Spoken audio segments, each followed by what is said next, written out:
Looks like the gang's all here!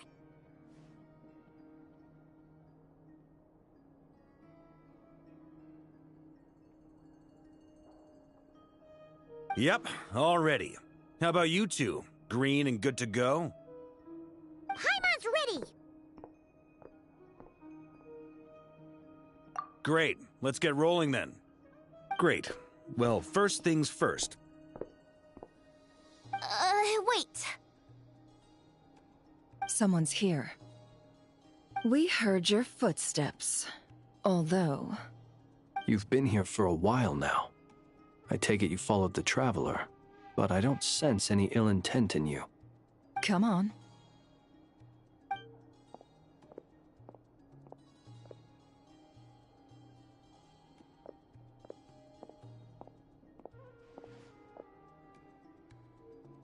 I figured it wouldn't take you long to notice me.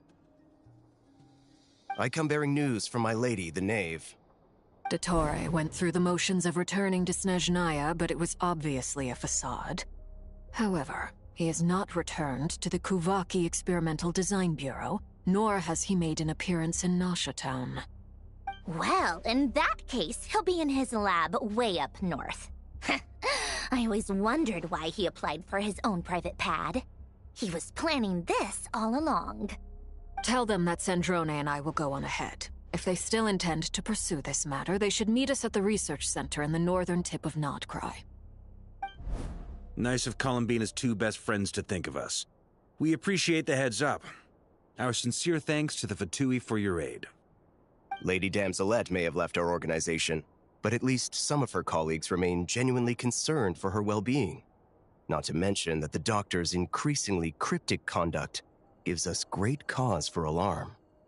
We have crossed swords many times before, but it's not personal. We're just on different sides. We don't lack humanity. And so, as fellow friends of Lady Damselette, it's only right that you should be in the know about this. Arlecchino's situational awareness has saved us a lot of trouble. I'll leave the map here with you.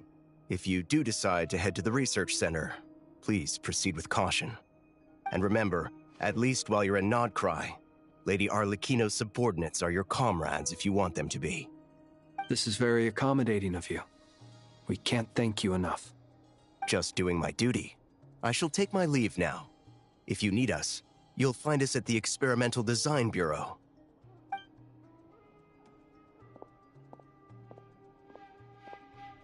So, the Doctors left the Experimental Design Bureau and headed to some research center up north. Marionette seems to think he's been planning this for a long time. But when did it start? Before he even arrived in Nodcry? It seems his loyalty to the Tsaritsa is lip service at most. Behind the scenes, he may even be working against her.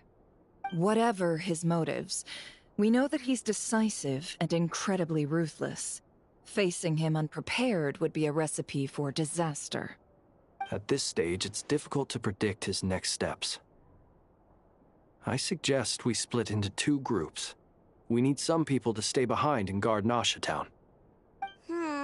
Well, as much as I'd love to help, infiltrating research labs isn't really my area of expertise.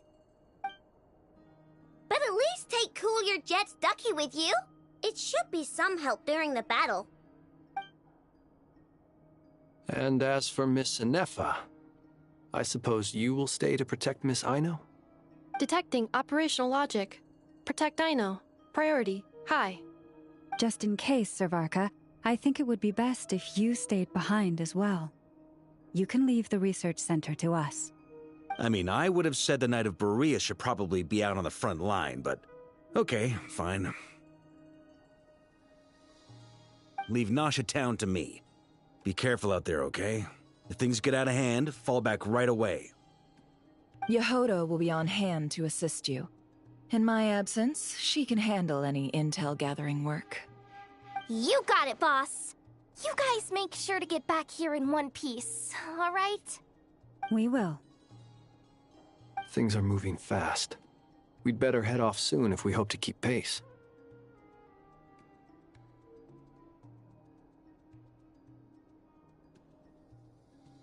So, it's infiltrated secret research facility, or... Yeah, alright. Paimon will help out here instead.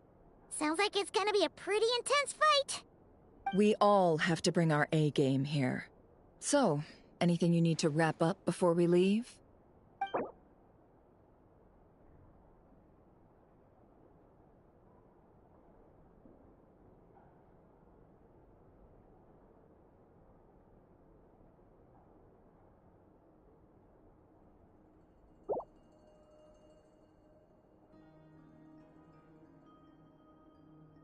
Then you'd better get going. Very well.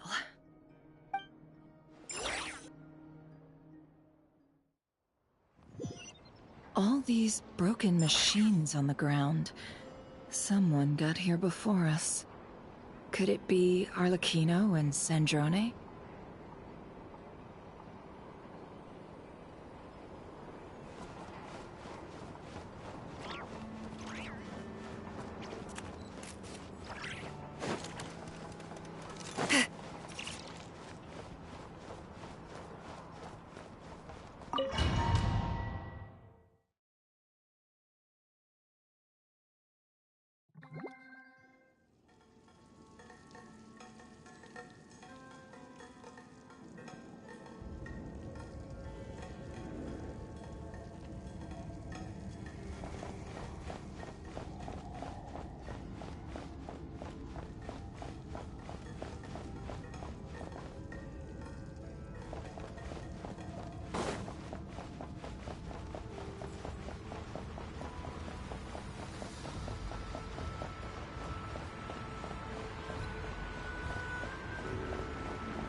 That's quite a welcome party.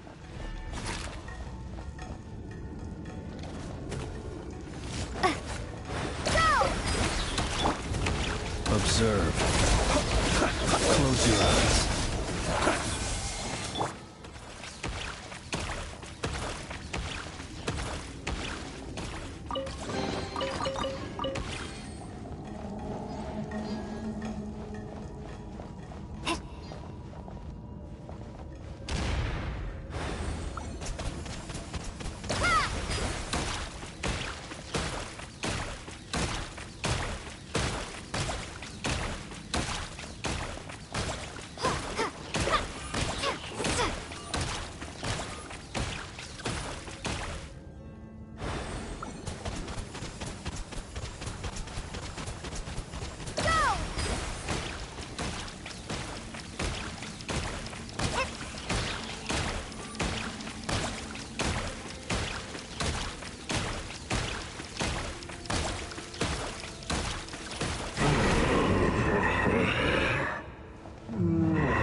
Be silent.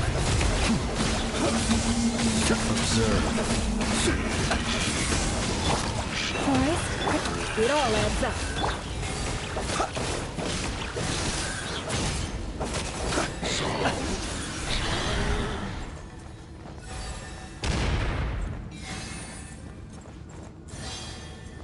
Get back! I said get back! Do you hear me? Why isn't it working? No! Don't come any closer! Don't!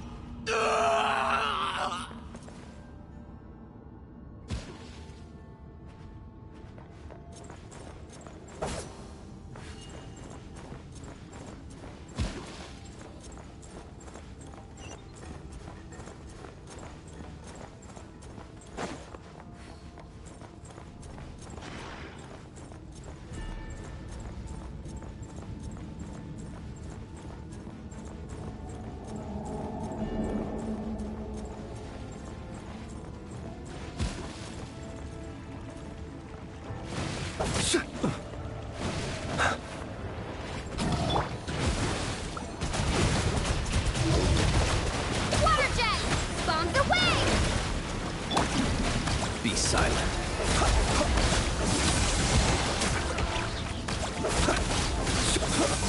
Observe. To dust.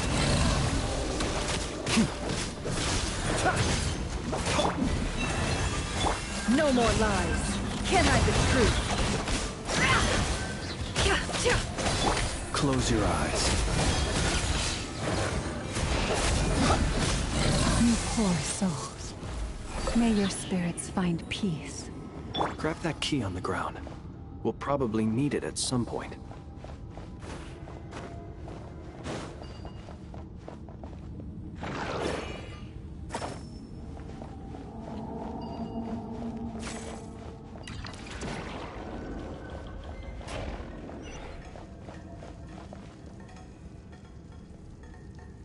Watch out. Ugh, there's no way through. Let's go around.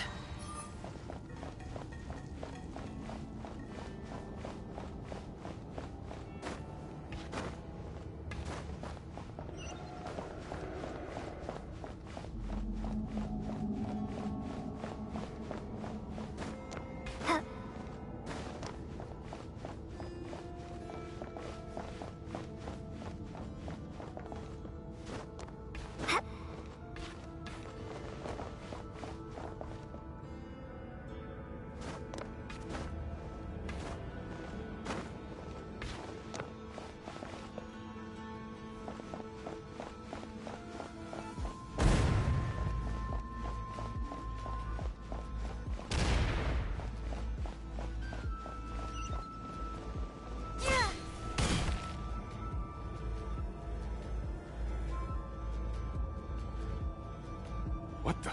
Trespassers? Here? What's wrong with you people? We're looking for the doctor, and we understand he might be here. I see you're fleeing the facility. You looking to settle a score with a doctor? Good luck with that. I don't think you have many chances left. Perhaps.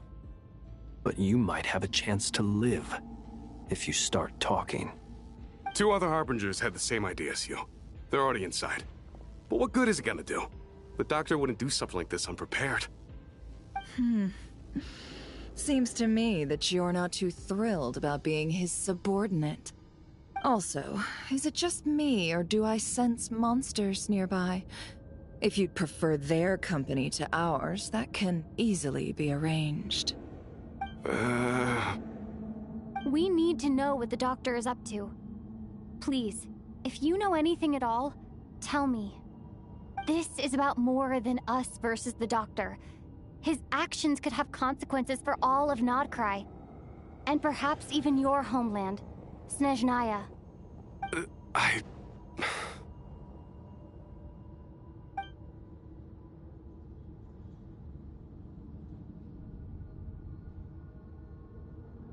He's building something. Ambitious doesn't even begin to describe it. Feels like this could be the big one. God knows how long he's been planning it. A while back, he told us he'd be returning to Snezhnaya. We weren't expecting him back so soon. This time he brought some gemstones with him, or something. 2 of them. The moon marrow spheres. He stole them from their rightful owner, Columbina. Oh, Lady Damselette? Last I heard, she left the Fatui. Before she went, she told us she'd finished what Her Majesty asked of her, and wished to focus on some personal matters. I remember thinking that leaving us might not be the best choice. I mean, I always looked up to the captain the most, and... Back when this all started, the higher-ups dispatched 3 units to Nodcry to execute their plan. They were led by the Doctor, Marionette, and the Damselette, respectively. I was a part of the Damselette's unit to begin with. She never really interacted with us much. In fact, she seemed sort of detached from everything. Not because she was distracted, just felt like she was indifferent to the world around her. Like she had no stake in anything that happened. She always seemed like she was staring off into the distance. Almost as if she didn't see anything worth living for in the present, so she had to look further afield. That's right. She always used to stare up at the sky. The Doctor used to stand nearby and watch her. Apparently they got along well at first, but somewhere along the way, she grew wary of him. Started avoiding him as much as possible. After she left, everyone in our unit merged with the doctors. He's similarly indifferent to the world, except when it comes to the moons. He seems to have big plans for them. Right now, obtaining the 3 moons is his #1 priority. He even said if he can only get his hands on 2 of them, he'll create a 3rd one himself. How would he create an artificial moon marrow?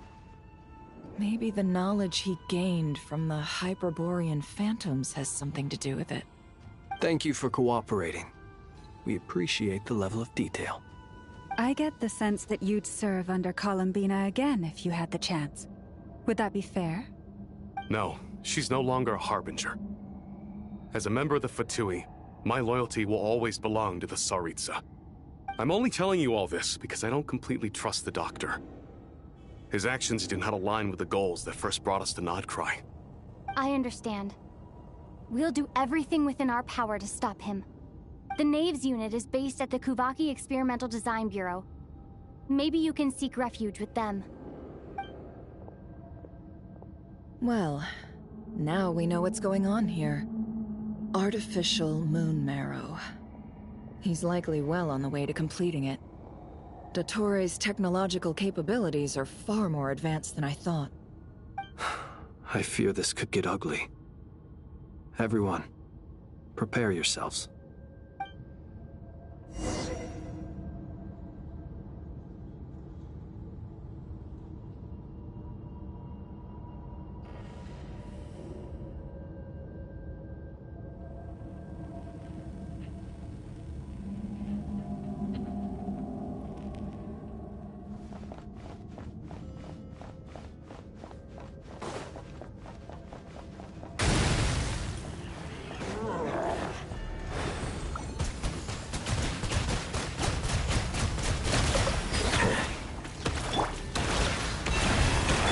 It all adds up.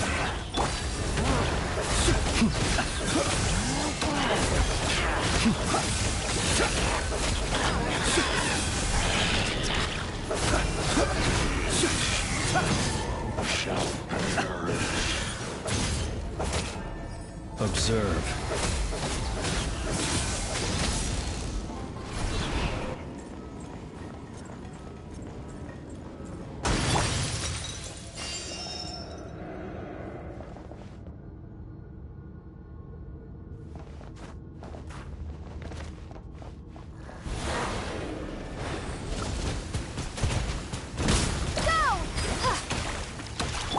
Close your eyes. No more lies. Can't hide the truth. The night cometh.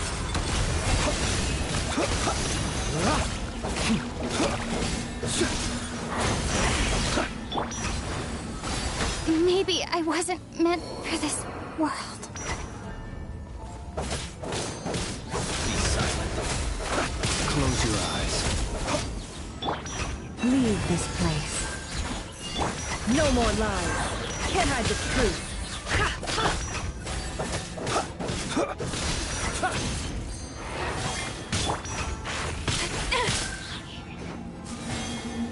Forest, protect us.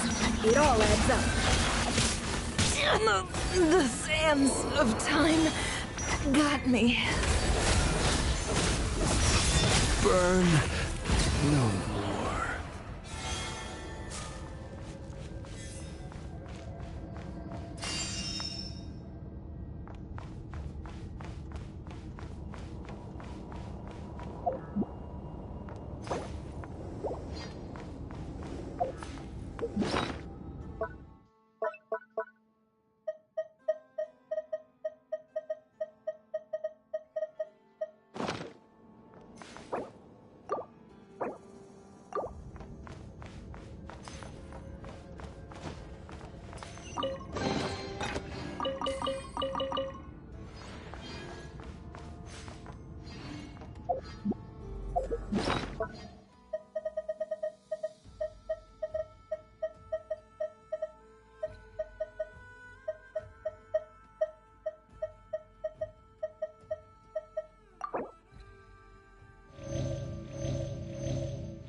Welcome, one and all. I've been expecting you. I hope my humble research facility is to your liking. Yeah, we really appreciated fighting our way in through a horde of monsters. The gall. You expect us to believe you've just been patiently waiting for us? Of course I have. Should I be worried about something? Everything seems to be going quite smoothly so far, and you've shown up right on schedule. First Sandrone and Arlecchino, now you. Ah, quite a surfeit of guests I've had today.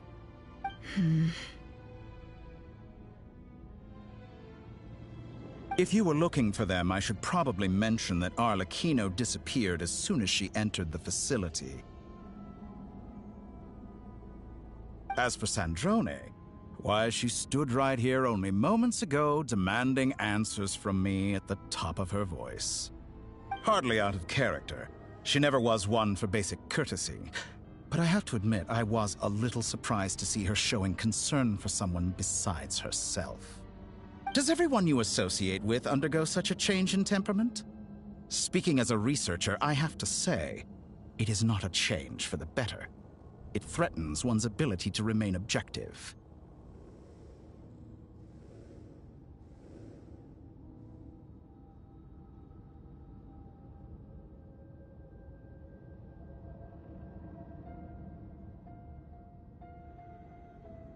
Well, since you ask...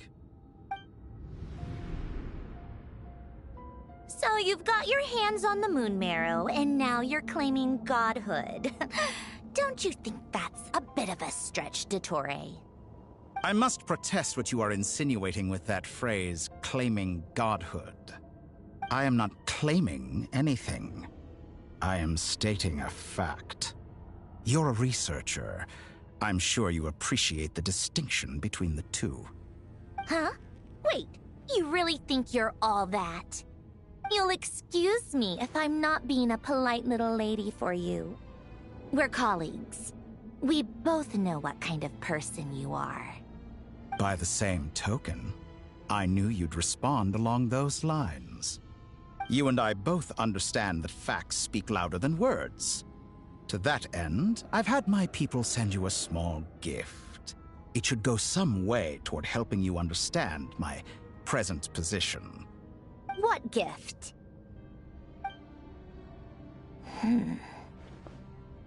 Where have all your troops gone? Who knows?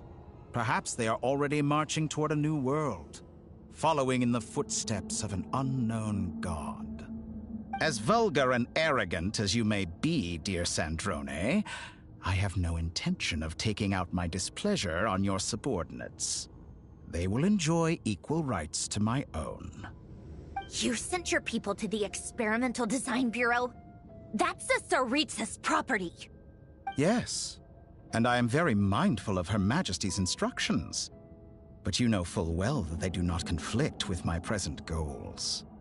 In which case, all I'm doing is conducting another one of my experiments. Is there a problem with that? Now then, you have a judgment call to make. Am I simply lying to stall you? Or is it possible that every word I am saying is the truth? In which case, your subordinates really are in danger. So now you've turned on fellow Fatui soldiers. You're completely insane. I have set a new rule for myself. Each person gets one chance. Naturally, that includes you, Sandrone. If you wish to leave, I won't stop you. We are colleagues, after all. Scumbag!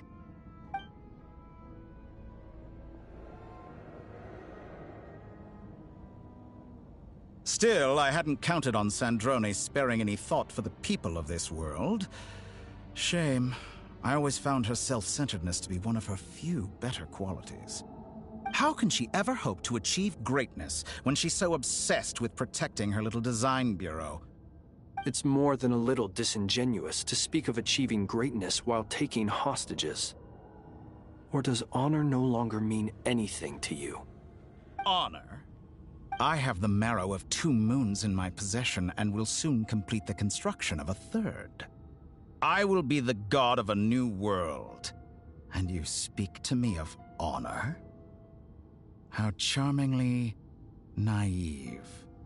Those are sacred relics. You do not deserve them. In my view, many in this world do not deserve to be alive. And yet, I mercifully permit them to go on living, do I not? You'll come to regret your actions. Will I now? Let's see if you can make me.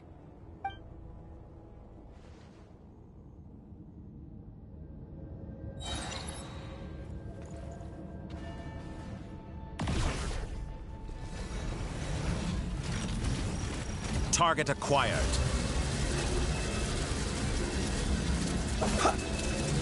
Be silent.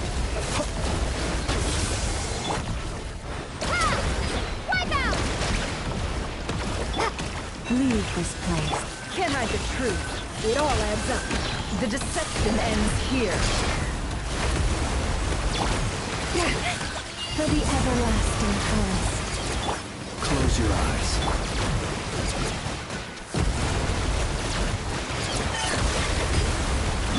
The long sleep beckons.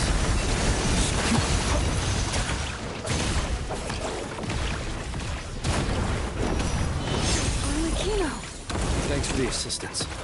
Arlecchino. They see you as an ally. What a farce. You're clearly here to destroy my research, not fear of me. I'd say your research is more valuable than your life. Am I wrong? Shatter like a reflection. Is that the best you can do?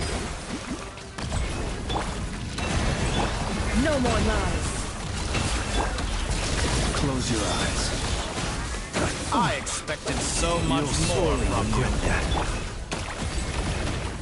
This is where you fall. Get lost. Can't hide the truth. Seek within. It all adds up. With one heart, we pray. You poor lost one.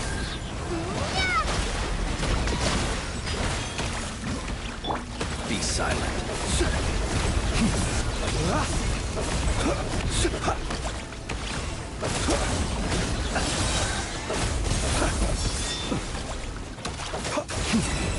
Is this all it takes to tire?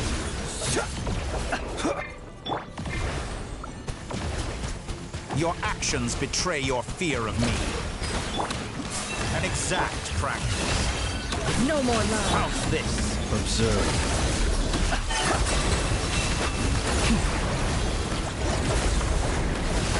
Close your eyes. For the everlasting forest.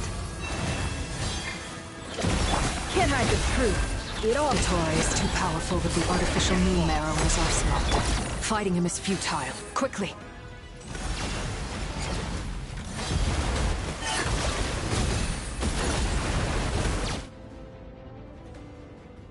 Let's go.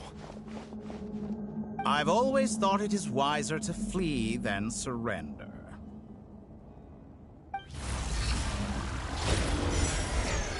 Watch out! What the? Forget about me!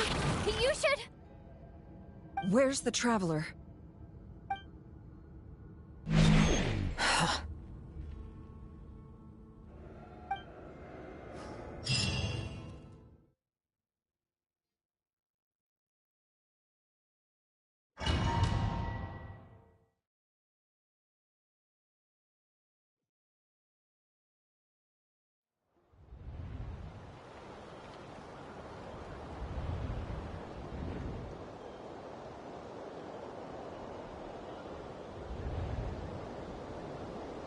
What just happened?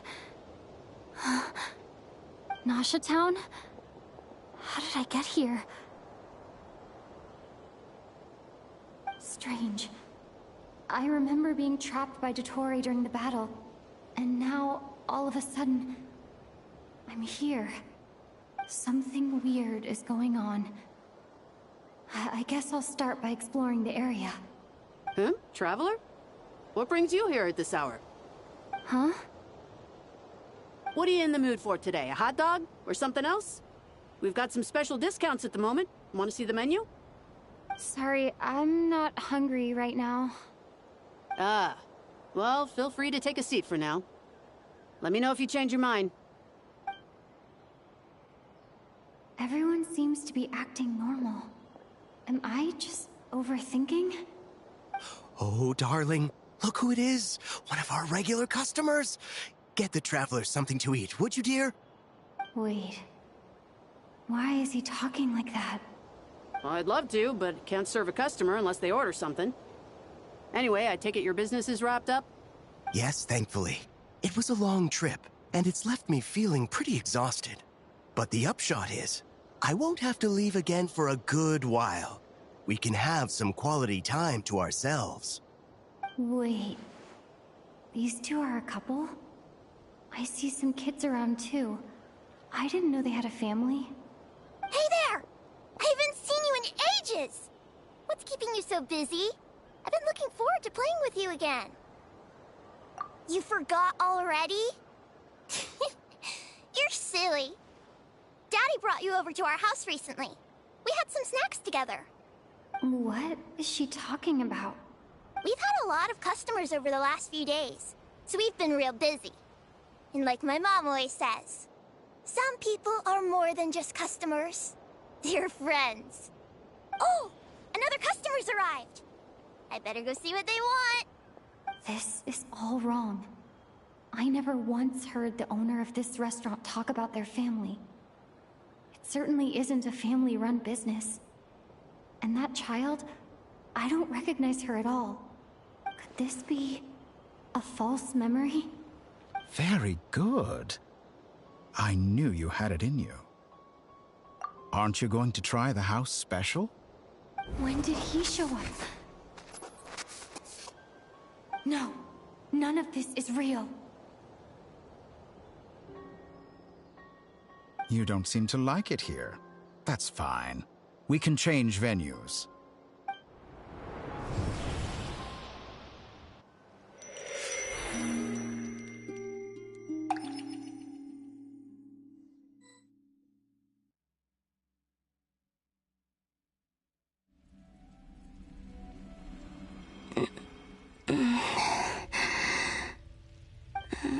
I'm still alive. Where is this place? It took all my strength to open the moon gate, and then I leapt into it. So this is the moon's reflection? The mysterious realm beyond the gate?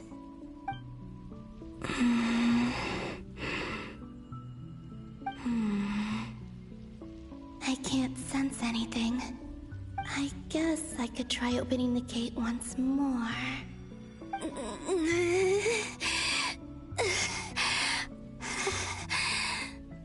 No response. Maybe this space can't be opened from inside. If this was the space that killed both Revier and his lover, then why am I unscathed? Or... no, I'm not unscathed. Even the air here feels... frozen in place. There is nothing here with which I can restore my power. I should conserve my strength and proceed with caution.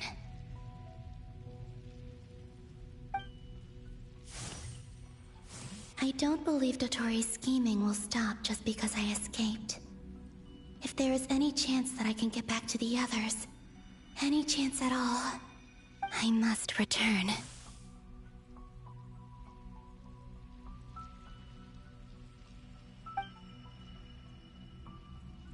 Emptiness.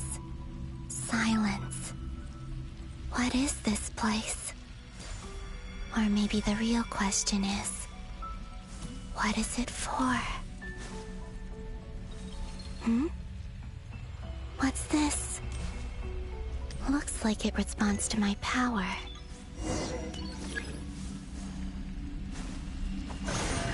Golden. Like Kuvaki. Is it some sort of guide? And why does it feel so familiar?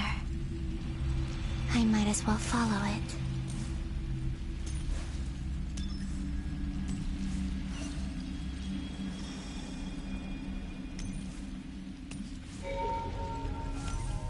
Where does this lead?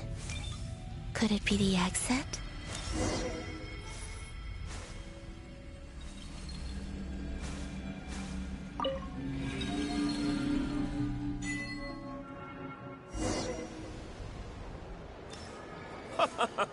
Welcome home, Moon Goddess. Is this Nasha Town? But isn't Moonbriar Night over already?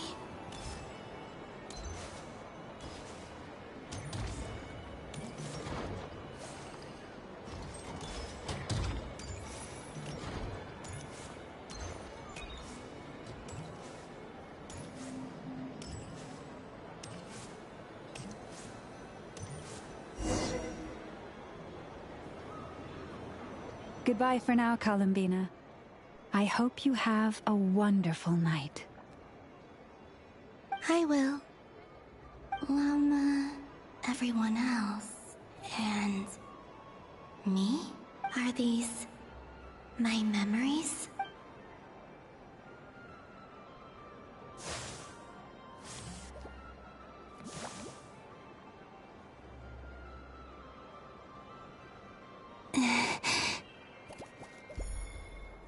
I can't touch them.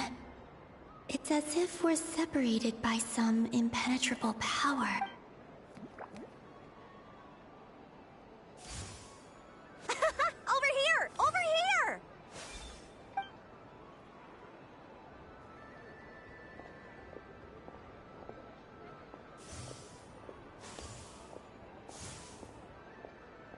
But the people in these memories pass right through me.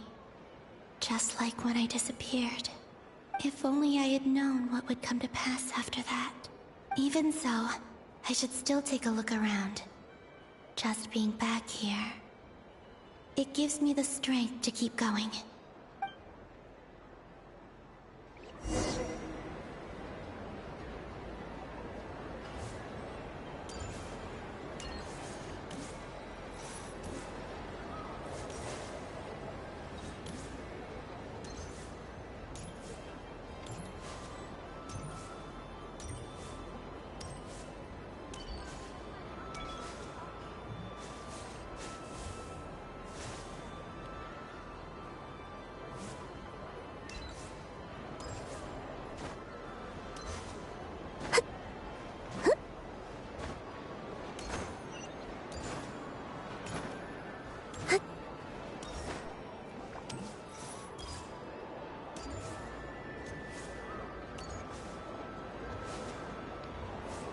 Welcome home, Moon Goddess.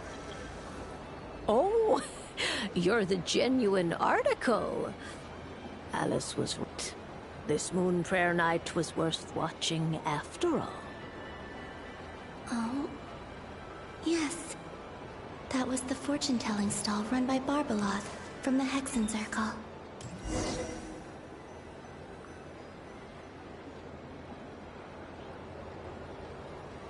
Please, draw the first lunar arcana. This represents destiny and is the foundation for the divination as a whole.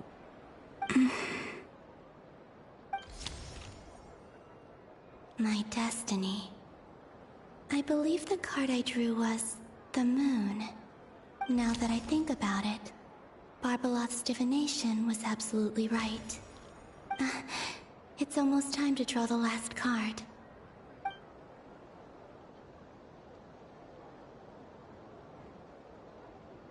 That was the card that popped out on its own. From here, I think.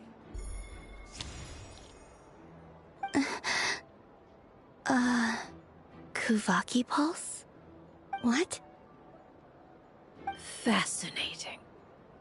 I've never encountered this before in my role as a diviner. What's going on? Did that card leave the deck? Because of my influence? All I did was try to touch it, and then...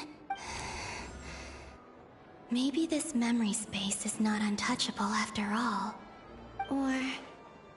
is it possible that there's more to this space than my memories alone? This card is death. I need to get to the bottom of this. I'll try touching something else. Is this... the wind? No, it's gravity. It's pulling me outwards. No, Traveler!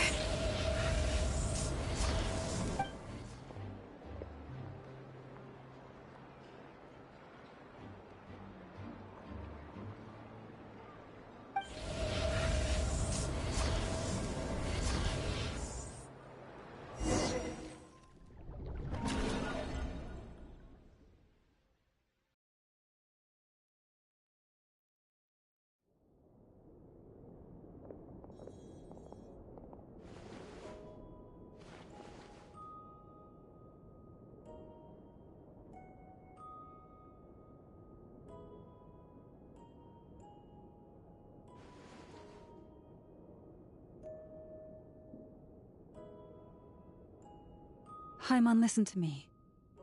From the bottom of our hearts, we are so sorry. We completely understand how you must feel. The Traveler is trapped, and we all feel responsible for it. Don't say that! Haimon's not a little kid! You didn't leave her behind on purpose! There was nothing you could do! But...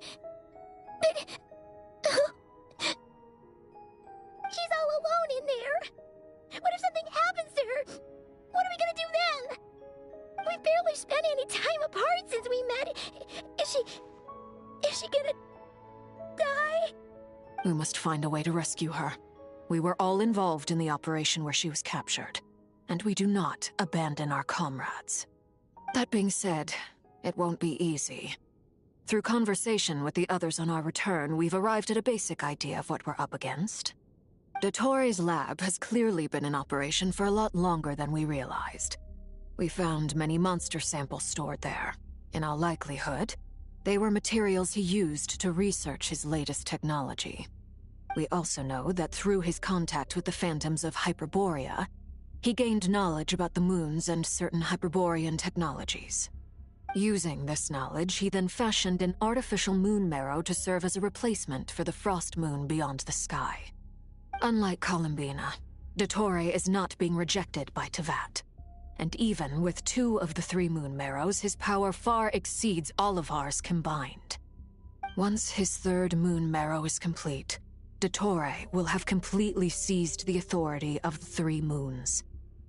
Teyvat's most primordial powers will then be in his grasp. Does that mean... I'm afraid so. No one could have predicted this level of insanity. Not even from Dottore. And unfortunately, his insanity is coupled with an intellect and ambition that not even his peers in the Fatui can match. This is dire. Sounds like the world is done for. The 3 moons' authority can influence the very fabric of time and space. I dare not imagine what a monster like him would do with that kind of power. The trouble's already begun, I'm afraid. On our way back, we discovered that part of Nodcry is being enveloped by an unknown energy. We cannot ascertain what is happening inside. I'm convinced this is Dottore's doing. Not that there's any way to prove it. The issue is, we have no idea what his intentions are. The only thing more frustrating than facing down evil is knowing that it will surely come, but not knowing when. The Doctor is guilty of numerous crimes at Mondstadt as well. One of our knights, well, former knights, his father was murdered by Dottore. His ideology and methodology are a danger to everything in his path, from individuals to entire nations. He does not feel guilt, even when he acts against his own people. He doesn't see them as his own people. That's why. People like him see everyone else as beneath them. Right. He views other people only in terms of how they can benefit him. That's the basis of all his social connections. Granted, he's hardly the only harbinger to pursue their own interests. We all do. And Her Majesty is gracious enough to permit it. Still, her mercy has its limits. Dottoro's actions have gone beyond even what the Fatui could have imagined. Usurping divine authority to become a god. For a servant of the Tsaritsa, that goes beyond being disloyal. It's treason of the highest order. We can't expect him to heed the Tsaritsa's will once he gains the Three Moons' authority. Even we Harbingers consider him the most self-interested among us. Poor Traveler. Of all the people to get caught by... We have to go save her! Right now! Please! We gotta find a way! Paimon, I promise you, we are with you all the way. I get how you feel. I do. But it's gonna take more than strong emotions to take down an enemy like Dottore. What we need now is more information. Right. We can't even guarantee he's still at his research center. Before we can think about mounting a rescue operation, we need to confirm the Traveler's location. I'll find a way. Paimon knows, but... She's so scared. If anything happens to the Traveler... She might be the strongest person Paimon knows, but she's still human. She feels pain and bleeds just like anyone else. Then think things through before you stick your neck out. Unless you want to lose your head. Sandrone. Miss Sandrone, you're okay? Put the stuff over there, and be gentle with it. Am I okay? As you can see, I've had to move my whole livelihood out of the Experimental Design Bureau. It's been swallowed up by Dottoro's energy field. If I'd left it any longer, I probably would have gotten stuck there. Ugh, Dottore always goes a little loco when he finds a shiny new toy. Not that he'd ever admit that. But this time, he's gone full psycho.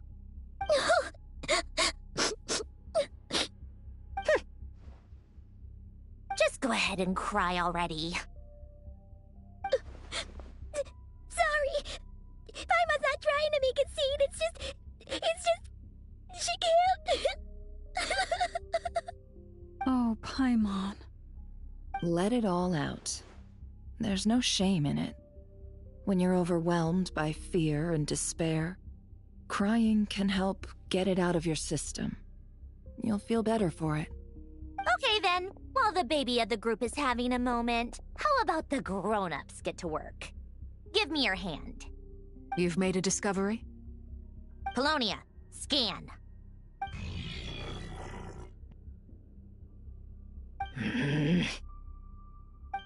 You, hand, now. Oh, I thought you'd never ask, my lady.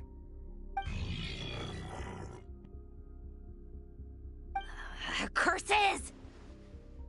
You're next, then you.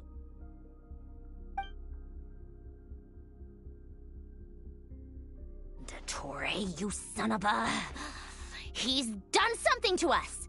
Everyone who entered his research center has been implanted with some sort of curse. I don't feel anything unusual at the moment. Does that mean it hasn't activated yet? Is there a way to figure out its purpose and what might trigger it? My best guess is Dottore created it using the Moon Goddess's powers. 1 second, analyzing. Ugh! That friggin' maniac! So, what twisted game is he playing this time? The moment I analyzed the energy composition, some encrypted text appeared in my mind's eye. And when I deciphered it according to the Fatui standard encryption protocol, I got the following message. Feel free to run, or you will perish in nod cry. He's mocking us. Yep, he loves to toy with people. Only in this case, there might be more to it. But I didn't detect any murderous intent or malice either in the message or the curse's energy. As if this is him at his least malicious. Or perhaps all people are cowards in his eyes. Maybe he thinks the threat alone will be effective. What a despicable person. And he has the Traveler in his grasp. If I may, as unhinged as Dottore may be, he has always exercised great patience with the objects of his interest. I remember a comment he made when we first arrived in Nodcry. He said, "This world is, on the whole, an exceedingly dull place. But at least there are a few intriguing features, such as the gods, or the Traveler. Presumably, they interest him because they're unknown quantities. He wants to understand as much as he can about them." Agreed. The Traveler is Tevat's fourth descender. All Harbingers are aware of this. Since Dottore took such pains to capture the Traveler, he is unlikely to kill her right away. Okay, but we still have to do that rescue operation. Of course. I also think we need to read between the lines with Dottore's message. If he's encouraging us to run, that means we mustn't leave Nodcry under any circumstances. My guess is, his curse will only trigger if we leave.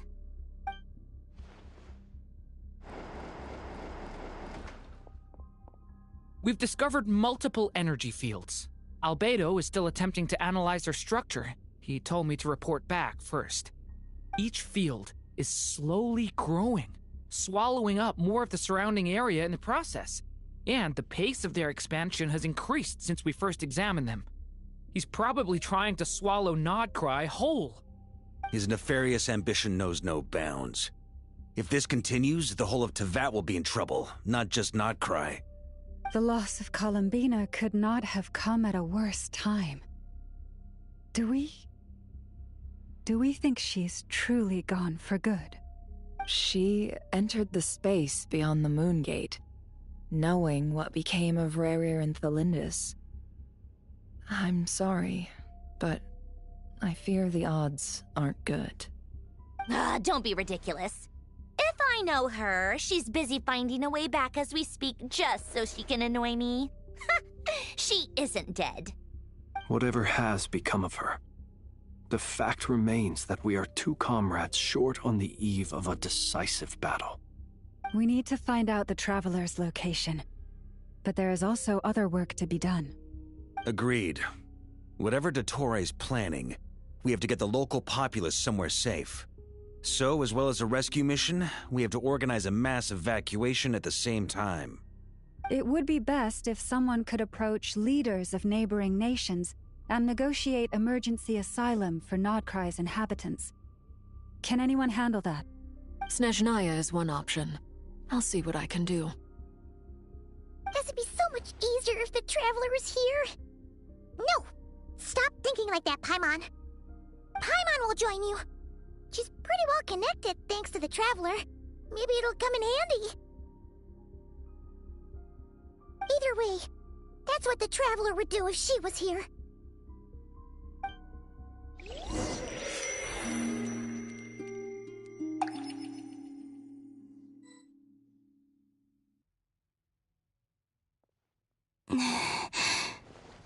Back here again. That gravitational force that pulled me back. Is this where it came from? When I saw that memory of Moon Prayer Night, I think I influenced reality. Was it just a coincidence? Or... if only I could have sent the others some kind of warning on Moon Prayer Night. Maybe we could have stopped Dottore. I feel... so heavy. Does entering that space consume a lot of energy? Well, even so, I have to keep moving forward. Back to emptiness and silence again. I should try and find my way back inside that memory.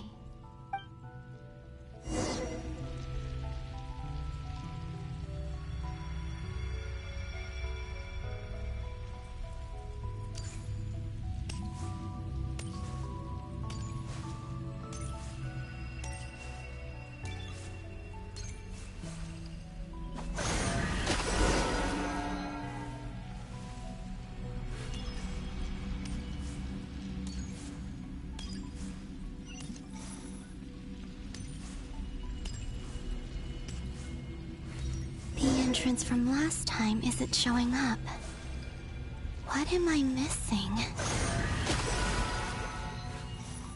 Looks like I need to gather these scattered fragments.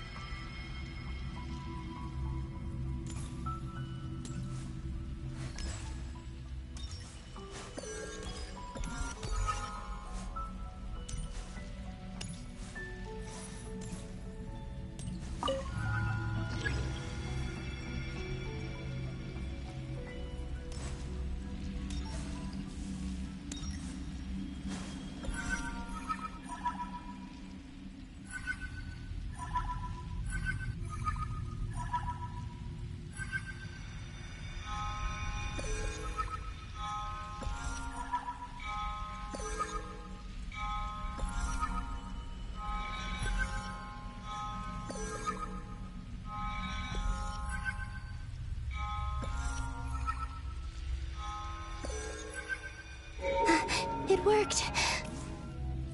Hopefully I can stay inside for a bit longer this time.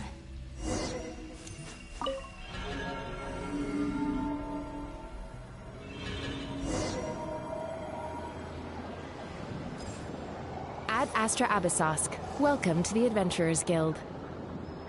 What? This doesn't look like Moonprayer Night. Extra, extra! Latest issue of the Nausea Express! I don't think I've ever been here. Maybe this space isn't comprised of my memories after all. There aren't any festive decorations around.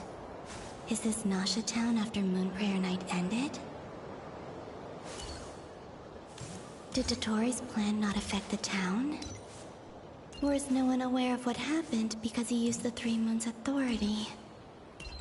Let me see if I can influence anyone else. So, what do we do next? Wait, that voice. Paimon? The most important thing right now is to find that mage. Lauma the Traveler and Mr. Varga are here too. I'd better go pay the Fatui a visit. Traveler!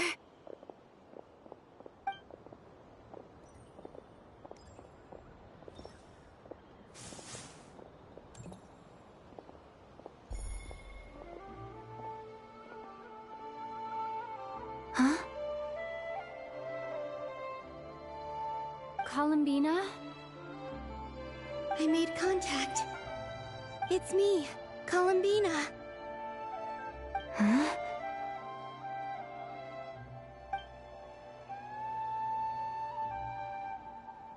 Traveler? Let's go! This is no time to be spacing out! Huh? Huh? Wait a moment. This has happened before. Huh?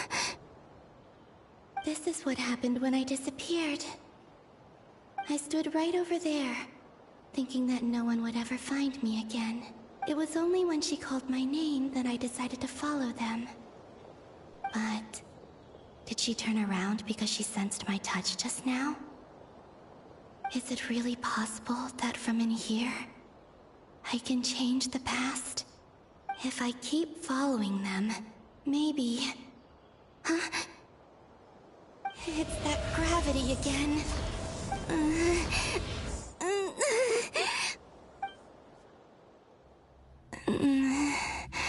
Every time I influence reality within that space, this force intervenes and pulls me back.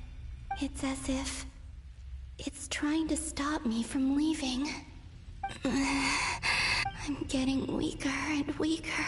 I'll just have to try another approach next time. Come on, Columbina. Keep going. You have to tell everyone what happened.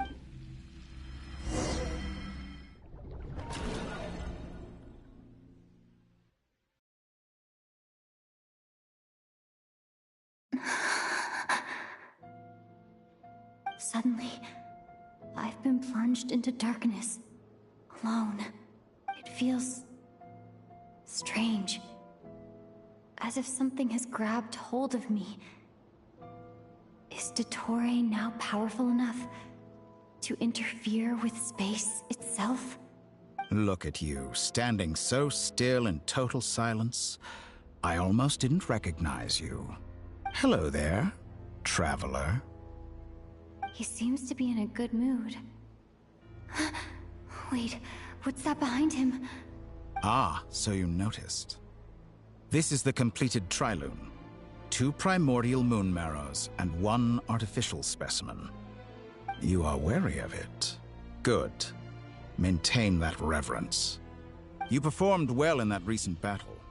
Brave and reckless as always.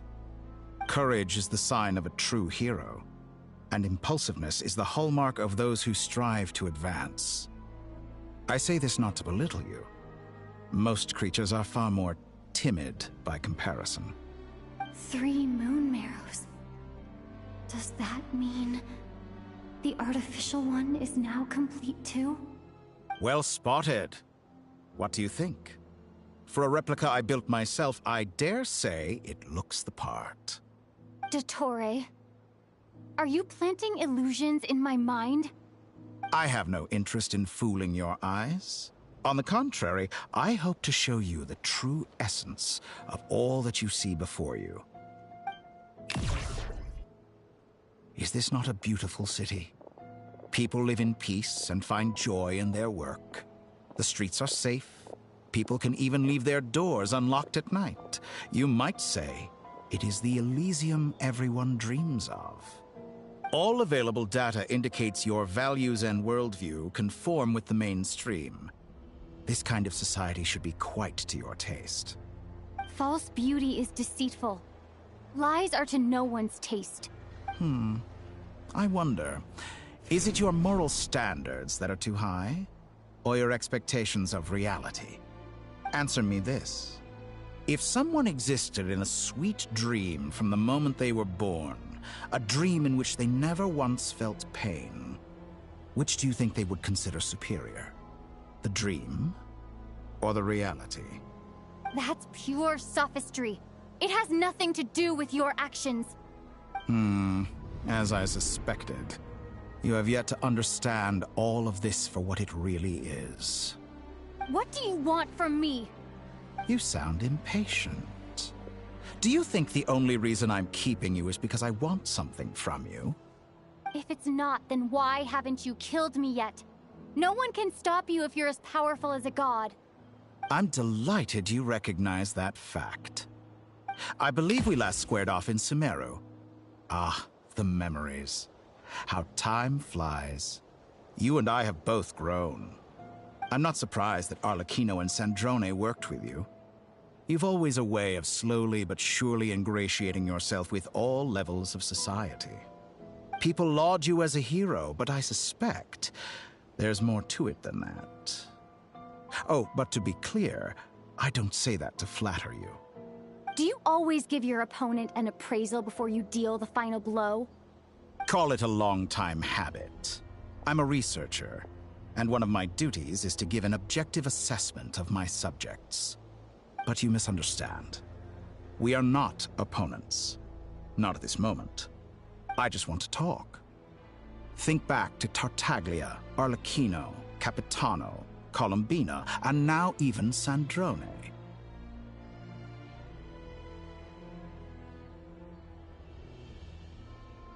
You've worked with each of them in the past. I believe you can work with me as well. What makes you so sure? Well, why not? Should the good associate only with the good and the bad befriend only the bad? I like to think we could have a more mature relationship than that. Surely you don't think all your relationships are grounded in friendship or shared ideals. People come together because it benefits them to do so. If you think of the people you admire, you must surely admit that they have provided some benefit to you. Morality, ambition, dreams. People have plenty of words to embellish the nature of their relationships. But once you break free from those ethical frameworks, you will see that the only thing connecting the two of you is mutual benefit. And that is what I'd like to talk to you about. We're finally getting into it. He's probably been planning to kidnap me for a long time now. But for what exactly? He has the authority of all 3 moons. I won't be able to gain the upper hand in a fight. Best if I pretend that I'm willing to negotiate for now. You say you're a god, but you also speak of mutual benefit. What could a god want that the 3 moons cannot provide? Excellent question. But before I answer, I would ask you the same thing. Gaining Columbina's allegiance was a rare and extraordinary feat. But the Moon Marrows are now in my hands, and I have the edge over her. For this artificial moon is not being rejected by Tevat. Her identity and lineage may have been a thing of glory in the old world, but they were also shackles that prevented her from ever integrating into Tevat. I, on the other hand, you may view me as a thief, but I have overcome that limitation. So what is it that the 3 moons cannot grant you? What stops you from negotiating with me to get what you want? I don't make deals with lying psychopaths. That's quite an accusation. Are you expecting me to get angry with you? Well, this is one aspect in which my personal growth has served me well. In the past, my less mature self might have been disappointed, perhaps even angry, over a small setback like this. Like when you and Lesser Lord Kusanali joined forces to oppose me, for example. But things are different now. Just as the rich do not quibble with the poor, I no longer find myself perturbed by these trivial affairs. Human relationships end with conflicts of emotions and interests. But relations between humans and gods are different. And ours is even more unique. I have ascended to the highest heights and laid claim to unprecedented horizons. And you were no ordinary person to begin with.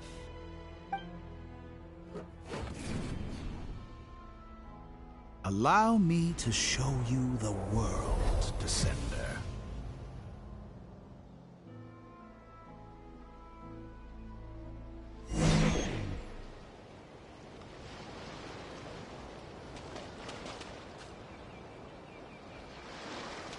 To stand, walk, jump, sit, and lie down.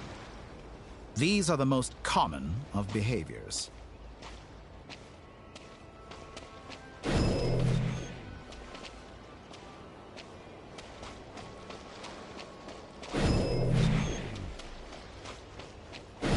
Have you ever wondered why we were born following such laws? Who stipulated that we could not fly instead of walk?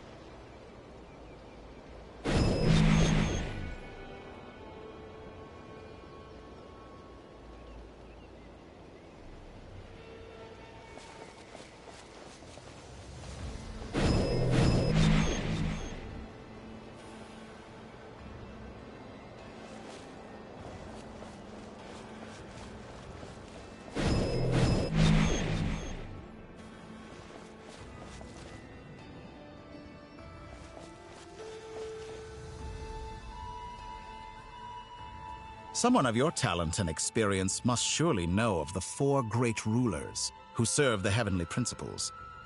They govern life, death, time, and space. One wounded by a blade will die from blood loss or infection, and one who falls into a lake will drown in agony. The elderly wallow in solitude, and the solitary age faster. Eventually, new life is born, only to embark on the same path of suffering. These 4 divisions anchor the world and shackle those who live in it. But they themselves transcend its boundaries, squandering the power bestowed by the heavens. All who live yearn for equality, but unless the gods prostrate themselves and profess that they are mere servants of the living, equality can never exist. Who makes the rules we must live by? Who has the right to restrict us? The limits of the body can be rejected.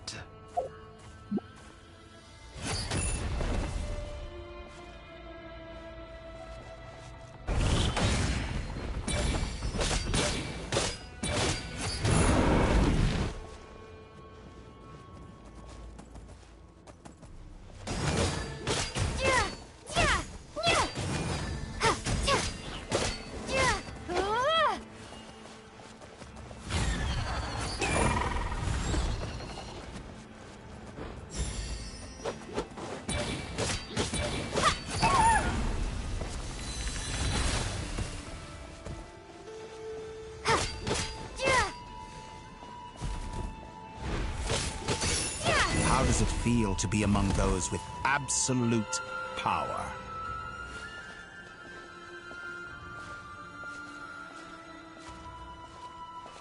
You cannot conceive the extent to which your flesh hinders your mind and spirit.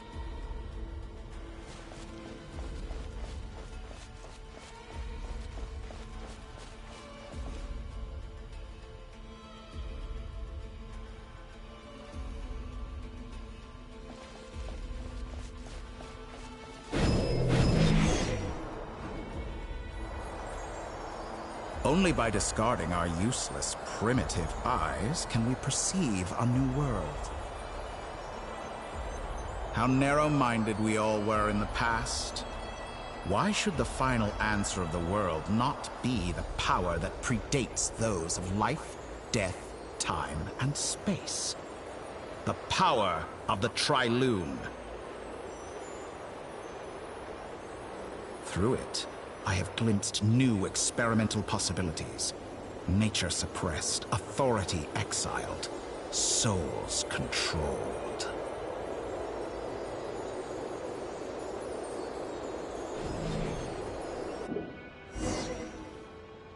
You know, I heard recently that a group of critics reviewed countless stories and drew an interesting conclusion. They found that it is more often than not the villains who strive tirelessly to push the boundaries of progress. In fact, long before this, someone voiced a similar idea in an academia editorial. I felt a great affinity with this perspective. I have never been afraid to step up and play the role of the villain. Fanatics are trampled down for their transgressions, and those who transcend are rebuked for their audacity. And so, the majority of creatures are too timid to follow my lead. But all sacrifices made during my experiments have been worthwhile, as you can now see. I can offer you something new, something unique, precisely because I am a villain.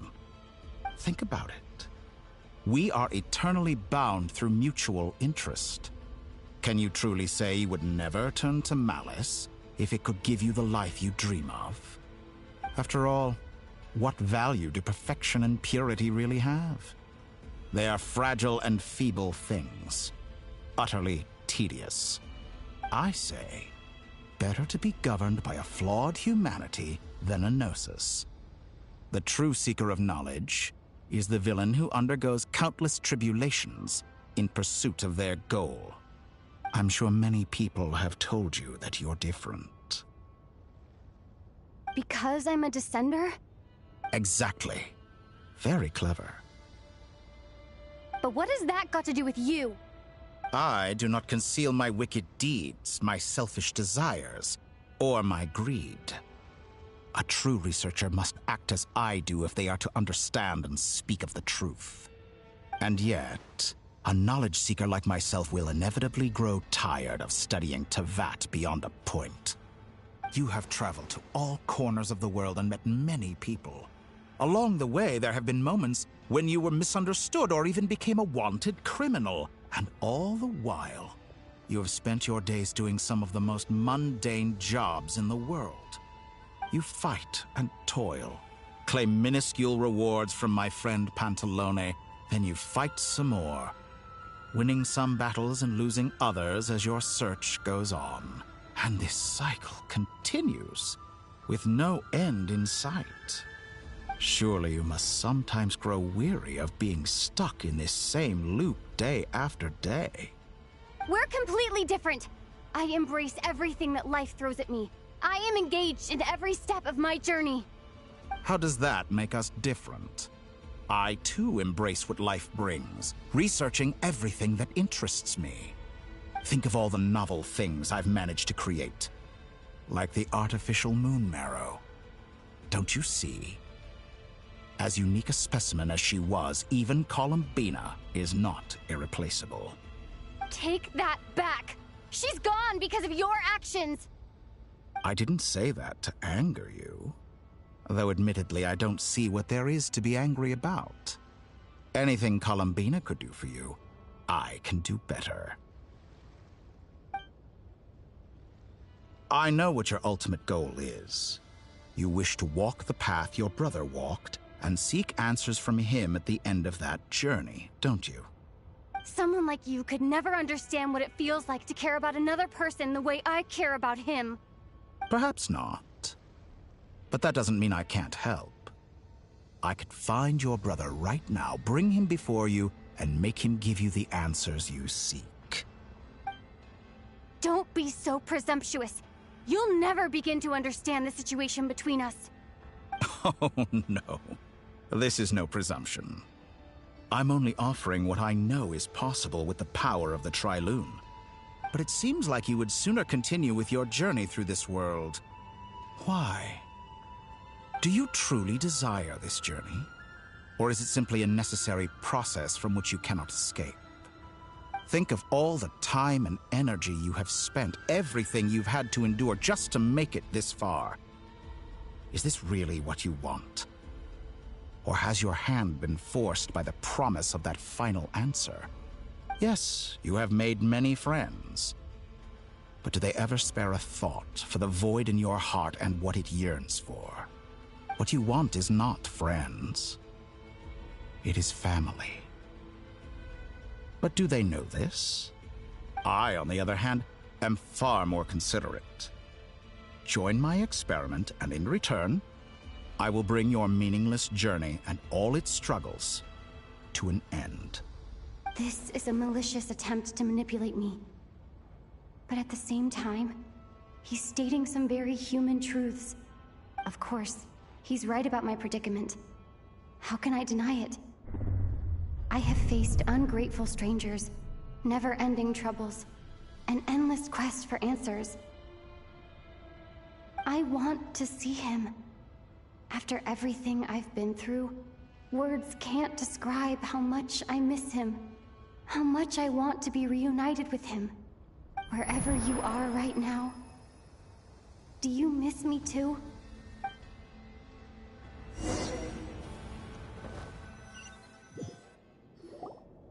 All right, everyone. Our next mission is clear.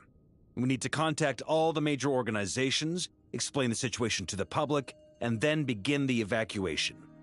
The residents of Notcry are quite dispersed. The two most populated areas are the Southern Isles and Pyramida. Miss Lauma, I will leave Hisi Island and Nasha Town in your hands. I will liaise with the Fatui and Pyramida. Agreed. We will reach out to Natlan and Snezhnaya. Anyone found north of the Experimental Design Bureau should follow the Fatui to Snezhnaya. As for those dwelling south of that line, I will ask the Voynich Guild to help persuade them to leave. Then I, Mr. Varka, and the Frostmoon Scions will escort them to Natlan. The Voynich Guild has dealings with the Curatorium of Secrets. I will send them a letter vouching for your credibility.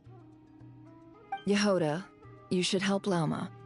This is too big of a task for one person. My wish has come true. You're willingly lending me your most capable employee for the day. Well, good for you if all this only takes a day. Of course, if it takes any longer, I'll be charging a fee. Boss, wait! Don't I get a say in this? Oh, I'm sorry. Something to add, Yehoda? Well, no one's more important to me than you, boss. And remember how Lauma healed your eyes after that big battle? I think that's worth at least 2 or 3 days' work for the Frostmoon Scions. Are you completely incapable of acting in your own self-interest? Or do you simply devalue your own labor? Are you sure you don't want to come with us? Who will see to our other work if we're all busy evacuating residents? Sandrone insists that Columbina is still alive. And we have a traveler to rescue. There's much to be done. But boss, I'm just worried that... Well, Nefer, I'll link up with you once my tasks are complete. What makes you think I'd need you to do that? I'll need it. And considering the way you approach certain matters, I think you'll be better off with me present. That's quite enough. Just focus on your work first. I bet we're in for an uphill battle here. But we can help out too. Inefa and I are gonna help Nasha Town's residents carry their stuff. Loading schedule. Store essential local research data and technology samples, then escort the people to Natlan. Understood. I will execute this to the best of my abilities. Great stuff. Thank you, ladies. I've contacted the Lightkeepers. A colleague of mine will join us shortly. I will persuade them to conduct a thorough search of the region to ensure that no civilians get left behind. As for me, I guess I'll be making an early return to Sumeru. I think it's important that someone informs the Dendro Archon of what's going on in Notcry. Roger that. Someone should inform Mondstadt, too. Mr. Duran, can I trust you to handle that? I think you fly faster than any of us can run. As an added incentive, get there fast enough and I'll see about getting your gliding exam waived. Really? Ha! Mission accepted, sir. I intend to stay behind and help Miss Sandrone with her research. She has some alchemy-related questions that she'd like me to explore. She recognizes your expertise, then. I wish you a fruitful collaboration. Thank you.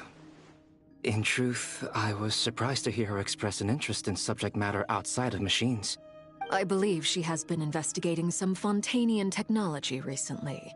She made a point of bringing the relevant materials with her when she left the Experimental Design Bureau. She's sorting through everything in her room as we speak. I should mention that we have one other friend who isn't present. He hasn't made his position in all of this clear. But if we know anything about him, he's likely investigating on his own. Paimon's been very quiet today. But I know how close she and the Traveler are with the Natlanese. She should come with us to the border. Okay. Paimon will do her best. Make sure to heed Sandrone's warning. Many of us have been cursed by Dottore. As such, under no circumstances should anyone cross national borders. Remain within Notcry. That aside, personally I have faith in Columbina. Things look grim, sure, but who knows how it'll play out. Same goes for rescuing the Traveler. Both of them are important allies and friends. We'll be counting on you to gather intel on them, Miss Nefer. Oh, wonderful. You're all here. That voice again! Nicole? Whoa, that was loud! And it came out of nowhere. So mysterious. Sorry, this is the only way I can speak to you all right now. Please accept my apology. Anyway, time is short.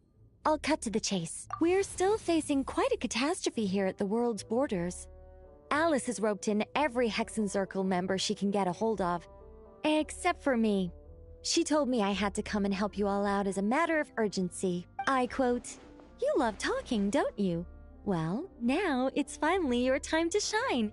Take these. Make sure the whole party gets one each.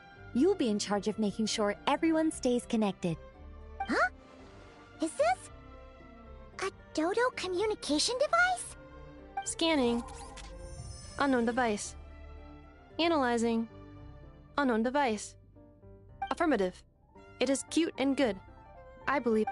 This is no ordinary Dodo communication device. It's my very own special modified version. Specifically, it will allow us to communicate over long distances within Notcry. No more worrying about shuttling messages back and forth. What astounding technology. Am I right in assuming that it relies on your personal ability? Yes, exactly. Right on cue, Albedo. I'd love to brag to you all about how it all works. But no, next time. Anyway, I'll be right with you all. That's all from me. Head off as soon as you're ready. I'll be staying here to keep watch.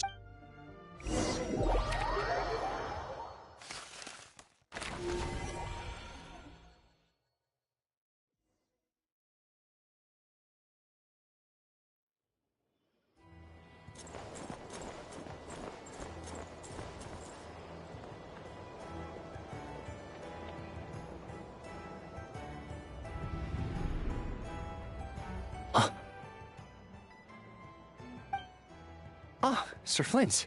Perfect timing. I just arrived myself. You are most considerate, Master Ilua. But in fact, I know you have been sitting here for quite some time. If you saw me, why didn't you say something? I was curious to see how long you could sit still for. Also, shouldn't you have managed to sense me approaching? That would be a first. You always seem to appear out of thin air without making a peep. Also, how many times do I have to tell you not to address me as master? I don't qualify. I beg to differ. Why should a young man so well versed in social graces as yourself not be worthy of that title? Please, Lord Flint's... Sir Flint's. I'm begging you, don't flatter me into complacency like you do with everyone else. You understand me better than most. My newest acquaintances tell me I love complimenting others. What do you think? I think they don't understand why you do it. You just love puffing people up till they're a big, happy ball of hot air that floats away into the sky. In all sincerity, I can only hope that they bring good tidings when they come back down to Earth. Is the situation that bad? We just held a strategy meeting. Let me fill you in.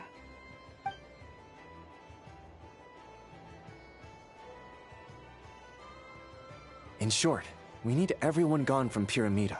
We also need a team of Lightkeepers to scour the more remote regions of Nodcry for civilians to evacuate. I only hope we have enough personnel. We do. Old Man Nikita will definitely help, and we can recall anyone out on patrol to focus on this instead. Good. I'm sure you and the others will make short work of this. Now, don't forget, once you've completed this task, make sure you and the rest of the team evacuate to either Snezhnaya or Natlan as well.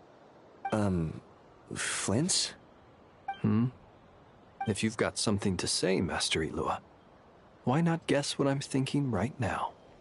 You mentioned that you have something else to deal with later. How difficult is it going to be? I doubt it will be easy.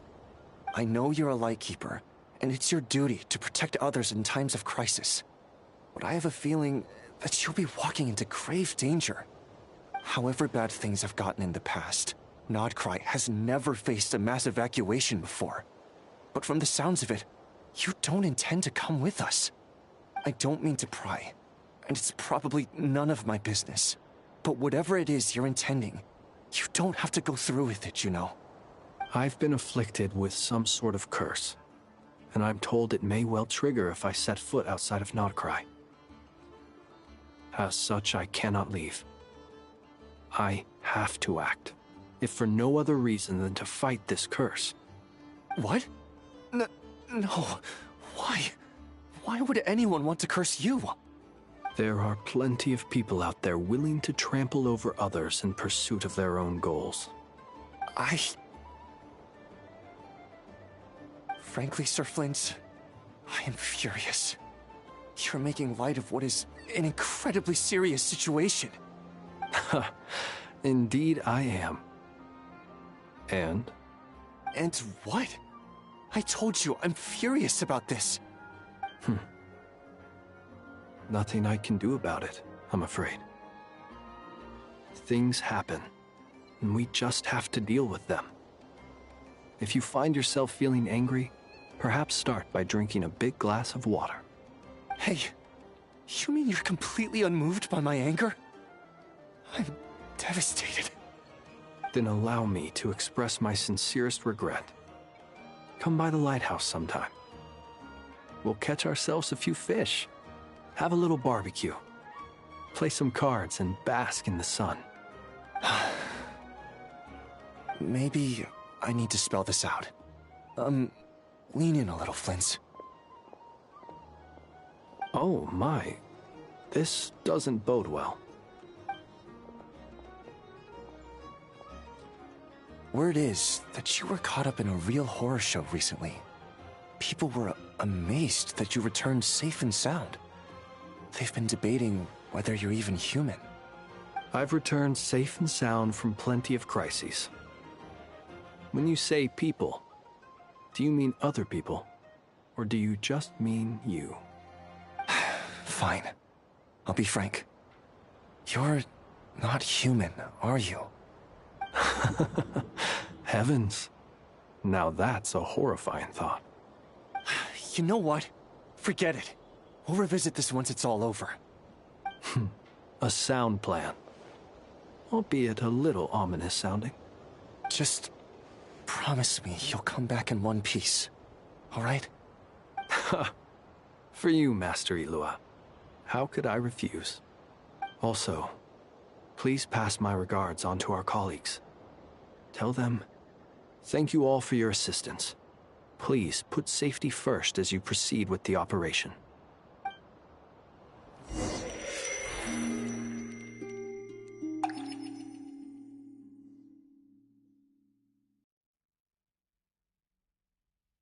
I have to keep searching for a path toward reality.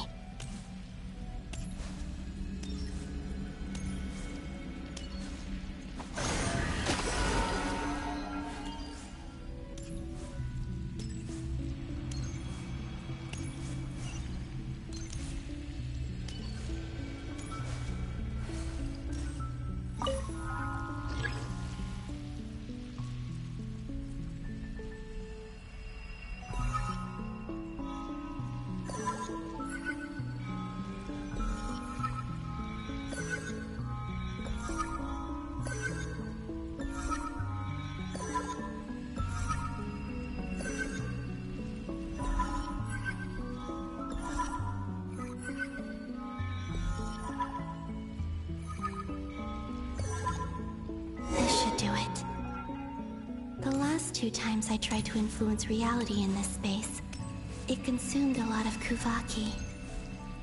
I'll try and be more careful this time. I need to leave key clues behind using less power.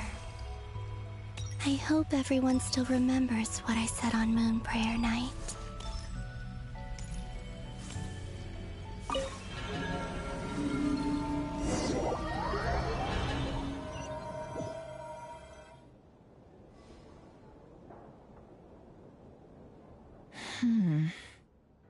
Nothing here either.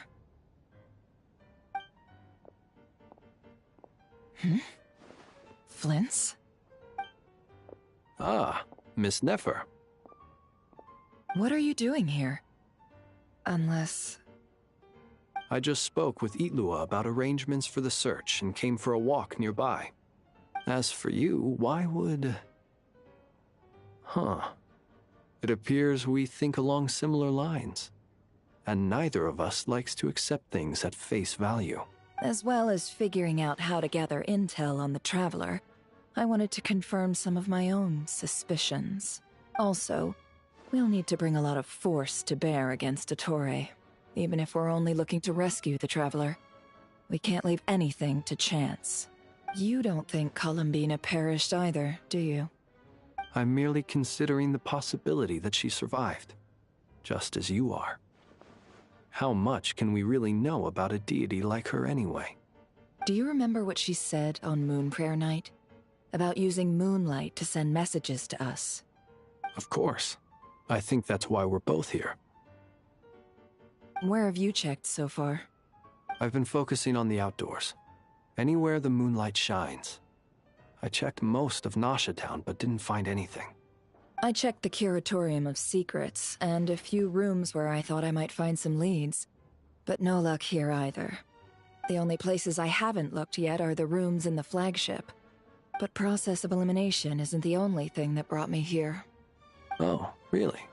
What's your other reason? After all that build-up, our mystery ally never showed up even once!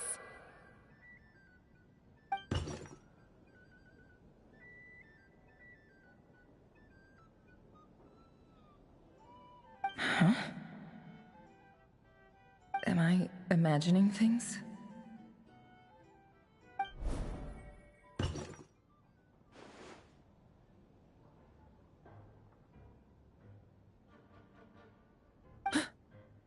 Come on, let's see what's going on. Oh no. I knocked over a vase as soon as I came in. It must have been caused by a Kuvaki fluctuation when I entered the space. Although, It seems like I'm not about to be pulled away this time. It looks like as long as I'm careful with my actions, it doesn't count as influencing reality. Anyway, is this the flagship? The Traveler mentioned that's where she was staying. I only went into the lobby last time, so I've never actually been here before. How does this space work? If nothing else, I can now be sure that it is not simply memory. She mentioned where her room was. I think it's this one.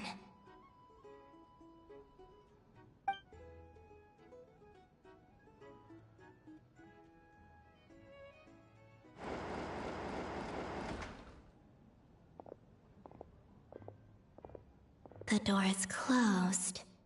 But if this is anything like when I disappeared, then maybe...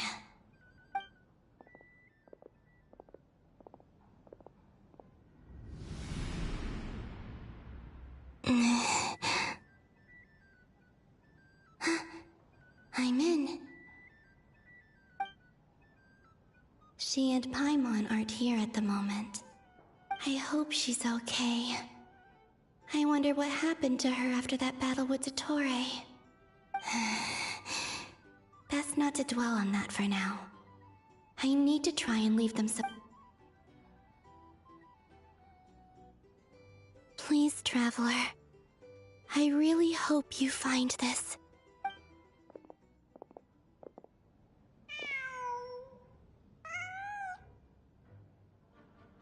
Huh. Just a cat. Nothing else here strikes me as noteworthy. Didn't you stay here for a couple of nights once? Before Rerir showed himself, yes. It's also where the Traveler and I first met. Did you notice anything unusual during your stay? I remember thinking how much noisier the flagship is at night compared to the graveyard. Other than that, no. The Traveler and Paimon were most congenial neighbors. This is where they've been staying, yes? Over here? That's right. I wouldn't usually condone breaking and entering, but we can make it up to them later. Focus now. I have to write a message on the wall using Kuvaki, just like I said on Moon Prayer Night. Simply open your windows on nights when the moon shines bright, and the moonlight will naturally flow towards the words I have written. Here goes. I'll need to carefully control my strength.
There's a noise outside the door. Is she back?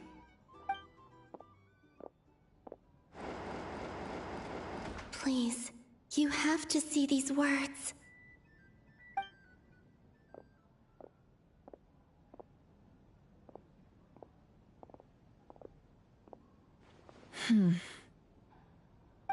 Well, do you sense anything? Unfortunately, no.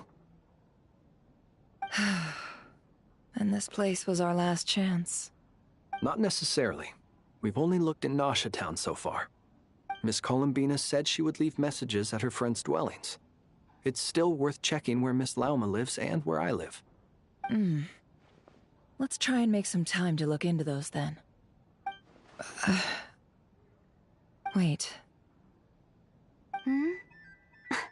What are you waiting for? Oh, Paimon might have overeaten slightly. What's that look for? This is a victory feast. It's normal to eat a little more than usual.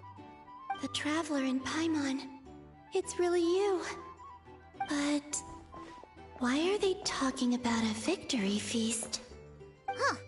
You worried Paimon sick while you were out there fighting Rare, so this is your chance to make it up to her, alright? Wait. So this is the night after the battle against Rare. How did I end up here? That's quite a long time ago now. Wait. Time. That's it. Every time I've entered reality within this space, it's been at an earlier point in time. Every one of those points has been before I fell into the moon's reflection. And everything I've done to affect reality really did happen in the past. Does this mean that within the moon's reflection, time flows backwards? Starting from the moment I fell in? Not long till Moon Prayer Night now. It's gonna be even livelier than tonight. Although, it's gonna be sad saying goodbye to the damselette. She seems like a really nice person. Paimon. No, I can't. Even if I make contact, they probably won't understand what's going on. And in any case, I'll likely get pulled away again if I do. Instead, I have to find a way to get them to notice what I've written using the moonlight. Wait, even I hadn't thought of doing that before Moon Prayer Night. They'd never conceive of that possibility. Is there truly no other way? Don't lose heart.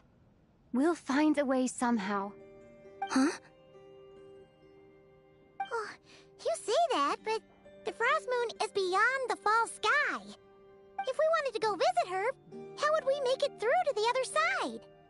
We might not have all the answers now, but I'm sure we'll find a way one day. Huh. Guess someone's gotta be the optimist. The present. The future. That's right. There are still things I can do. What's your plan? Flint's, when you were staying next door, did you ever open the window? No. The rooms here are dark and damp, and there's such a buildup of dust on the windows that the moonlight can't even get in. I didn't think it was worth the trouble. The moonlight? Ah, I think I see where you're going. One moment. I'll see if the owner is available. Don't bother. Time is of the essence.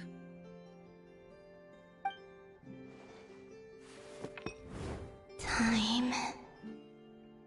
Even if no one sees what I've written at this moment, maybe someone will remember what I said after Moon Prayer Night. I need to write down as much information as I can. And maybe one day...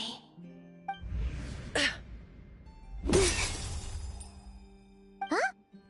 What's up with you? You can't even hold your cup steady. Are you getting tired? A little. Well, you should probably hit the hay then. You've had a really tough couple of days for you.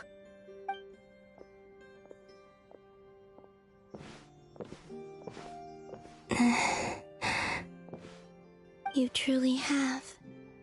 You helped defeat Rare, helped me reclaim my name, and you helped the others organize Moon Prayer Night. Wherever you are right now, I'm sure you're still fighting against the injustices of fate. This is all I can leave for them.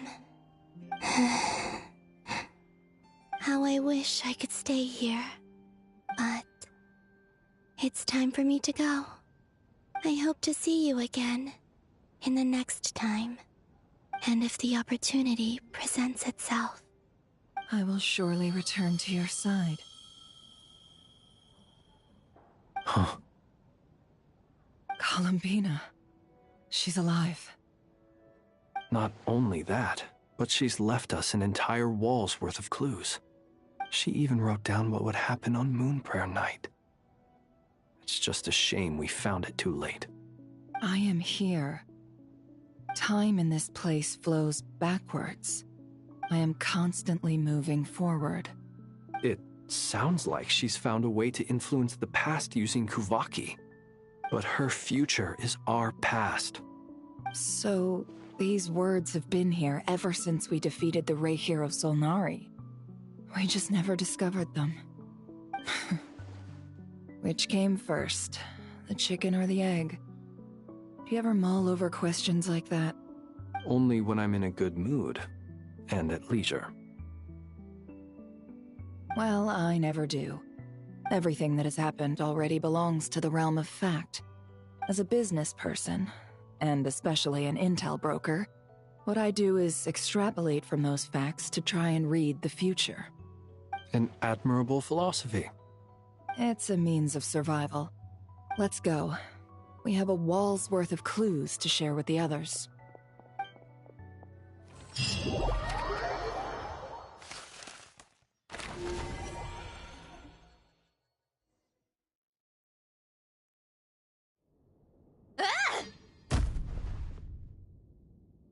It appears that the doctor's energy signature has changed to something similar to Kuvaki, but not like the Kuvaki we're used to.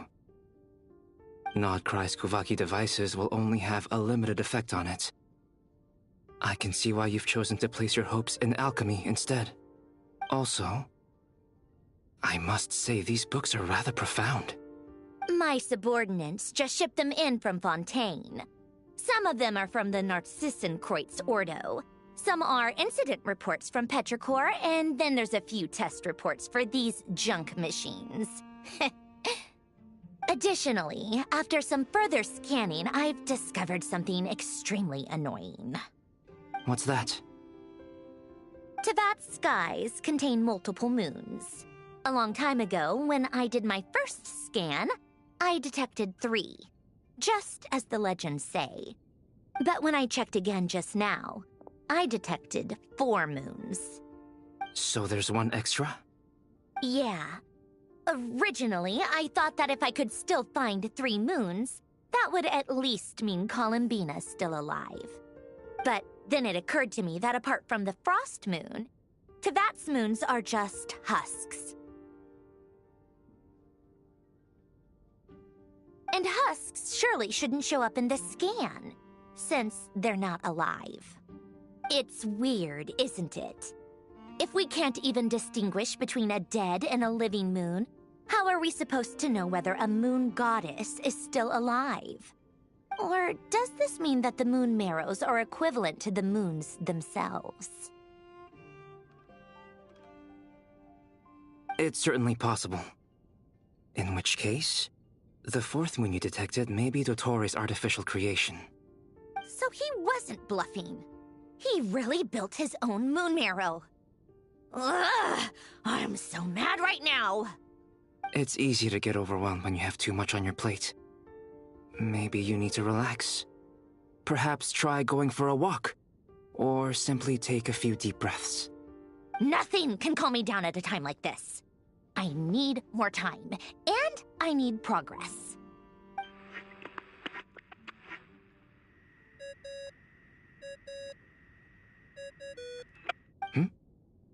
It's Mr. Flynn's. I really hate that ringing tone. Ugh. First the 4 orthants of the Narcissenkreuz, then moon marrows. Now what? Oh, sorry if we're disturbing you. Might I ask what's troubling you? What do you want? We're busy. Are you still at the Curatorium of Secrets? Yeah. Look, everyone else is still out, so there's no hurry. Plus, I'm busy, so I would appreciate if you gave me some space. Even though we have crucial intel to share? Fine. I'm listening. Do you intend to share it via the Dodo communication device? Ordinarily, I would, but this is a unique situation. I think it's best that we discuss it in person. See you at the Curatorium.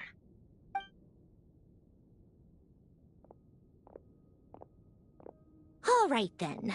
So, what's the situation? The rest of the team is still out working on their missions and evacuations, but we've decided to fill you in on the most crucial information first. Sandrone, you were right. Columbina is most likely still alive.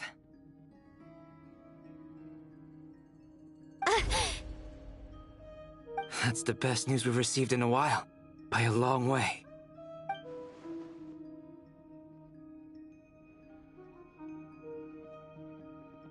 Random locations. Appearing in reverse order? Are you serious? So not dying isn't enough for the Moon Goddess, huh? She has to show off too. Anyway, does this mean we can deduce her condition from the Moon Marrows? Miss Androne, there's nothing wrong with simply admitting that you're happy to hear the good news. I'm not. And she's the least of our problems. We're facing a huge crisis. If she can't control the flow of time in there, she's just gonna keep moving backwards. Different points in time won't intersect, and she'll never find a way out. Let's say life begins with a drop of water. When did time begin? The moment this planet came into being? No, that's not right.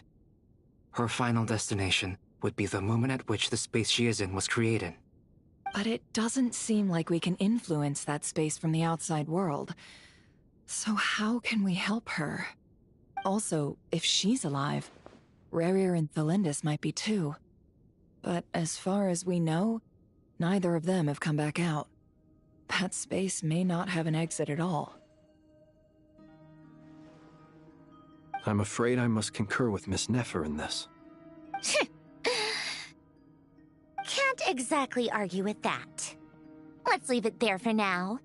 I've taken notes on everything you said. Will it help with your research? I doubt it's gonna help with breaking Dottoro's energy fields. But who knows when it might come in handy. Better to have it all written down than try to remember everything when I need it. All right, I need to get back to my research. Mr. Albedo has made a lot of suggestions that will require my undivided attention. Sure, I'll stay here. I have things to work on.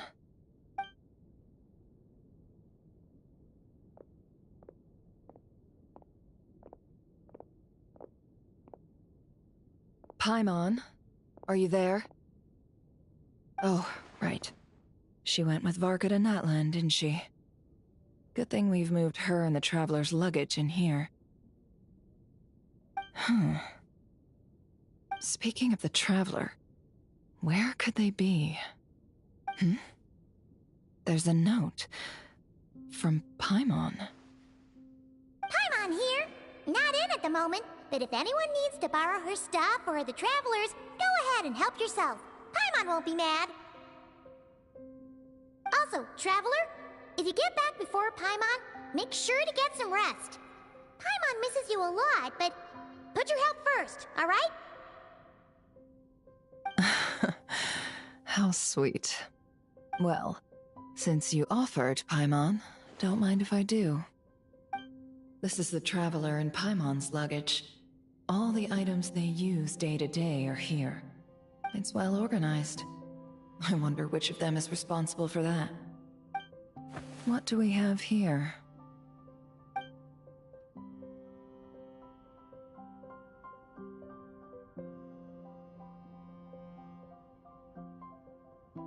The camera captured a special moment that can only occur between people who are close to one another. You can really sense how the photographer feels about their subject.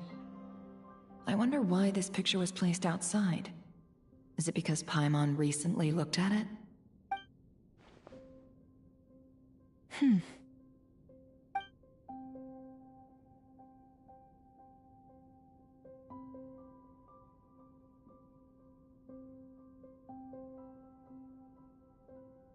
This must belong to the Traveler. Perfect. I'll use this. Hang in there. We'll find you.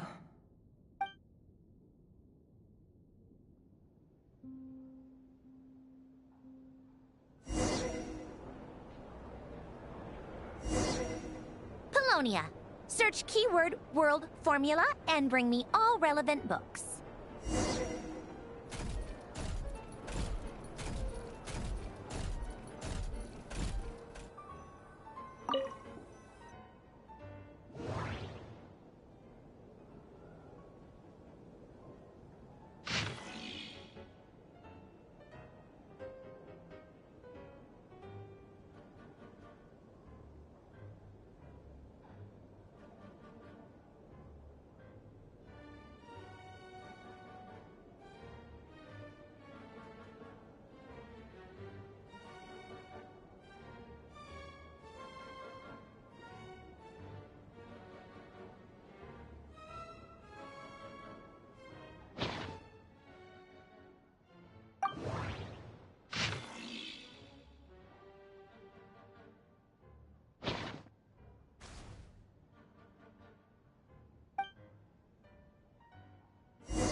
see. This one is on Tonki's sermon dictation concerning the apocalypse. I believe that the correct term for this is Fortuna. This was an ancient Remorian technology, a wisdom unparalleled. I never imagined that Remorian ideas would be so similar to the diagram I have named, the World Formula. This is strong evidence that human civilization should gradually shed possibilities as it continues to explore and evolve. The end of humankind may well be upon us right now. The sparks of civilization shall run out, unless we consider introducing variables from outside the system. Variables. Surely that can only mean one thing. Descenders? Dottore likely captured the Traveler because of her descender status. But the Three Moons' authority comes from the world itself. Why would Dottore need anything beyond that? Where does this variable factor in? The world formula calculates the fate of an entire world. Introducing a variable would therefore give us...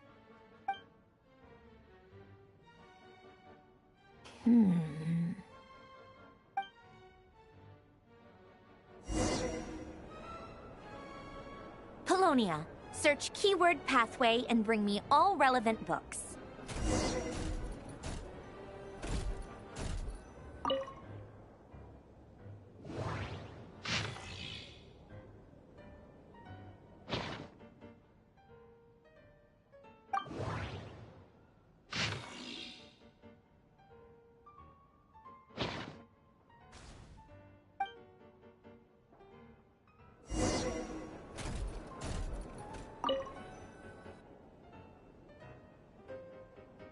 Otonki Sermon Dictation.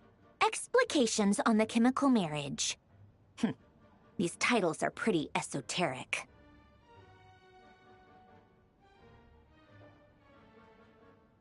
Observe and compute the pathway displayed in the guidance diagram. Deconstructing and reversing its effects could generate potential ideas. So, it's one of Renee's draft lectures. Deconstructing the pathway. I suppose that could lead to a breakthrough.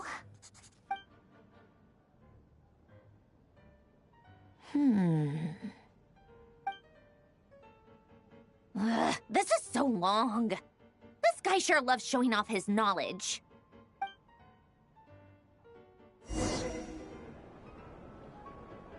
Polonia. Search keyword tree model and bring me all relevant books.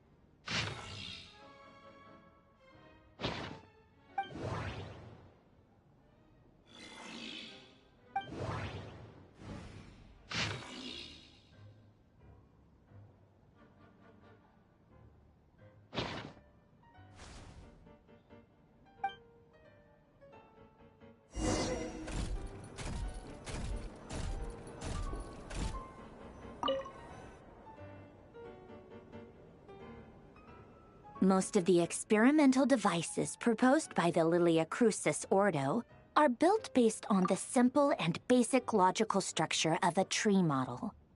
Lilia Crucis. Guess they were trying to cover up the name of the Nautitzenkreuz Ordo? When Duke St. Germanus departed, he said, "It seems that there's no going back." Alas, he is only a genius when it comes to machines. In all other things, he is but ordinary. Excuse me? I'm sorry. That's just ridiculous. What kind of book is this? Great Detective Herlock, the Alchemist and the Clockwork Saint? Isn't this a novel? Come on. Still, the author swears that they knew Renee well. Whatever.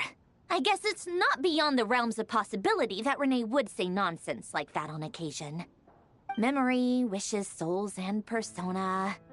Frankly, this sounds more like occultism, but if Albedo vouches for it, I suppose there must be some alchemical basis to these techniques. The way Alain Guillotin saw it, the world was comprised of machines.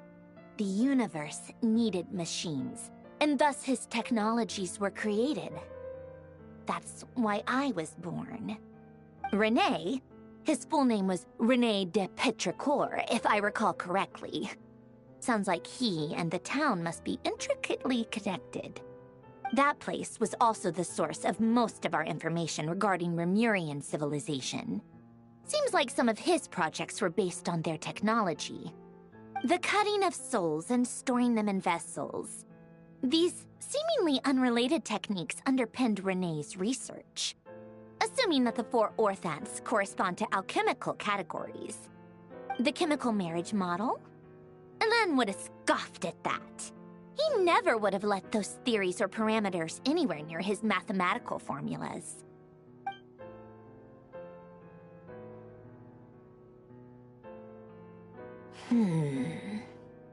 What was Alain's view on René? I know he mentioned the name, albeit very rarely. Oh, now I remember. Alain's old notes are here too. They mentioned René once. René seemed most out of sorts when he spoke to me. A lack of sweet foods has dulled his mind, I should think. Either way, his words are not to be believed. Yep, that sounds like Alain. My subordinates actually did a half-decent job digging out all these materials. Makes a change. Good for them. Some of Alain's old files are completely consistent with these records. He must have gotten them from the Tower of Gestalt. I never knew he got his hands on René's records that early. He may have kept them, but he never even attempted to use them. Didn't believe a word they said. Come to think of it, René's world formula was filled with calculations of constants. That shows he believed that the fate of the world to be predetermined. As for Alain... it's been too long. I forget what he said. What would he have said? A guy like him, fervent believer in machines, but not headstrong enough. The world can be changed. It is worth persevering. Yes, that's how he used to think at least. He created that procedure to save this world. Yet the scale of the world's fate proved too enormous. The result was beyond his ability to calculate. He died having never seen the outcome. And there I was, left behind in the ashes of his dreams. Did you really never take a close look at René's research? Or did you read it, but deem his philosophy incompatible with your model? The very thought of trying to incorporate his ideas probably made you feel sick to the stomach. Well, don't worry, because there's a whole new category of lunatic in town. Next to Dottore, every other madman looks sane. You once asked me what I wished for. Should have asked him instead. He's the one pining for things you'd sooner die than witness.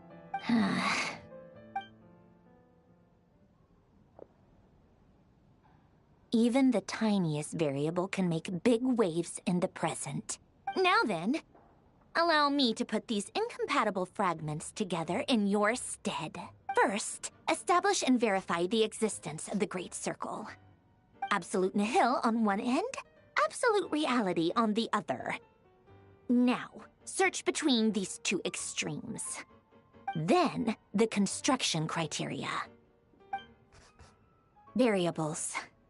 The sparks of civilization shall run out unless we consider introducing variables from outside the system. Input variables. Traverse the world, space-time, and civilization. Then extract the essential nodes from the records to determine which variables they point to. The primordial power that differentiated itself from the void. The power of light. Yes, light. Records. Hyperborea. This is so horrendously complicated. After all that, I'm still missing a few variables. I need to think this through again. How do you think it looks, Polonia? Like the frenzied scrawlings of a madwoman? Fine, keep it to yourself. It's not like you can talk anyway. I'll assume you gave it a passing grade. I jest. But true madness does often start with trying to save the world. What would Arlecchino and Columbina think if they saw this incomprehensible hen scratch? They'd probably have me institutionalized. So would Rosaline. She's been dead for a while now. When I close my eyes and think back, I can still see her face. And that enormous dress she used to wear. Such a bizarre choice. What possessed her? Oh, and the clack-clack of those heels used to drive me insane. No one's asking me, obviously, but I hope you all know that I never wanted to save the world. I'm not crazy. I don't have delusional ambitions, and that's a clinical fact. The world needs a solution, but I don't need the world's validation. It's the world begging me for answers, not the other way around.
Oh, cookies to go with the tea.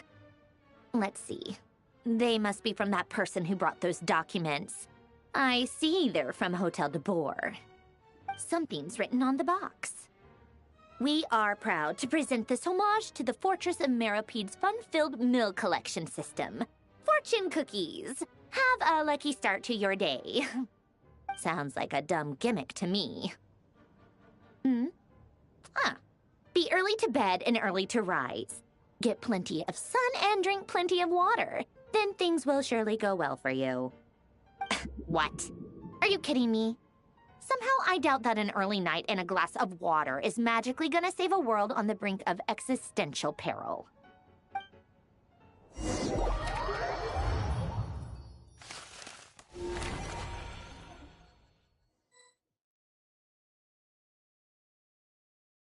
Lady Arlecchino, word has reached us that Lady Marionette's troops are all in position. They are ready to act as soon as the order is given. Excellent. The only thing is, they are fewer in number than we expected. It looks like many of them must have lost their lives at the hand of the monsters released by the Doctor. Can't be helped. Allow them to join our ranks, and keep in contact. As you wish.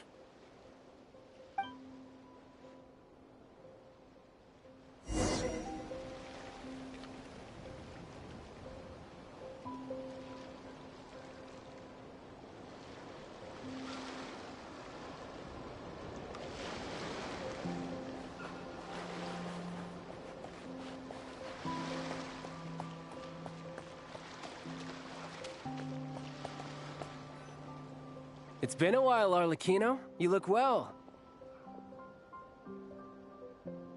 Did Dottore really have to build his lab right on the sole path between Snezhnaya and Nodkrai?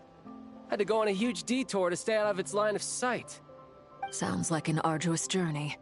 I assume you've brought word from Her Majesty? Of course, all part of the job. Firstly, the Tsaritsa has authorized Fatui Internal Affairs to review Dottore's case. They will reach a formal verdict on whether he has turned traitor and whether he poses a threat to Snezhnaya. While they're working on that, I've been ordered to come and receive the refugees from Nodkrai. They are nearby. My team will escort you to them shortly. Great. Aside from that, Her Majesty has a message for you and Sandrone personally. Huh? Where is Sandrone? She stayed behind to work since I was making the trip anyway. It seemed sensible to have one person on standby at base while the other came out to meet you. All right, guess that's just how she rolls. In that case, tell her that the Tsaritsa's decree this time is pretty awesome sounding. I think she'll like this one. Still, I wonder what... Wait, what's that? Did one of our troops turn into a monster? Take him out.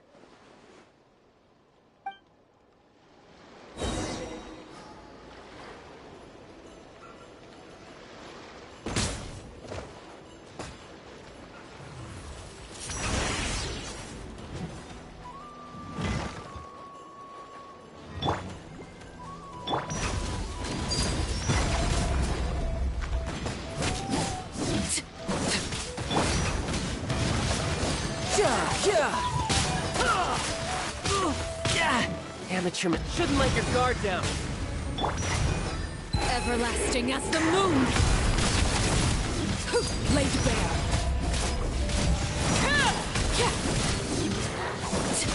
You've gotten stronger, Arlecchino. Nice. Stop that right now. I appreciate the praise, but I am not fighting you today. I knew it.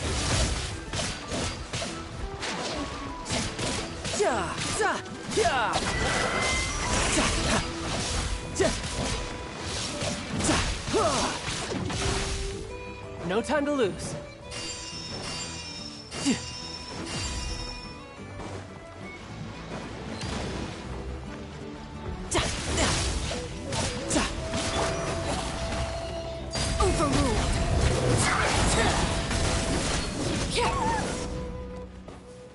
I can't believe it. He was a living, breathing human one moment, and the next... Another fine piece of work by our dear colleague, I'm afraid. What in the world has been going on in Nodcry? A lot. But long story short, Dottore stole 2 moon marrows that should have belonged to Columbina, then built a 3rd moon marrow of his own to concentrate the Trilunar Authority in his hands. What? What do you mean he built a moon marrow? People build roads and houses, not moon marrows. What's his next DIY project? He's gonna build a god? You could stand to be less surprised. We are harbingers. The work we are engaged in makes the creation of gods seem mundane by comparison. I tell everyone who asks that you once crossed swords with Rex Lapis while serving as a key supporter for Rosaline's plan. But right now, you're acting like a common adventurer. Thanks for speaking up for me. Those 2 really took me for a ride back then. Then again, surely no common adventurer would manage to get tangled up with them the way I did. That's gotta count in my favor, right? It almost sounds like you wish to repeat the experience. I might have to lower my opinion of you. No. I'll stop talking. Please, go on. Dottore is currently still experimenting with his newfound power in ways that continue to corrode the outside world. As for the human mutation, I believe this is simply a consequence of his experiments, and not a strategic move. That radiant beast was once a subordinate of Sandrone's. I suspect he was only allowed to live so that he could become an experimental subject. Also, those of us who fought Dottore have been afflicted with a curse. As such, I cannot leave Nodcry. This is so much worse than I thought. No wonder Her Majesty's decree is so extreme. While these exceptional circumstances persist, the Harbingers are hereby authorized to use unilateral executive powers. Should Dottore pose a threat, Arlecchino and Sandrone are permitted to eliminate him. My thanks to Her Majesty. I will pass these good tidings on to Sandrone. Her Majesty has also declared that she will refrain from launching an attack on the now evacuated Nodcry due to the presence of unretrieved research material. A wise decision. By the way, how's my old partner doing? I'm assuming they're with you? Partner? You mean the Traveler? I'm afraid I have bad news. She was captured after our failed assault on Dottore's lab. Her whereabouts are currently unknown. What? Why? Since when does Dottore have a bone to pick with her? That is indeed the question. I'm not sure he does. He must have some other goal in mind. This won't do. I have to rescue her. You can't. We have no idea where the Traveler is. What am I supposed to do then? Stand here twiddling my thumbs? Sandrone is working on it. The best thing you can do right now is complete your mission. Fine. I guess I'll leave this to you then. One last thing.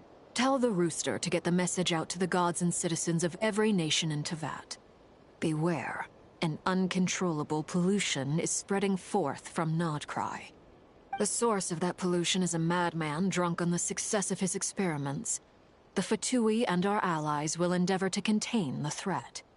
However, if Nodcry falls, things are likely to escalate. Considering Dottore is one of our own, all Fatui stationed in Nodcry consider it our duty to stay and fight him to the bitter end. Whatever the cost. Hey, don't be too pessimistic.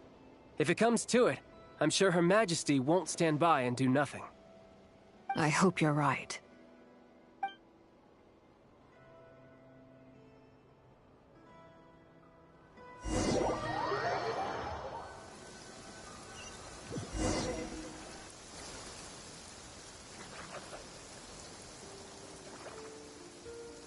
You're right on time.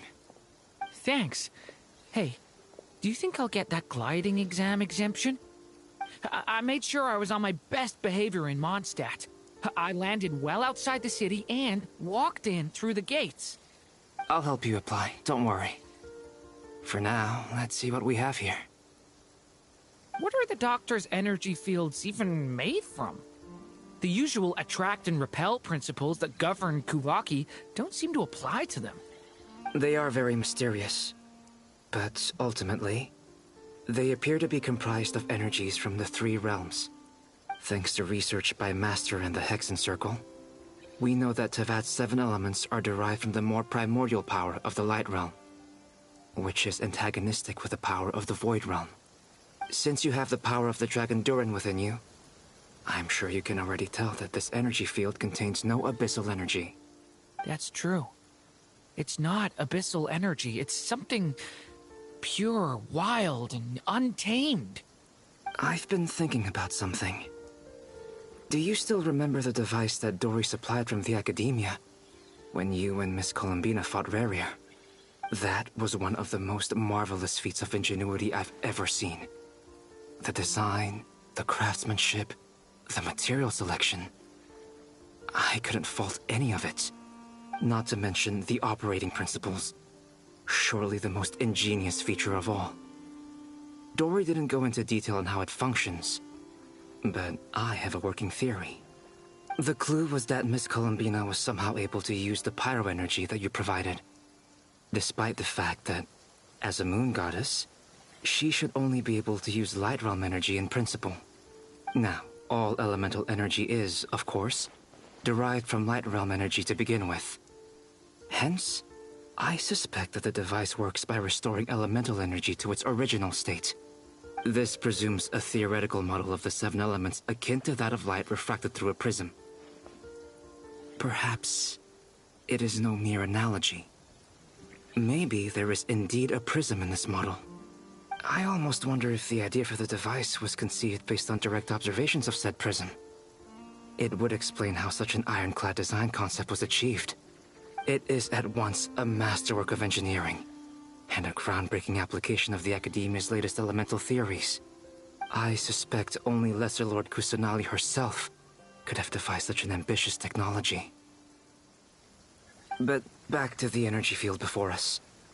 If this is pure Light Realm energy, its relation to elemental energy is one of integration versus division. Or you could say that the former contains the latter. Could this mean that elemental energy can dilute the power of the Light Realm? Should we give it a try? We should.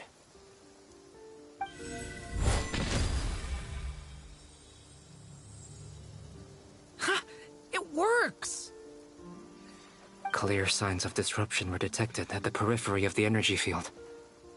This indicates that elemental energy can disturb or even negate the field. Now you try. All right, here goes. It's working!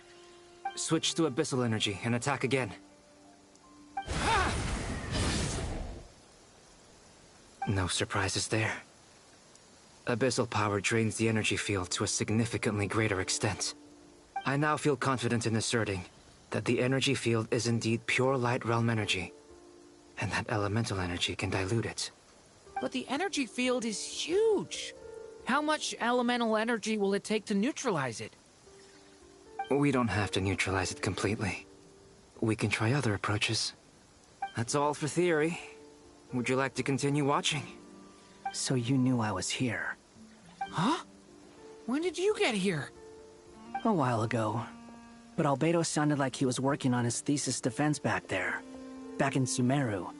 You can end a person's whole career by interrupting them mid-speech. Very thoughtful of you. I'm truly touched. Could I ask you to lend me a hand? With what? A little test. Try using Anima to unleash a concentrated assault with circular blades, with the goal of breaking through at a singular point. Nice! This time it tore through the field. Tremendous. This is a major breakthrough. Should we go through? We probably shouldn't risk having mutually antagonistic energies in such close proximity. Durin, you stay here and watch the entrance. Hat Guy and I will go in to investigate. Sounds sensible to me. Keep your eyes peeled, Durin. Don't worry, I got this. You two be careful in there. Just give me the signal if you need help, and I'll dive right in. What do you mean, signal? It's based on a new alchemical concoction I developed last month. When 2 bottles of it are smashed on the ground together, they emit a blinding burst of light. If it comes to that, remember to shield your eyes with your hat. Glad I asked. Thanks for the heads up.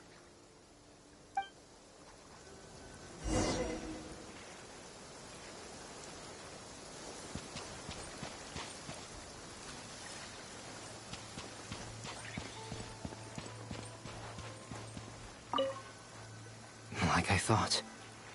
Beyond a certain distance, we can't see the opening where we came in. Maybe that's to prevent people from escaping. Sounds like Dottore style to me. Not much has changed. Things are basically the same here as they were before the energy field appeared.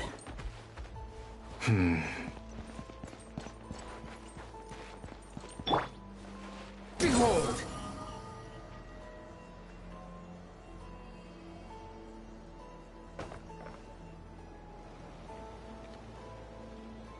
They have no heartbeat and they're not breathing. We can only assume they're dead. But there are no visible wounds. Also, there's an animal squatting next to each body. It's watching us. That's not an animal's gaze. What are you trying to tell us? Doesn't seem eager to talk. I guess maybe it's just an animal after all. Let's keep looking around.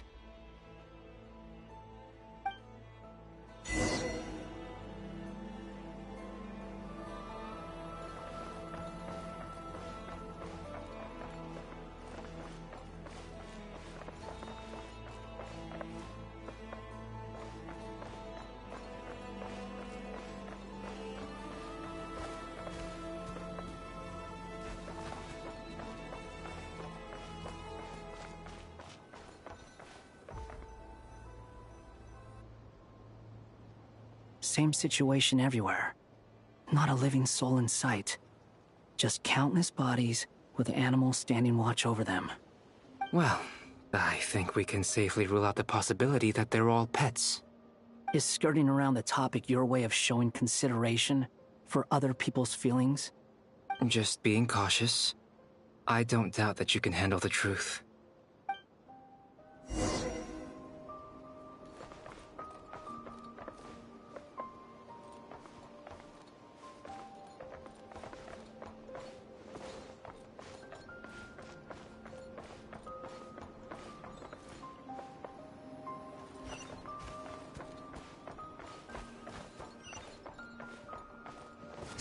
Fury.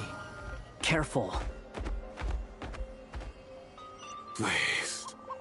Help us. Please. Over there.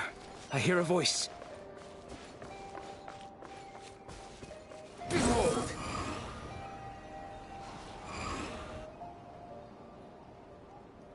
Please. Help us. Please. What happened here? I don't know. Suddenly, everyone collapsed. Then my line of sight got lower. I still have some of my senses left. I gotta get out of here.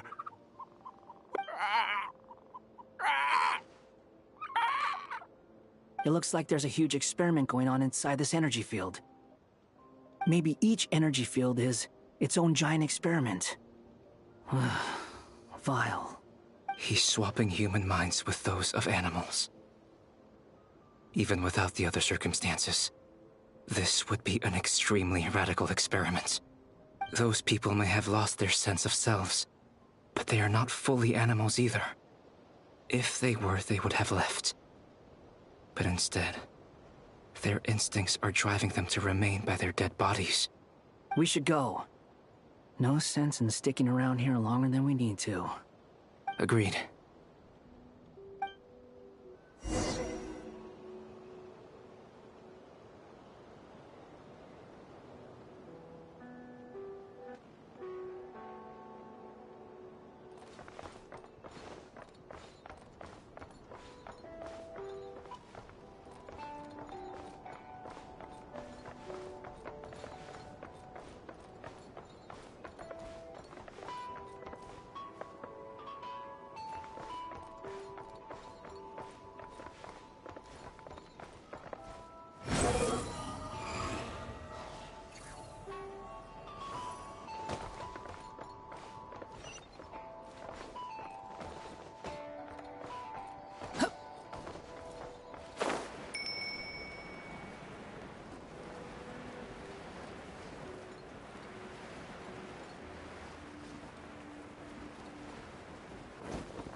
You're back! Everything okay? We saw some things that take a strong stomach. Otherwise, we're fine. We should share our findings with the others.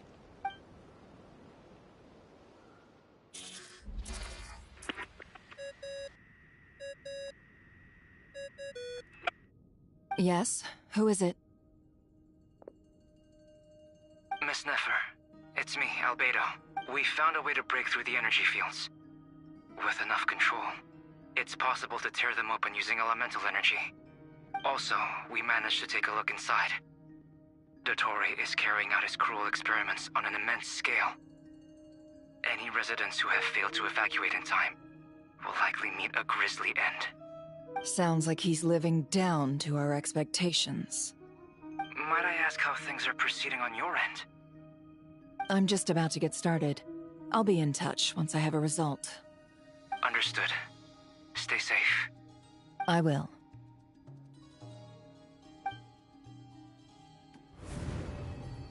Well, Nefer, I'll link up with you once my tasks are complete. What makes you think I'd need you to do that? I'll need it. And considering the way you approach certain matters, I think you'll be better off with me present.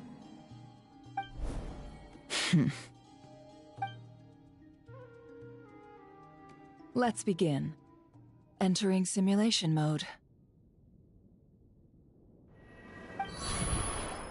A vast wasteland. Is this the Traveler's inner world?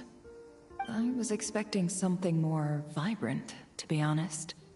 Wait, someone's there. What are you looking at? In that case, I'll look at it with you. I want to know all about everything you've seen and experienced. Is there somewhere I should return to? Or should I stay here and be the hero everyone says I am? I don't dislike my current life. Roaming the land, fighting battles, accomplishing missions, earning a living, looking after Paimon. It's not so bad. I guess the only thing that's missing is that you're not here with me. This is the conscious layer, which contains a person's true feelings. It is filled with both longing and kindness. I suppose anyone who lives long enough ends up wishing for someone who can't be there. Maybe it's the only way we can feel truly alive. Time to delve a little deeper.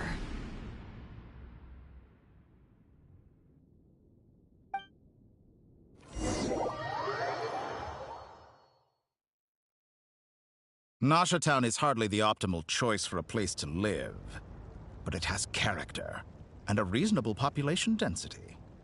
What are you trying to say? Oh, don't be nervous. I was just thinking where might make a good starting point for your journey. Perhaps I should send you further afield. Conria, perhaps. Conria ceased to exist long ago. Once again, you fail to understand the possibilities that the Tri-Lune creates. Anything that has existed in the past, I can now recreate. You simply do not wish to see that happen. That might be because you miss your sibling and fear getting answers that you are not ready to learn. But this is not for me to judge. If we are to collaborate, we need to maintain an amicable relationship. In a moment, you will be able to... Oh no. What are you...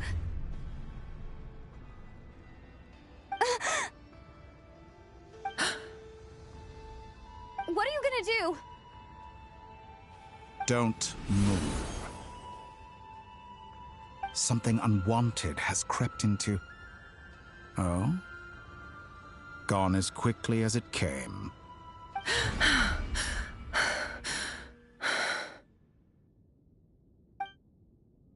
Did you save me?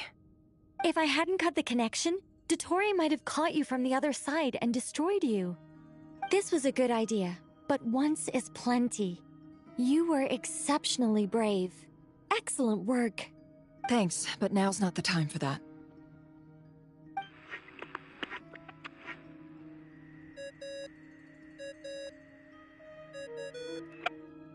Albedo speaking. I think I know where she is. What is this endless darkness? I can't see anything, even though my eyes are wide open. But why? What happened? Ah, sorry about that.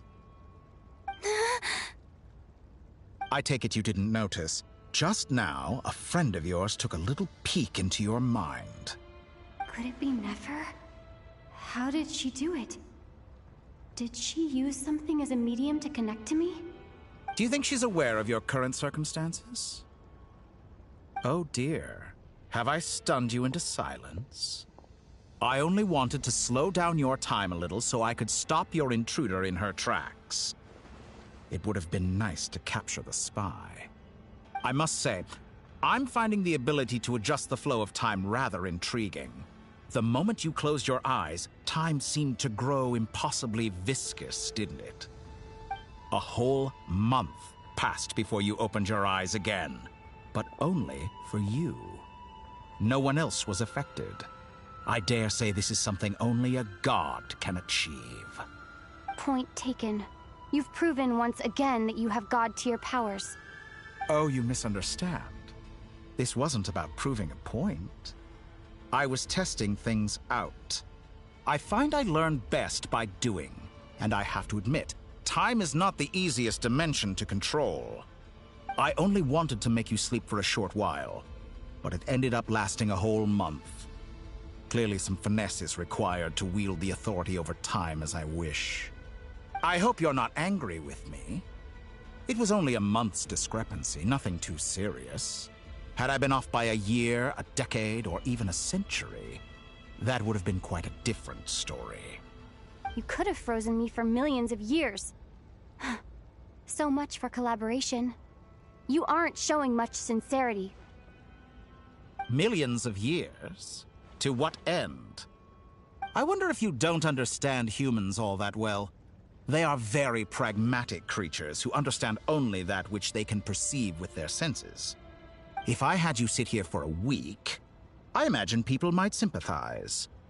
But if I left you here for 100, 1,000, or 10,000 years, the sheer size of that number would cause it to lose all meaning to them. They would not have the capacity to comprehend your suffering, and thus they could not empathize. Unfortunately, while gods do exist in Teyvat, it is ordinary humans that account for most of the population.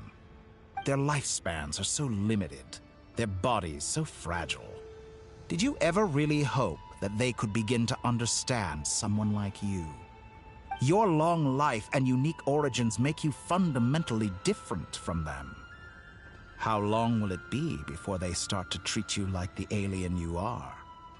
Before you are ostracized, outcast? Alien. Even I feel bad for you sometimes. This world has made you into a slave. So many times you have served its will, and not once have the powers that be ever thought to grant you the one simple thing you wish for. You have been treated most unfairly. I can change that. I will grant you special privileges, and give you back the status you rightly deserve as a descender.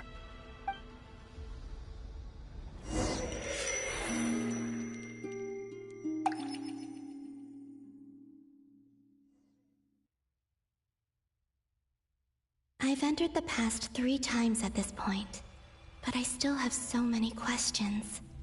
For instance, beyond each point being further back in time than the last, what determines the specific locations at which I can make entry? So far, the common thread linking all 3 scenarios is that the Traveler has been present. But it's more than that. I know I sensed something familiar around her. What was it? I'll keep this question in mind as I carry on.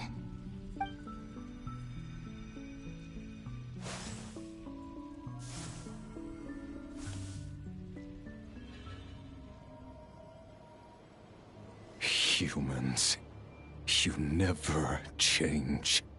Always trying to use powers you neither comprehend nor control. This looks like Star Sand Shoal. Was this before Rerir regained his physical form?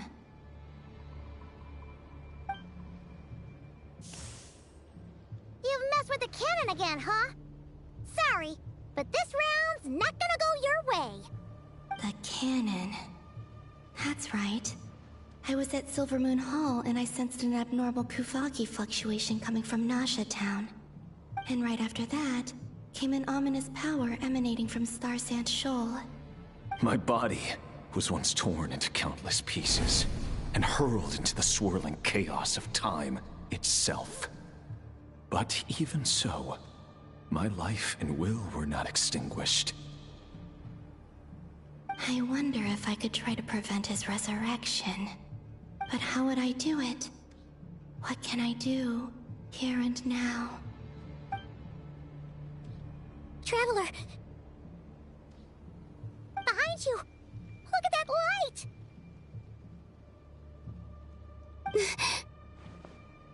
No, I won't make it in time. She's using the Kuvaki shield like I taught her. Is she gonna use it to block the cannon's beam? She's strong. I'm sure she can manage. But the force released when the beam impacts the shield might lead to collateral damage. EC Island. The Frost Moon Scions will be exposed to lethal levels of Kuvaki. A question, if I may. Kind Miss Columbina. When the cannon's Kuvaki beam was deflected earlier, I saw several bolts of energy streak toward Hisi Island, only to be blocked. Did you also have a hand in that? Maybe that really was me after all. Well, future me. But I don't know if I have enough power left. Siki sato pasa sax, niti ipotofutos.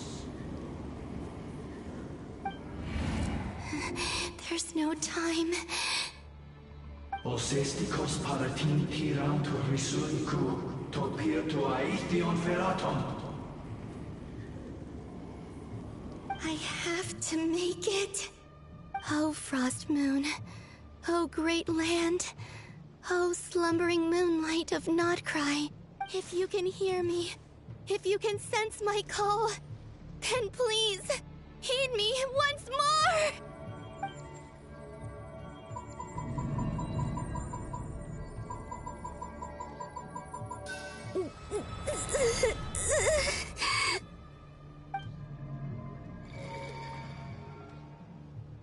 Did it work?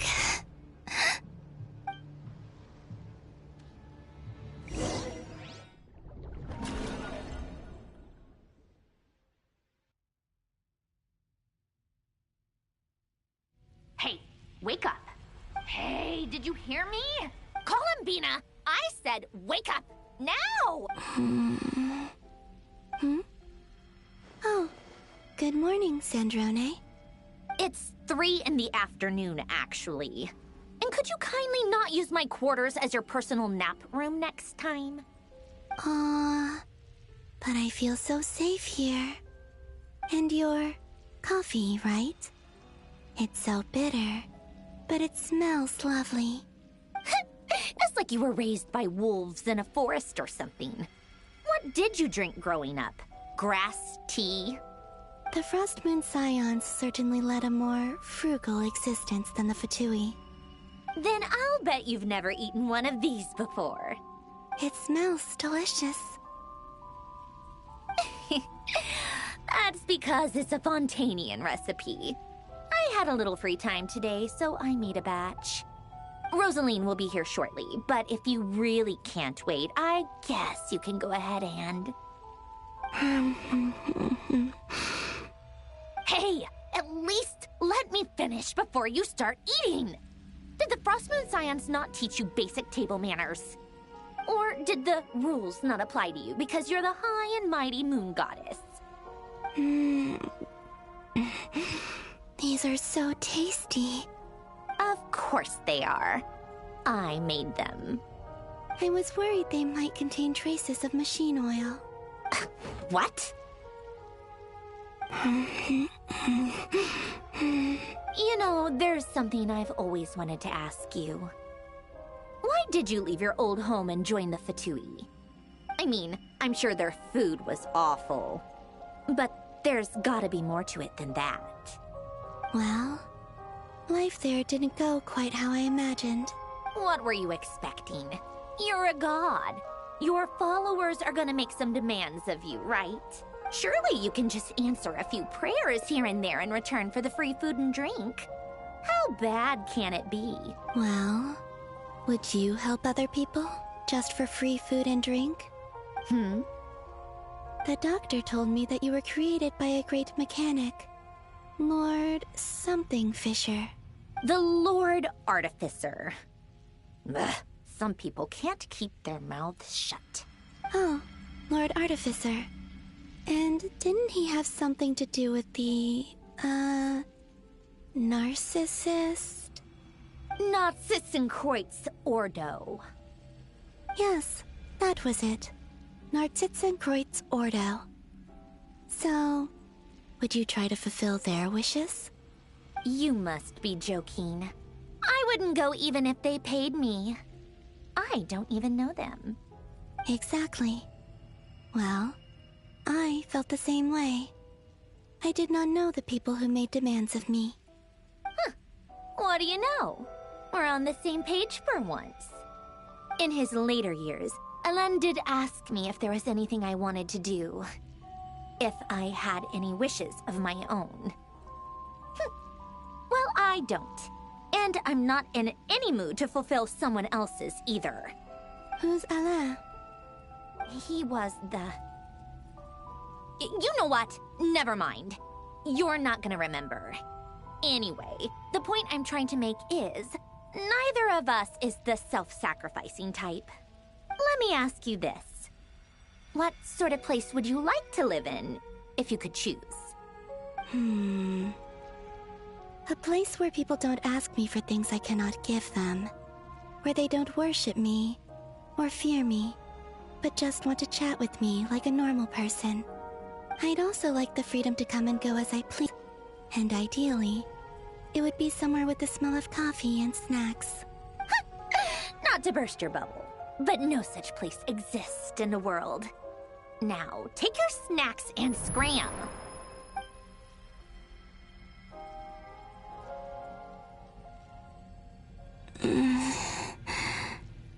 Did I pass out? Of course. I'm back here again. I dreamed of events from my past. Sandrone. Traveler. I miss you all so much. Back there. I guess I managed to harness all the Kuvaki energy on Hisi Island. But how did I do it? Time is flowing backwards here, and I can use that familiar power to enter the world of the past. That mystery ally everyone talked about. It was me all along. I can sense that there isn't much more power remaining up ahead. What lies at the end of all of this? Will time keep flowing into the past? And will I ever find my way back?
It's getting harder and harder to use my power.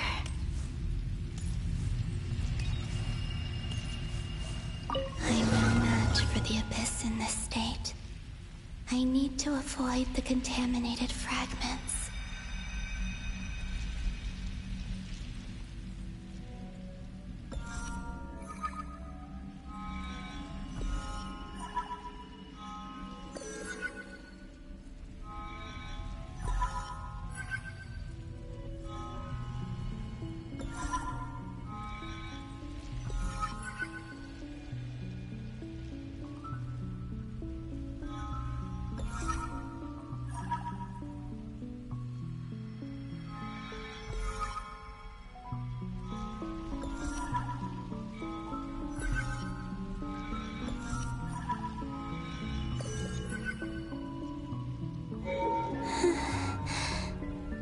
Time to go.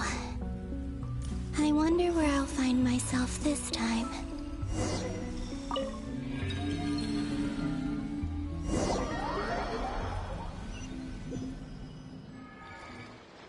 The Final Night Cemetery. This is where Flint's is based. Or not! How are we supposed to read through this many files? Difficult, yes. But it is also our most efficient option. Seems like they're searching for information. Oh, I remember. Flintz and Varga talked about some files on the Wild Hunt. Was this my doing too? To expose the true intentions of this Rarir, we need to dive into Notcry's history. Are my actions changing the past? Or are they simply completing a process? Is all of this inevitable? Or am I the one making these decisions? If I choose not to help them now, will it change how things turn out? Hope we don't land on our heads then. They're my friends. I can't not help them.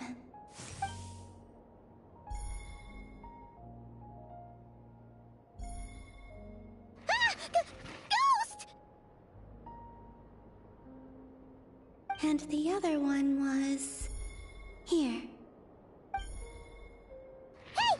Another file's moving!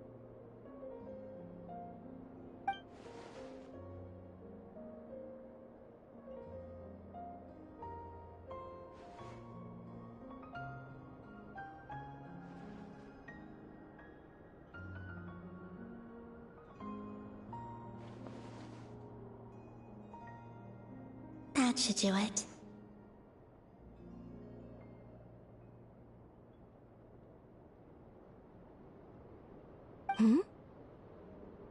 Luanatar? You can sense my presence? Wait!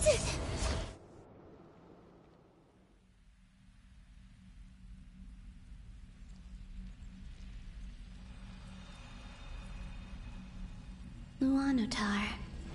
So she's that familiar presence I've been sensing all along. She's always been by the Traveler's side. That explains why the Traveler has been there each time I've entered the past. But why Luanatar? Is it because she has a connection to me as the Moon Goddess's familiar? If so, why not any other Kuhenki? That's...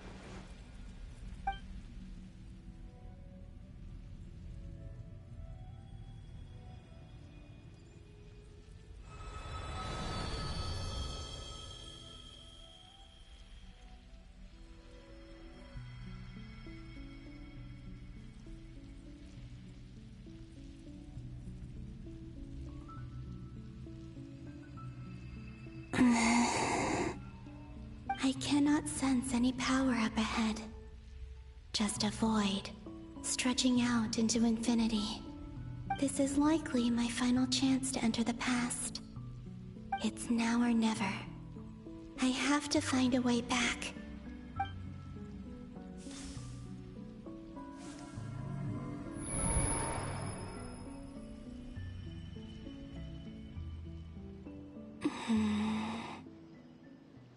Easy Island?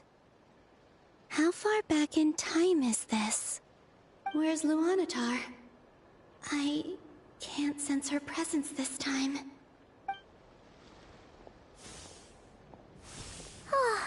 Seeing Enefa and Aino reunited like that sure was heartwarming. Traveler, Paimon! No, stay calm. I don't have much power left to change things. I don't even have that much time left here. Think, Columbina. How do I find a way back? A way back... to where? Do I go back to Moon Prayer Night? Or to the future that followed? And if I return in my current state, what will become of me then? Dottoro's actions that day proved that he'd been planning that for a long time. He had already seized the power of 2 Moon Marrows before capturing me. Even if I managed to get back, how can I fight against him when he wields the Tri-Lune Authority? I can't. If I go back like this, I'll be playing right into his hands. I have to find some way of rivaling the power he has usurped. Wait. Time flowing backwards. The Tri-Lune Authority. Does that mean... I think I know what the final destination of this lunar reflection might be. I know know what I must do. Speaking of homes, we must already be close to where the Frost Moon Scions live. The vibe here feels different, just like the scenery. But how do I communicate my plan to my friends? Should I write it down here? No. Someone else will see it. I need something with a close connection to me. Something I can use as a medium to tell them what's happened to me in here.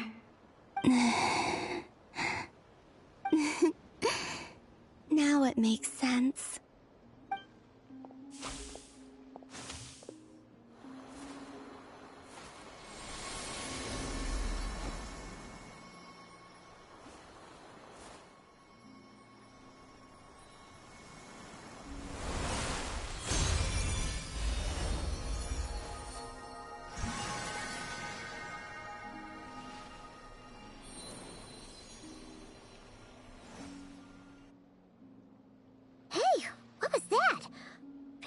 Some sort of breeze blew by, and then the petals suddenly turned into...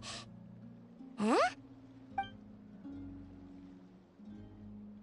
It was I who brought Luanatar into being. I gave up a piece of my own soul to create her. That's why I could sense a familiar power from the moment I entered this space. It also explains why she's been present in every past location that I've entered. Because we have a deep connection. Hey there! What's your name? And the reason why there are no more gates to the past after this point is that Luanatar hadn't been born then.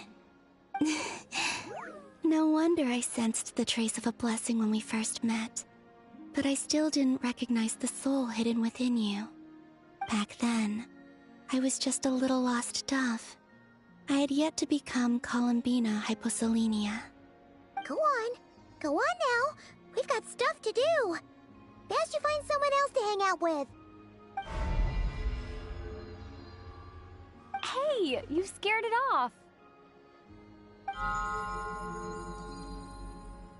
I'll be counting on you. Remember to stay by the Traveler's side, guide her, and help her in my stead.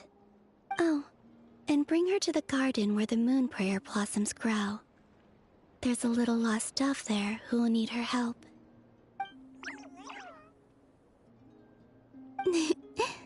Go on.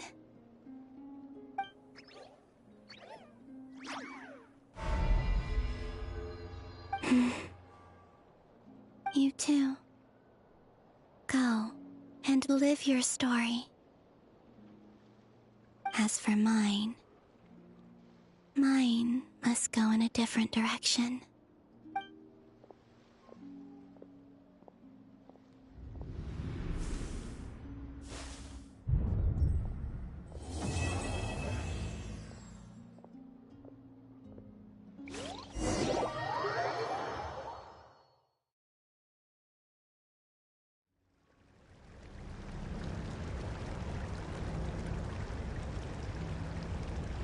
How would you like to experience the thrill of never being held accountable for your actions? You could crush people like ants without consequence, or tear off their heads or limbs as you please. Believe me, such a life is but one small step away. What point is he trying to make? Freedom? But the freedom to kill? To do evil and get away with it? Why would you offer me that? The creation of a world is the ultimate scientific experiment. I have taken my research to the highest level, where I shall be not just a god, but also a servant to many sacred spirits. I shall heed the truth and perform holy deeds. A god's laboratory is the perfect playground. But it needs the right occupant to explore its full potential. Mortals are found everywhere one looks. Not so with Descenders. I'd prefer my first guest to be a distinguished individual such as yourself. And I know you could make the most of the opportunities it offers. So the condition for entering the new world is to take innocent lives. The same dilemma that Rerir once faced. Could I really bring myself to kill others for my own benefit? Rerir did. And look where it got him. Have you made up your mind? I can't do it. Your playground is no place for me. You're putting your hopes in the wrong person. But we both know I'm not quite the hero you say I am either. I have my own reasons for the journey I'm on, and they aren't all selfless. You've grown a lot since we last met, but there are still things you are unwilling to compromise on. This will only hinder you. Why don't I lower my requirements a little as a gesture of goodwill? I'll give you a little time to learn to be a less noble soul. That'll make things much easier for you. I really doubt I could live that sort of life. And yet you already sound less defiant than a moment ago.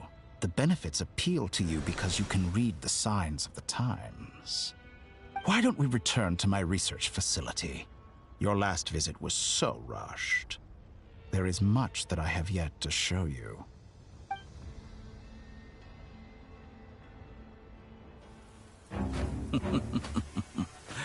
Now to that question, Heroes don't attack from behind. Guess I'm no hero. This is most disappointing.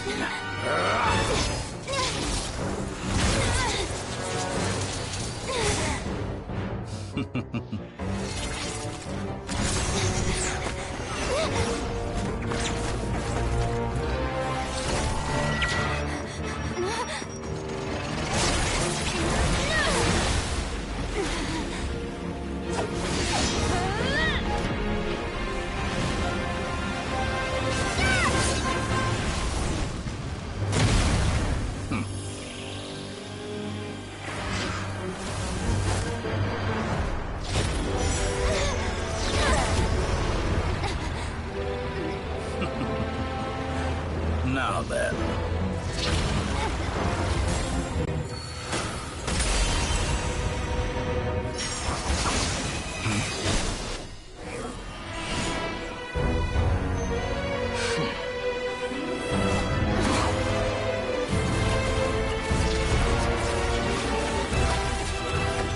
A new face.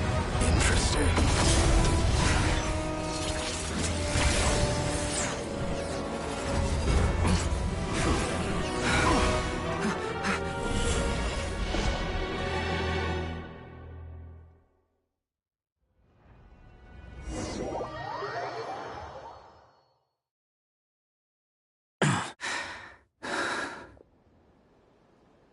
You're still gonna call me Hat Guy after that, huh?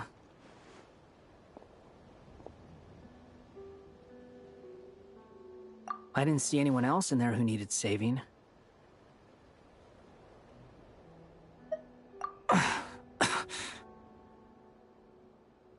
It's nothing. I'll be fine. Why are you looking at me like that? Is it that shocking that I'd come to your rescue? I owed you a favor back in Sumeru. Now we're even. Distracting Dotori was tough. I won't lie. He's not gonna fall for the same trick twice. That was my one shot. I'd hoped to use it to take him out. Ugh. I never wanted to obliterate someone more than I do right now. Dotori doesn't recognize me, but his segments were originally made based on an analysis of my operational principles. I expect it's only a matter of time before he figures out what I am. So Dotori doesn't recognize Wanderer because he deleted himself from Irminsul. Did he really miss his only chance for revenge by saving me? Why the long face? Hey, I'm not blaming you, okay? And I'm not complaining either. Rescuing you and killing Dotori are equally important goals. Everyone would be pretty stuck without you. It's best you live to fight another day. How are you holding up? Are you all right? Hat Guy said to put safety first, so we agreed to run as far away as we could after leaving the energy field, and only meet up once it was safe. You don't look injured. It seems that Dotori didn't do anything to you. All right. Rescue operation complete. Let's head back. There's a lot more work to be done before this is over.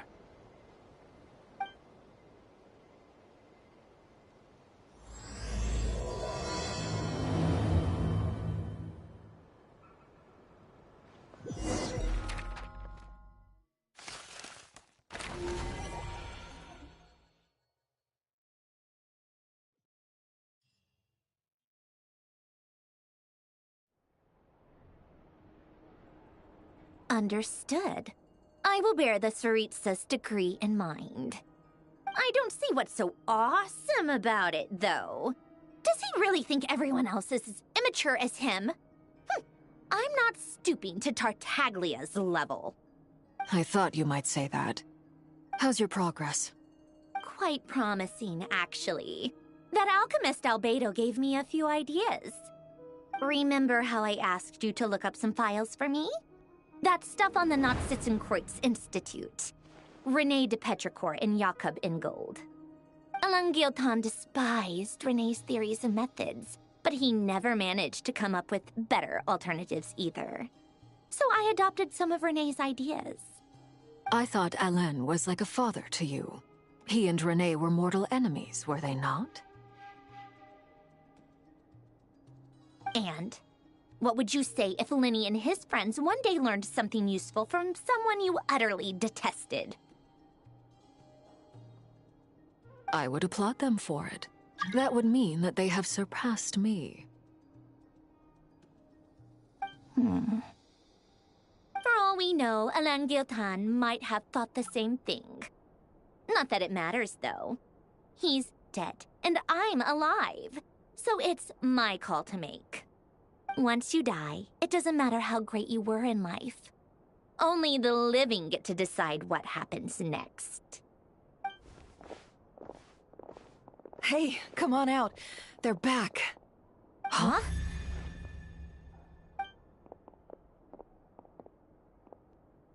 You're back? And your head's still screwed on? And you still have all your limbs? What does it look like? Way to keep your composure, madam. Excuse you. I am perfectly composed. Glad you're okay. Yes, it's a huge relief. Worry? Oh, yeah, right. You think we, the Fatui, were worried about you? We were worried sick. Hey! The Traveler and I were already friends. You are free to join this mission in whatever capacity you please. Much like your tea parties. It's a laugh a minute with you guys. I must say, I was quite surprised when Mr. Albedo told me he would need no additional aid. We discussed this on our way back as well. I am rarely so unequivocal, but in this case, we had full confidence in Hat Guy. He said he knew what he was doing. Albedo and I pretty much had to just wait outside on standby. Meanwhile, Hat Guy broke into the energy field and rescued the Traveler solo. You didn't have to mention that. Well, I'm thoroughly impressed. You are a force to be reckoned with, Hat Guy. Is she back? Is she really back? Traveler! It's really you!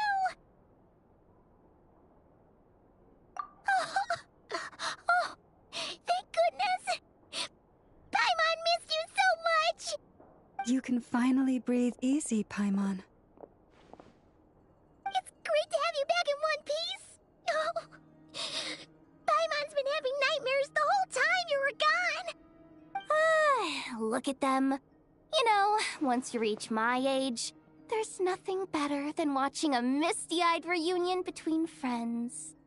It's nothing. Same goes when you get to my age, too. I bet Ino and Anefa would be tearing up as well if they were here. Varka, I'm not sure Anefa can cry. Oh, yeah, good point. Hey, your eyes are looking a little red and puffy. Come here. Let's hug it out. What? Ew, no! No, thank you. You're not my dad, okay? Knock it off! Everyone, I'm sorry for all the trouble I caused you.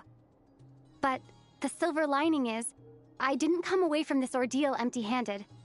While I was being held captive, I learned a lot about Dottoro's current capabilities and what he plans to do with them. Allow me to explain.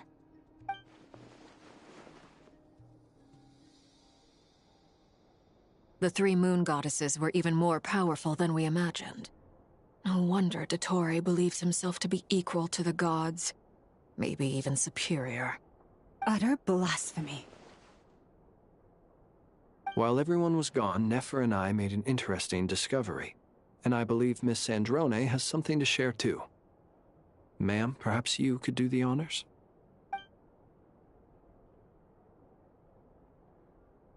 Called it. Getting rid of a pesky troublemaker like her is like trying to clean up after a crumbly cake. It always comes back to haunt you. Our next step is to find a way to bring her back. A place where time flows backwards, with no destination in sight. Surely it must have been created for a specific purpose. But I fear the answers are buried deep in Tevat's history, held by great powers beyond our reach. It sounds like she's on a specific path through time, just traveling in the opposite direction to us. The question is, where does that path lead? Or will it keep going to infinity? We considered that question as well. Strictly speaking, time is not infinite. Indeed not. Every road has an end. Nicole! You sure loved quietly sneaking in mid-conversation. I do, in fact. It's something I've always done at our mages' tea parties. Quiet, mysterious, and persuasive. You wonder what lies at the end of her road. Well, just as the world has a beginning and an end, so too does time. And so, the end of the road is the moment that Tevat was born. But where Miss Columbina will end up along this road, that depends on where this particular river of reverse time began. What about the original moons and the moon goddesses? Do they have a beginning too? All things do. In the beginning, no moons adorned the sky. It was the Dragon King Nibelung who raised the three moons into the heavens, and thus were the moon goddesses born. They were shadows of the planet, born to wield Nibelung's authority and oversee the world on his behalf. They were extensions of his will, manifestations of his majesty. But then one day, they disappeared just as suddenly as they had once been brought into being. Nobody knew where they had gone.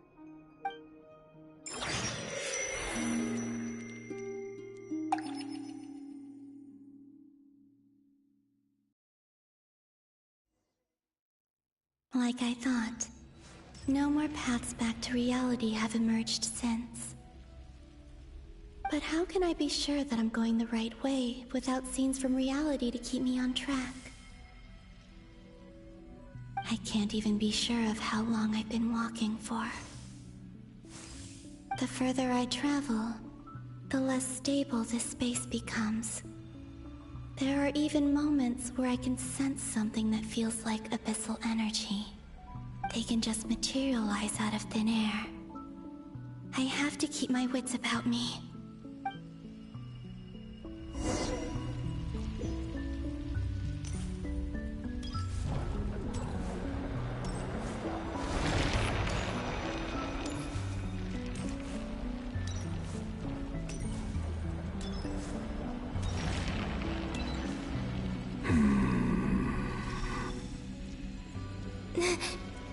Is that the ray here of Solnari?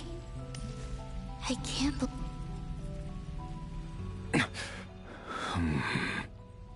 You are the moon goddess. But how? Please, there's no need. I'm not interested in fighting anymore. I find that a little difficult to believe. Yeah. Honestly, so do I. The way you used my own power against me was... It was a brilliant strategy. And then, in the final moment before I was thrown into this space, I got to see an old friend. Mr. Dainsleif. Right. It was so long ago now. But we were friends once. And when I first got here, I was filled with hatred, remorse, and rage. How I cursed and devoured. I tore everything here apart. I was consumed by the desire to leave this place and have my vengeance. But to no avail. This is a place with no exit. This is the second time I've entered this space. Though I have no memory of the first. I was torn to shreds the moment I entered. But this time I survived. It must be partly because of this new body. And partly because of all the Kuvaki I absorbed in Nodcry. Are you the source of the abyssal power in here? Not all of it. Some is from when I first arrived here and tried to destroy everything. But there was already a degree of abyssal power here, before I entered. And like a venomous snake baking in the merciless sun, it tried to slither into my shadow. Tried to? So, you rejected it? Yes. Because after that, the world suddenly became silent for a moment. What do you mean? The voices in my head. They were gone. And then I saw her. Her? Thalindis. My former lover. Never mentioned that she saw a memory of Thalindis leaping into the moon's reflection. More precisely, I saw her afterimage. I'm sure the real her is long gone. She was just an ordinary Conrian. She couldn't have survived here for very long. Anyway, why have you come here? Didn't you know it was a dead end? If I hadn't escaped through the moon gate, my friends would have been in far greater danger. Oh, I see. Because of your power. The power of a moon goddess. What? You'd like to know how I know, wouldn't you? The one who resurrected me said so. I could hear a deep lust for power in his voice. Do you mean... Dottore? Dottore. So that's what he's called. He'd been collecting fragments of my body for a long time. Also that he could resurrect me at the moment of his choosing. I had no interest in his research. But being as corroded by the Abyss as I was, we were aligned as far as hunting the moons and recovering my strength were concerned. So that's why the Wild Hunt suddenly became so active in Nodcry. When I left the Fatui in my weakened state, Dottore must have felt that his time had come. Moon Goddess, could I ask a favor of you? What? I know this is a lot to ask, especially from someone who tried to kill you. If you refuse, I won't fight it. But this is the only thing I desire now. Nothing else matters. What do you want? I'd like you to take a message to Thalindis for me. Thalindis? But... Yes, she's dead. But like I said, I saw her afterimage. I can sense that some part of her soul remains here. Far ahead. Why don't you go and speak to her yourself? I can't. I don't know why, but I can't move freely in this space as you can. All I can see is a glimpse of her, walking away. Just like the moment when I last saw her in life. In return, I will clear these abyssal obstacles for you. No, not in return. I'll clear them for you. Whether you want to help me or not, it feels like something I ought to do.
Yeah. Why, indeed. I've been asking myself that question a lot recently. Why did I do the things I did? I'm tired of it all. Tired of the person I became. People used me. And then I turned around and started using others. I hurt a lot of people. I think I grew tired of it long ago. But I wouldn't admit it to myself. And ultimately, that's how I ended up here. What do you wish to tell her? All of it. My past. My mistakes. Everything that happened after we were separated. Is it okay if I give her the abridged version? Yeah, I'm sure there's plenty you can skip over. Just tell her the important parts. Whatever you think that means. Like the part where you relentlessly tried to kill us? It's up to you. Love demands honesty. But my relationship with Thelindis was built on lies. We hid too much from each other. But after living my whole life in the shadows, I don't want to hide anything anymore. I will do my best.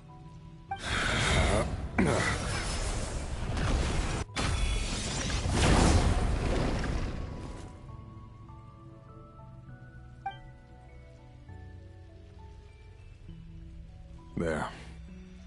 The Abyss will no longer stand in your way. Even though Mr. Dainsleif felt he had to fight you, I think he still regarded you as a friend. Dane? He said that you betrayed him, but he also felt great remorse at never having understood what you were truly going through. Why tell me this? Because if he'd known that someone could take a message to you, I believe that's what he would have said. Thank you. It means a lot. I know this will sound strange coming from me, but don't die, Moon Goddess.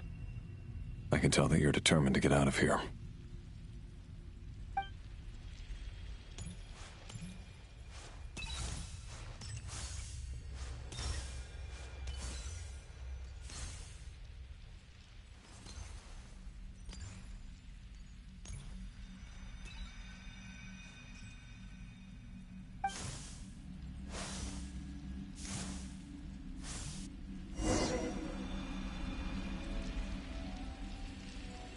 He kept his word. The Abyss is no longer obstructing my path.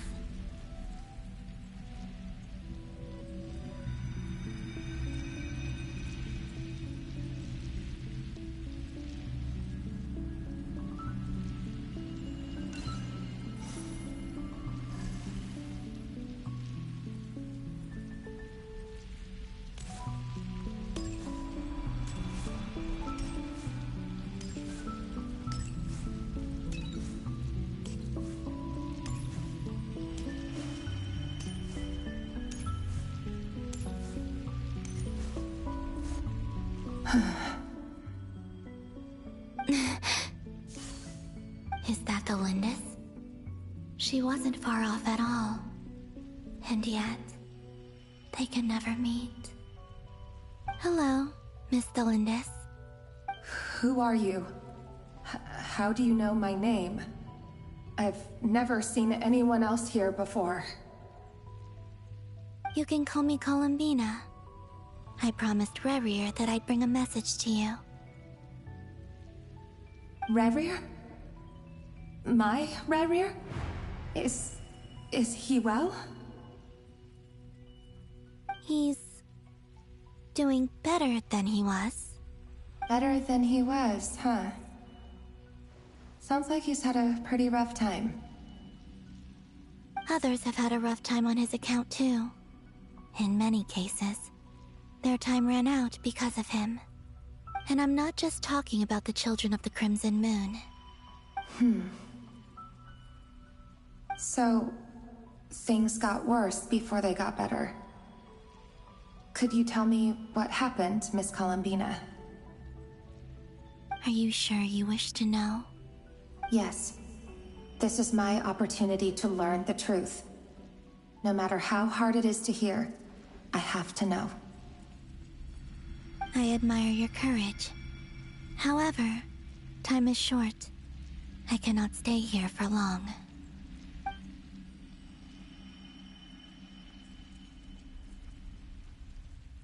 Ryrir had seeds of hatred in his heart, and many people nursed them for their own ends.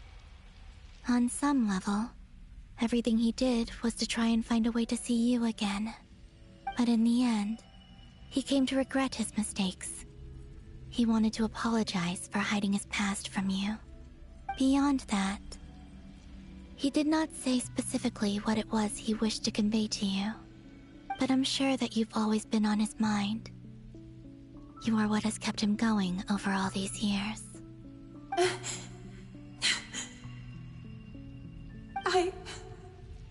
I'm sorry, Miss Columbina. This is so upsetting. I'm not sure how to put my feelings into words. It's all right. I understand. Well, that's everything from me. So, I guess I'll be... Wait. One moment. Time flows backwards here. The road ahead only leads further and further into the past. I know. I intend to reach the end of that road.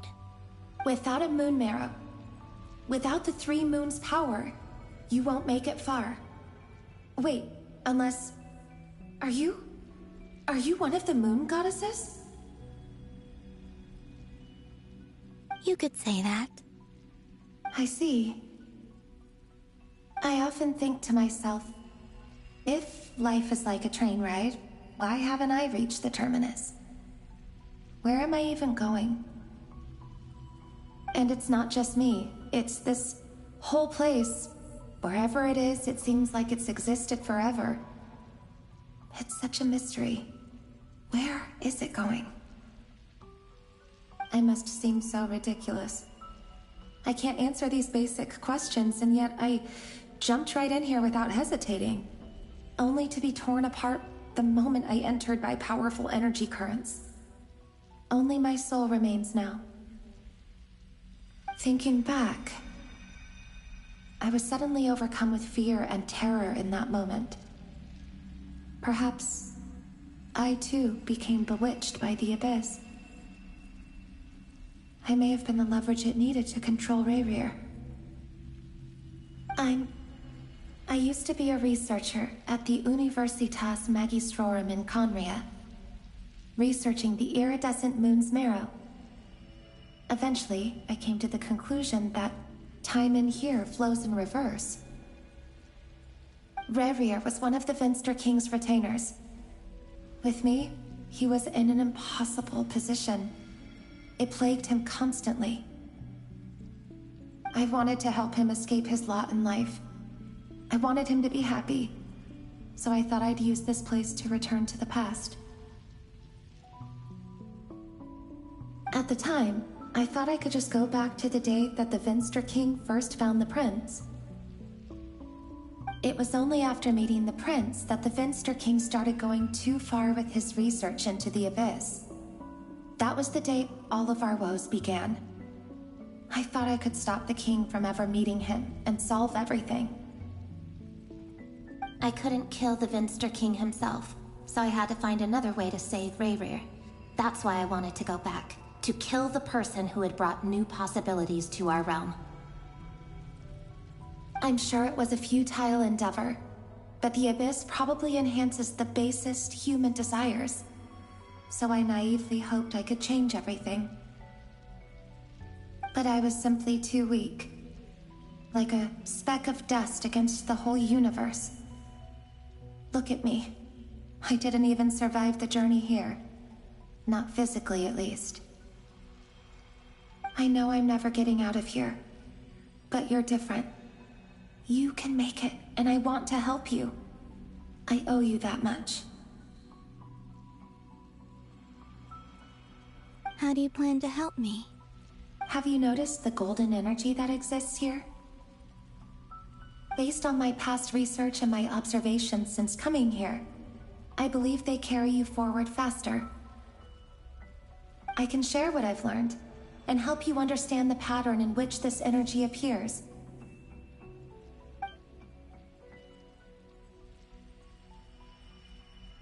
I think you just might... Now, I know you will be able to change the past. Also, I've been speculating about where this space ends. The documentation was scanned, but from what I know of the legends about the moons, the oldest ones seem to begin with Nibelung, king of dragonkind. I have no way of verifying any of it by this point, but if it's true, you might be able to reach that era if you keep walking. Understood. Thank you, Miss Thelindis. I'm the one who should be thanking you. If you hadn't entered this realm of everlasting death, what use would my deductions be? Thanks to you, they have some meaning. About Rayrir, I'm so sorry. For everything. It wasn't your fault. That's not true. Because we both feared bringing trouble upon each other, neither of us ever told the truth. And that dishonesty sealed our fates. But enough about that. I wish you a safe journey, Miss Columbina.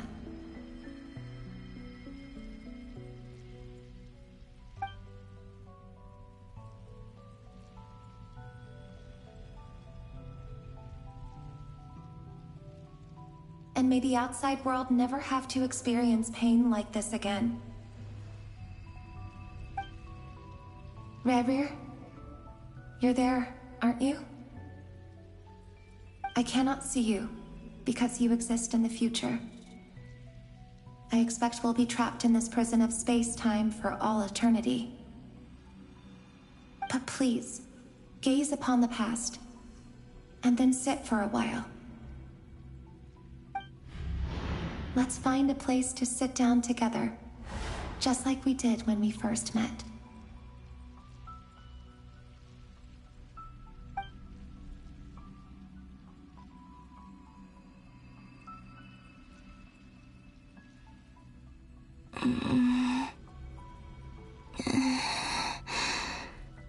How long have I been walking? How much further till I reach the end?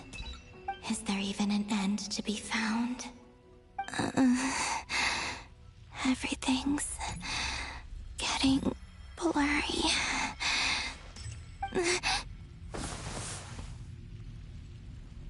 Huh? Are you all right, little sister? Have you come from the distant future?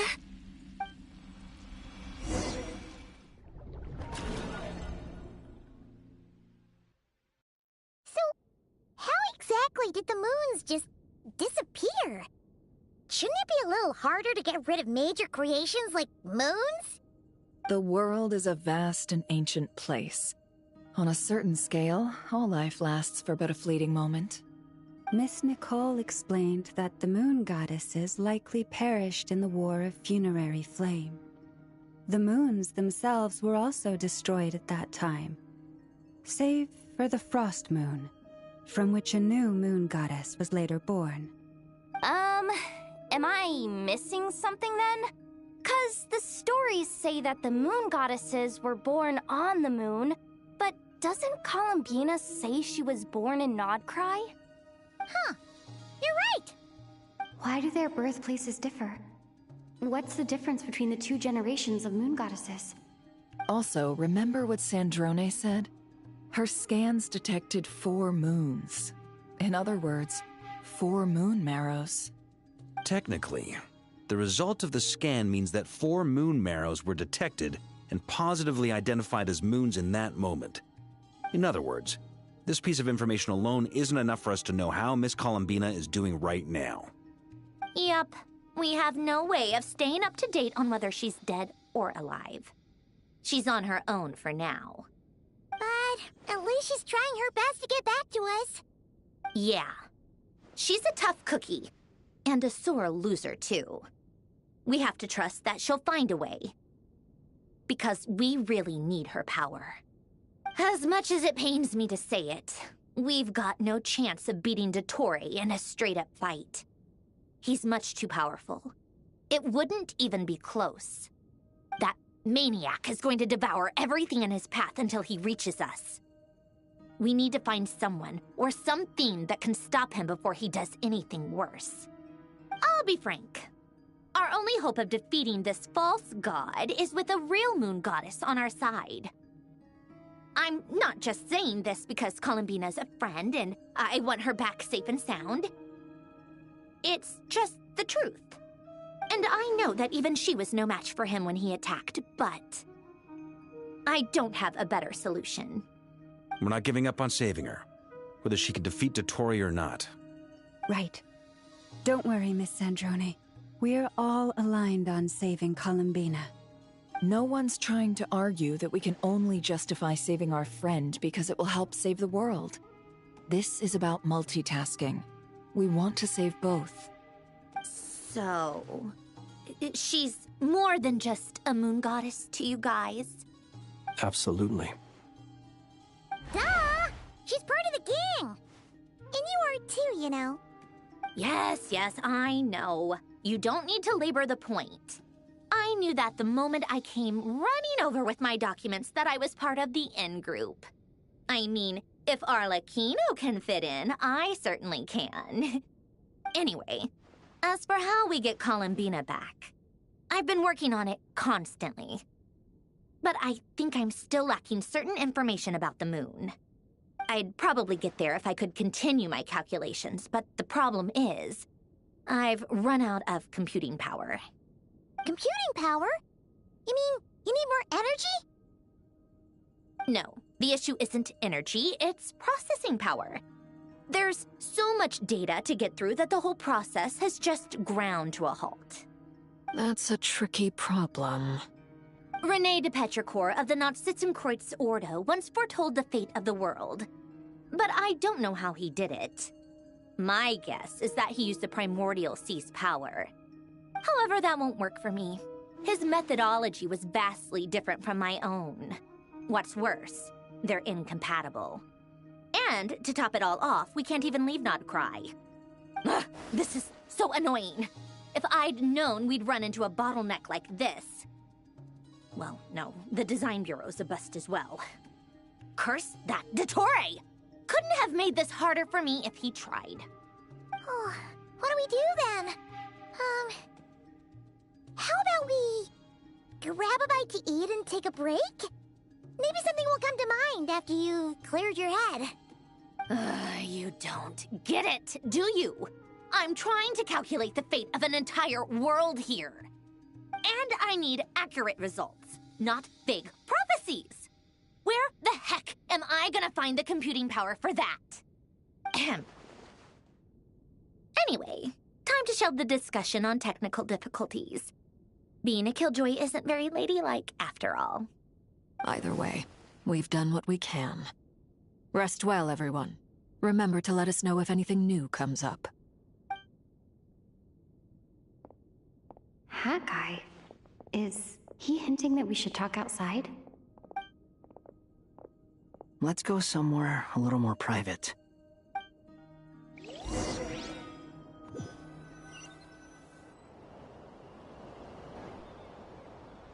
You know that Dory went back to Sumeru, right? Yeah. She mentioned she was planning to head back. Things aren't looking good for Nodcry. She's gone to spread the word so that Sumeru has a chance to prepare for the worst. From what I know of Dottore, there are two possible reasons why he hasn't made a move yet. One is that he's still working through some kinks in his new powers. The other is He wants to see how we're going to react. He'll easily devour everything eventually, so I guess he's in no rush to make it happen. The first false god he made was me. Now it's his turn. Even though my records were erased from Irminsul, Dottore ideas haven't changed one bit. He once told me that becoming a god was like turning yourself into a hungry wolf or giant serpent to devour the moon.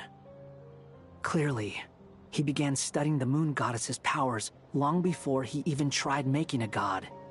He's always wanted to get his greedy hands on divine authority one way or another. And in the end, he devoured the moon where I failed. In the desert of Sumeru, there is a chessboard built by King Deshret, also known as Al-Ahmar.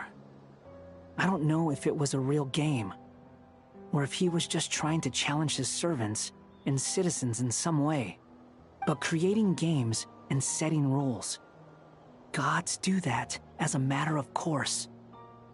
That's the kind of power Dottore craves.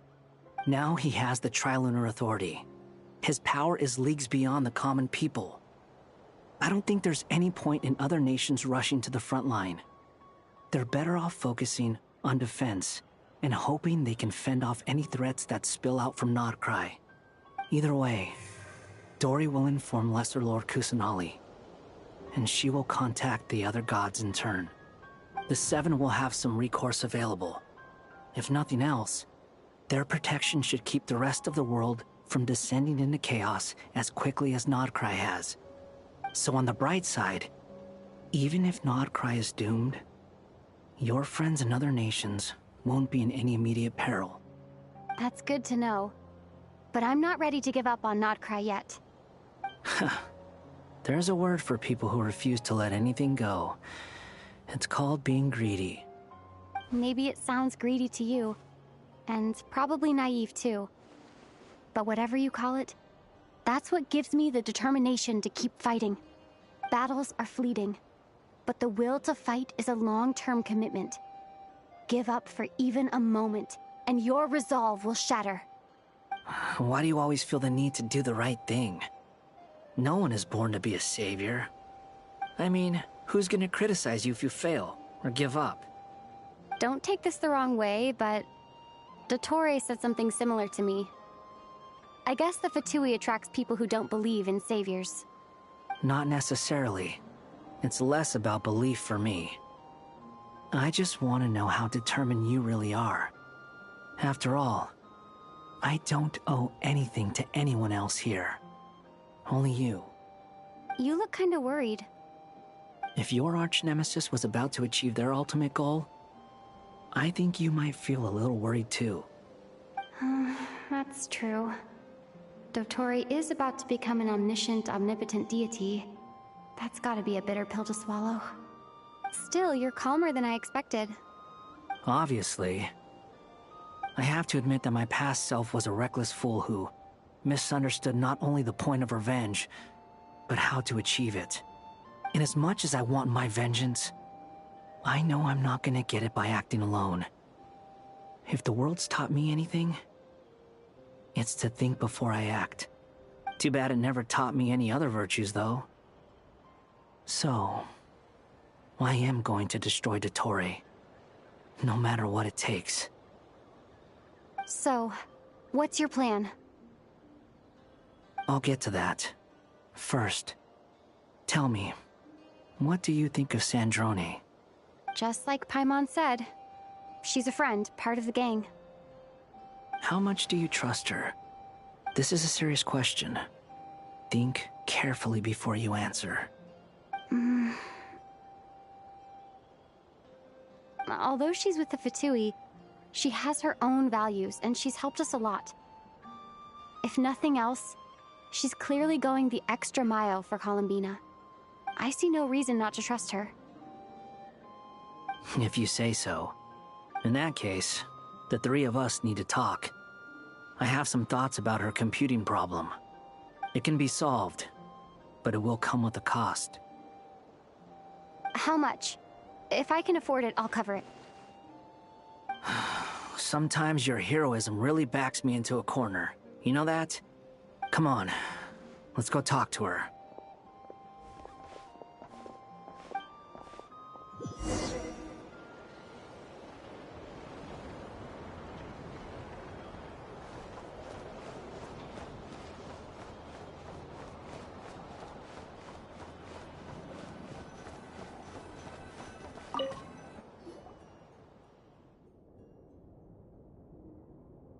Miss Androne, Traveler.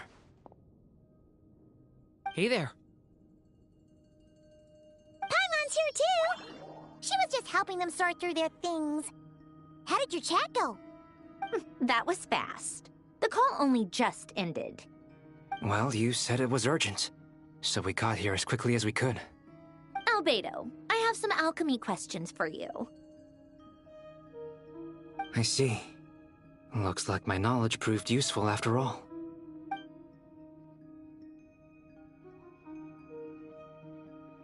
If I might ask, what is the end goal for the modified formula you'll be using? I needed to predict the future of the entire world.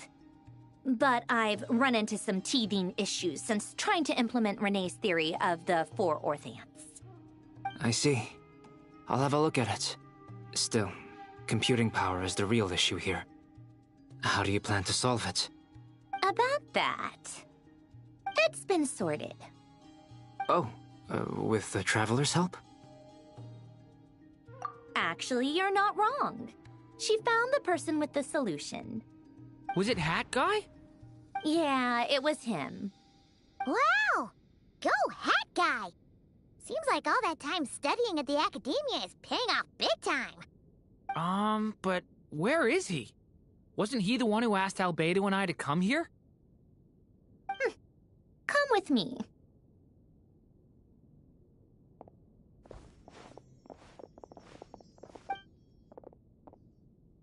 Hat Guy? What's happened to him? Hat Guy!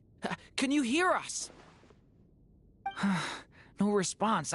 I guess he's in hibernation. Hat Guy mentioned that he was a puppet. It seems that his functions are currently shut down.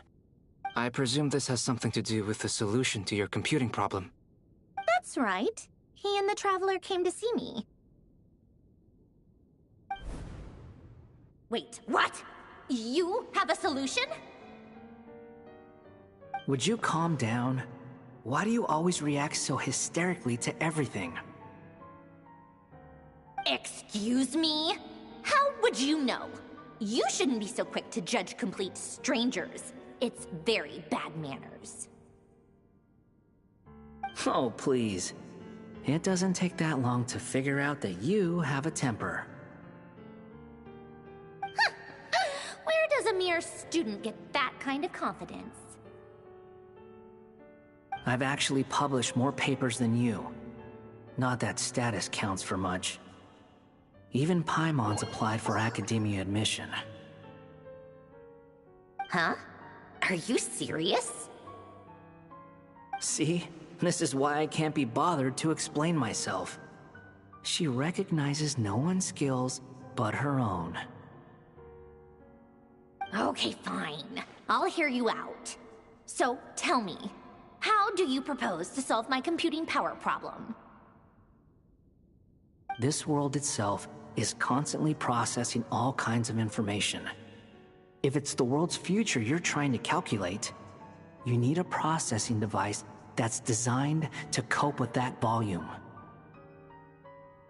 Easier said than done. Only Irminsul can handle that kind of... Wait, is that what you're suggesting? But surely we can't just plug my formula directly into the ley lines. You should be able to tell that I'm not human, right? Yeah, I noticed. The technology, though, seems pretty ancient.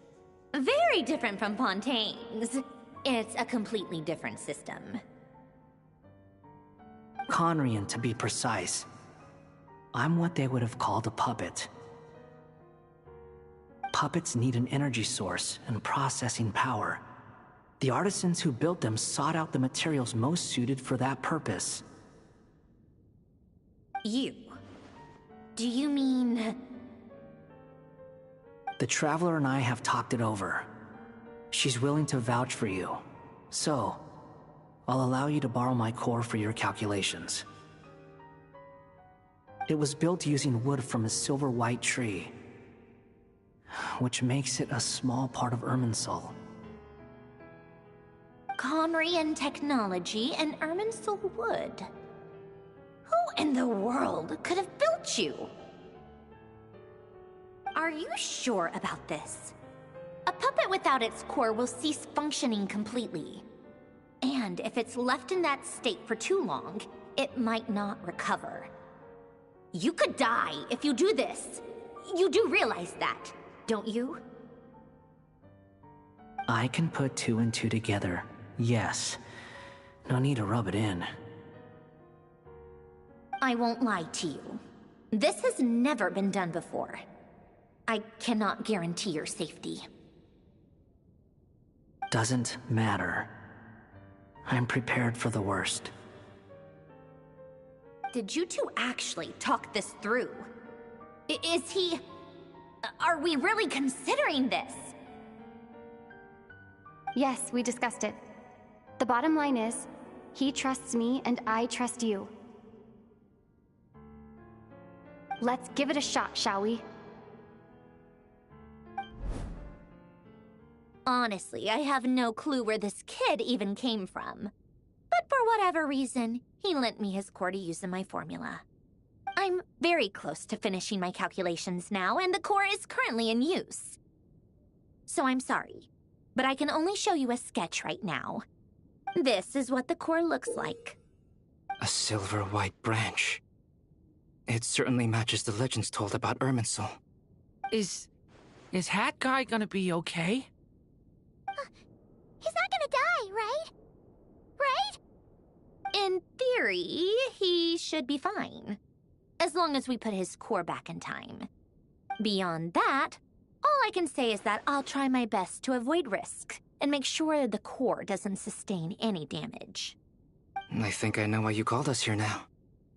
Someone needs to watch over his body and make sure it's protected until the process completes. Correct. He said that the only ones he trusts here are you two, and the Traveler. And the Traveler will have other work to do.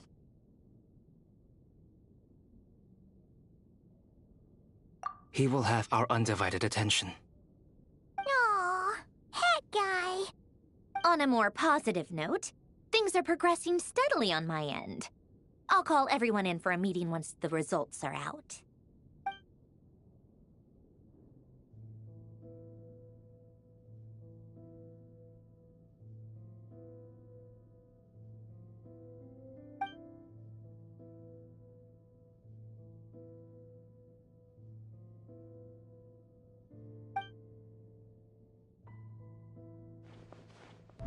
The worst case scenario with the core removal is either a system reset or a total loss of function. But I'm not afraid. A quiet death should have been my fate long ago. A core is completely different from a heart. It's like another vital organ entirely. I never believed it could be a true replacement for what I sought. But in the end, it turns out the core was more useful to me. Pretty funny when you think about it. It's like the punchline of my entire life. Do you think there's any difference between a puppet and a human? If not, then this would just be another samsara. I have already experienced both a past life and a next life. Part of me wonders whether I'm only capable of making this decision because I've become a real human. What's with that expression? Isn't this a good thing? Sanjoni will succeed, won't she? She has to. She will. We all have to persevere until this is over. That's right. And I'll protect you all until a moment of victory arrives.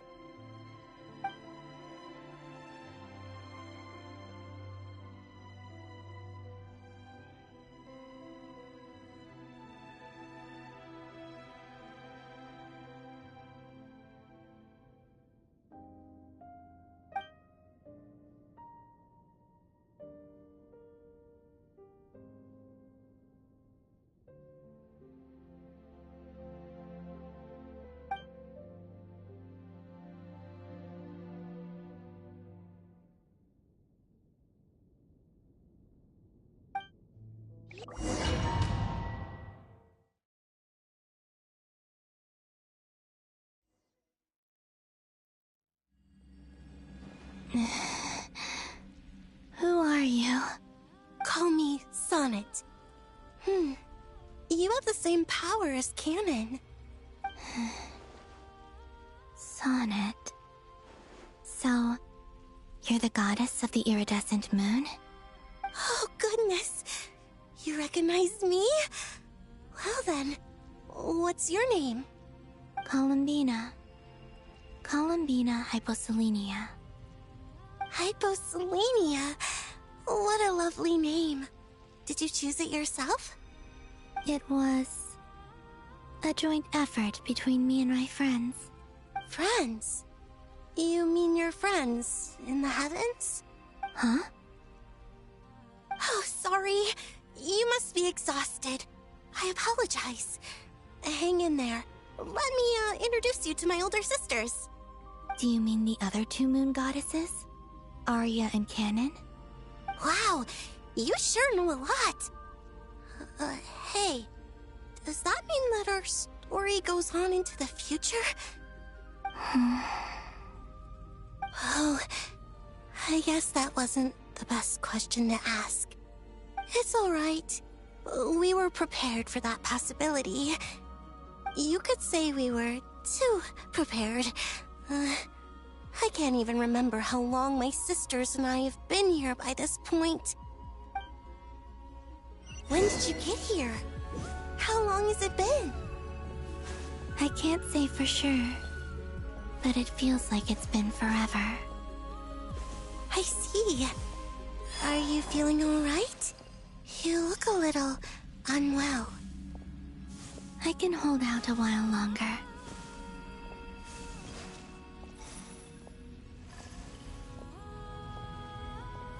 We don't have far to go. The place where my sisters and I are based is just up ahead. Don't worry, they're both really nice.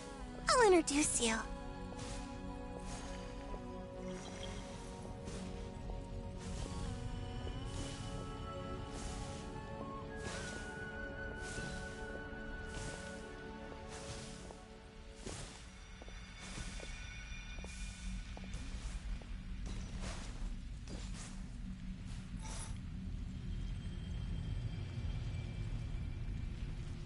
Sisters! I'm back!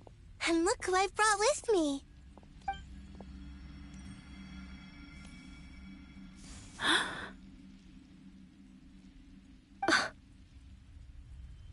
It's our lovely little sister, born in the far future. The pleasure is all mine.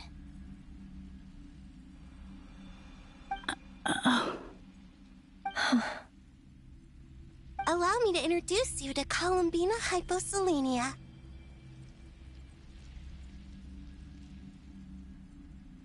This is Arya, the goddess of the eternal moon. And this is Canon, goddess of the frost moon. Canon, don't you think Hyposelenia's power is similar to yours? Hello, Columbina. I apologize for our startled reaction just now. And please, forgive our little sister if she's been annoying you. She tends to talk a lot. It's fine. You seem shy. Don't worry, Columbina Hyposelenia. No one can hurt you here. Could you tell me where here is? Please. I must know. My dear sister, this is where Tevat's original ruler, the Dragon King Nibelung, imprisoned the moon goddesses. What? You're scaring her, Canon. No, I'm fine. Please, continue. Nibelung, our original master, created us in the distant past to maintain Tevat. But he left this world and traveled into the dark universe beyond, to explore worlds vaster still. Day and night, we fulfilled our duty in the heavens, until the day that the first Descender arrived. The great ruler of the firmament. The heavenly principles. Is that what later generations call them? I see. But we did not reject them at first, nor did they seem to harbor ill intent towards this world. We coexisted in peace. They were like a guest in our home. Slowly, however, we came to realize that our guest had a growing desire to change and dominate the world. And you didn't stop it? No. There was an order to the rules they set up that Nibelung never taught us. We wanted to know if this order would bode good or ill for Teyvat. All right. Canon and I wanted to know. Sonnet was against it from the outset. Later, we discovered that this great ruler of the firmament bore an almost paranoid hostility toward the desire of certain life forms to seek power. Or perhaps they feared them. They would even cast down celestial nails as manifestations of their power, to punish the civilizations of the world below. Only this was far beyond mere punishment. Right. Their rules brought order, but the price people paid for merely testing the limits of those rules are too great. I did everything in my power to help the punished escape catastrophe, but still, too many lives were lost. The ancestors of the Frostmoon Scions were some of the ones you helped. But just when we had decided to take countermeasures, the Dragon King, Nibelung, returned. And so began the War of Funerary Flame. So, that's the name the world gave that war in the future. Well, who won in the end? As far as I know, the Heavenly Principles won, although it came at a great cost. They remained in Teyvat, where they continue to rule to this day. And the world's original master, the Dragon King Nibelung, was destroyed. And what of the moons? Are there still 3 moons in Teyvat's skies? You can tell us the truth, Columbina. We know we are but remnants of a bygone age. We are prepared for the answer. Only the Frost Moon remains.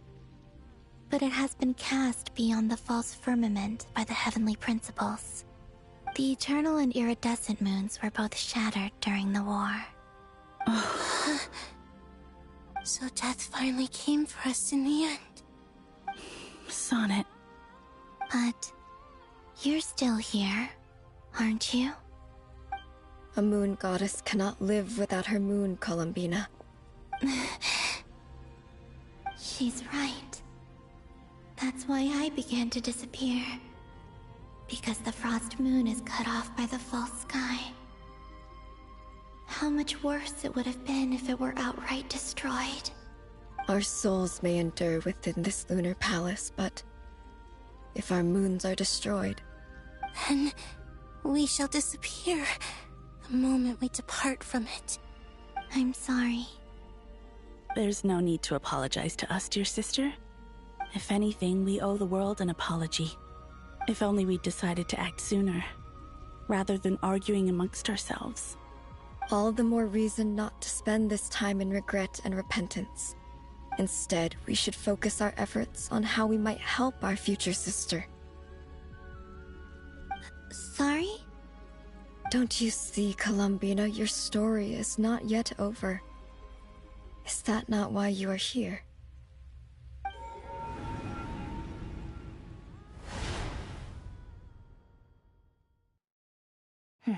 It's done. Initiate numerological array. Continue running primary process. Calculate the world's fate through extrapolation. And identify nodes of potential change. Secondary process, scan for moons. Still 4. The number of moon marrows hasn't changed. Wait, let me think. Is it possible that there's something I've been misunderstanding about the moons all along? Variables. Variables in the world. I know where potential variables within the world come from. So what about the moons? Are there any variables there? Like their life or death, for instance. What if being alive or dead makes no difference to a moon? But that's so strange. Even immortal gods can die. Why would the moons alone be? Wait! I've got it! If alive or dead is considered a variable, we might have had this wrong the whole time. No one ever said that a moon marrow equals a living moon. We just made that assumption ourselves. Initiate secondary process. Scan again. This time filtering out interfering perimeter. Moon marrow. I don't care if they're natural or artificial. Get them out of my search results! Why? It says 3 moons still exist in Teyvat, even after excluding the moon marrows.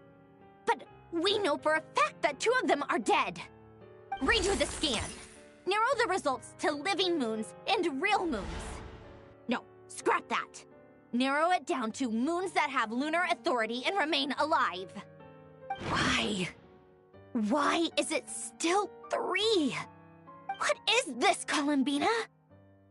Has the world lied to us? Or are you the one pulling the wool over our eyes?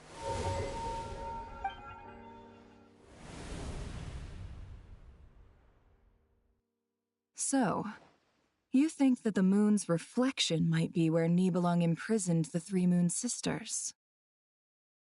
Yes, it would explain a lot, such as why that space would respond to a moon goddess's power, opening the moon gate at her command.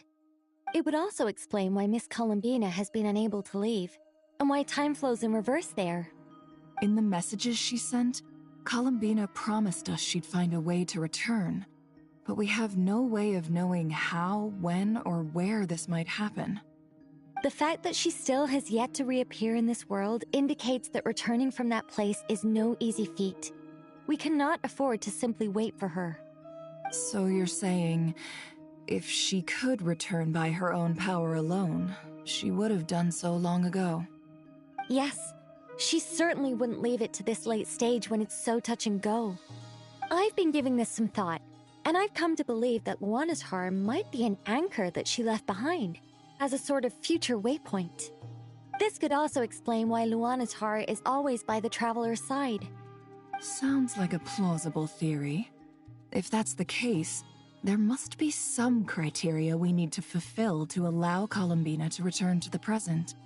The question is, what could they be?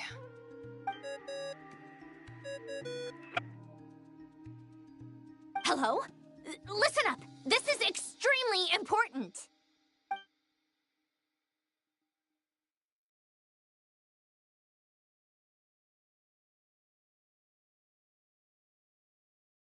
Not only is Columbina alive, but she may well exist in a form unimaginable to us. I'm still unclear on the details, but she's done something truly inconceivable in the past. And the clue to what she's done lies in the moon and Teyvat sky. Truly amazing.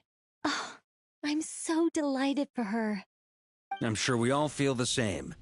And I'm sure Columbina is ready to get back here and fight by our side. I'll keep my calculations going and try to find some way of coordinating with her. But that's not an excuse for everyone else to slack off, okay? All of you had better keep trying to think of solutions. How can the dead moons still live? And Luanatar...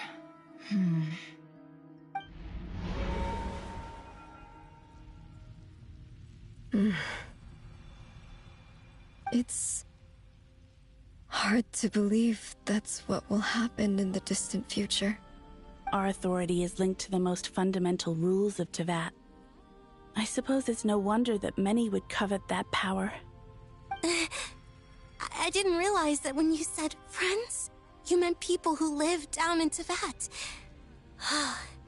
That's so lovely. I always wanted to go down there and have some fun. Have you ever tried leaving this prison? Of course. Between us, We've tried everything. But no matter where we go, this space will eventually bring us back here. It's like the center of a whirlpool. Everything ultimately converges here, at the moment when Nibelung imprisoned us. In that case, have you tried using any of those pathways that connect this space to the real world? Sorry? What are those? They're passages through which you can make small-scale changes to reality by using Kuvaki. Or am I the only one who can use those passages? Because part of my soul remains in reality. Kuvaki. What is that? You don't know? It's a unique kind of elemental energy found only in Nodcry, the land from which the moons arose. Oh.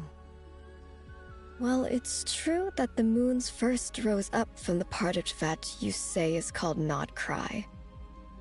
But there is no difference in the elemental energy between there and anywhere else. What? Could you show us some of this Kuvaki hyposelenia? Maybe if we see it, it'll make more sense. Okay. Isn't that just your power? What? But it's everywhere in Nodcry. In the air, in the land. Even the creatures who live there have adapted to its influence. How curious. This Kuvaki certainly did not exist anywhere in the world before we were imprisoned. Let alone influence living creatures. So, how exactly does it affect them anyway? Can they float in the air like us? This is so strange. Why would their reality differ so much from mine? Columbina, you're looking for more than just a way out of here, aren't you? Yes.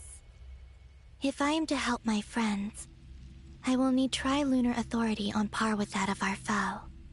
You mean... you'll need our power? This sounds extremely risky. The Three Moons' powers are not mutually compatible. Concentrating them into one goddess will be a very painful process. And if anything goes wrong, it could tear you to pieces. I know. But I'm willing to take that risk. Even so, let's say we successfully transfer our authority to you. How will you take it outside this prison? Nibelung constructed this realm specifically to prevent us from using our powers to interfere in his war.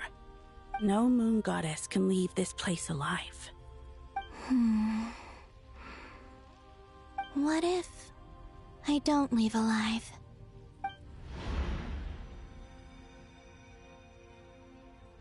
Where do we even start? How are we supposed to figure out what we're meant to do to help Columbina?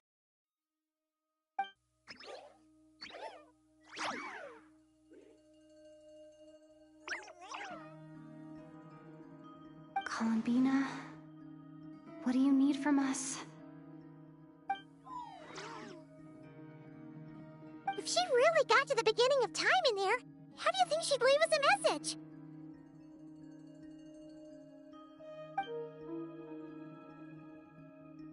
You don't think she'd write it down on a stone tablet somewhere in the hopes that we'd find it, do you? Seems unlikely. Columbina may not talk a lot, but she thinks deeply about issues like this. Let's review what we know. This is the Columbina who fought alongside us against the Reikir of Solnari, and with whom we celebrated Moon Prayer Night. She knows our personalities, our ways of doing things, even our unique strengths and abilities. So, if she wanted to tell us something from a long, long time ago, what would she do? Oh.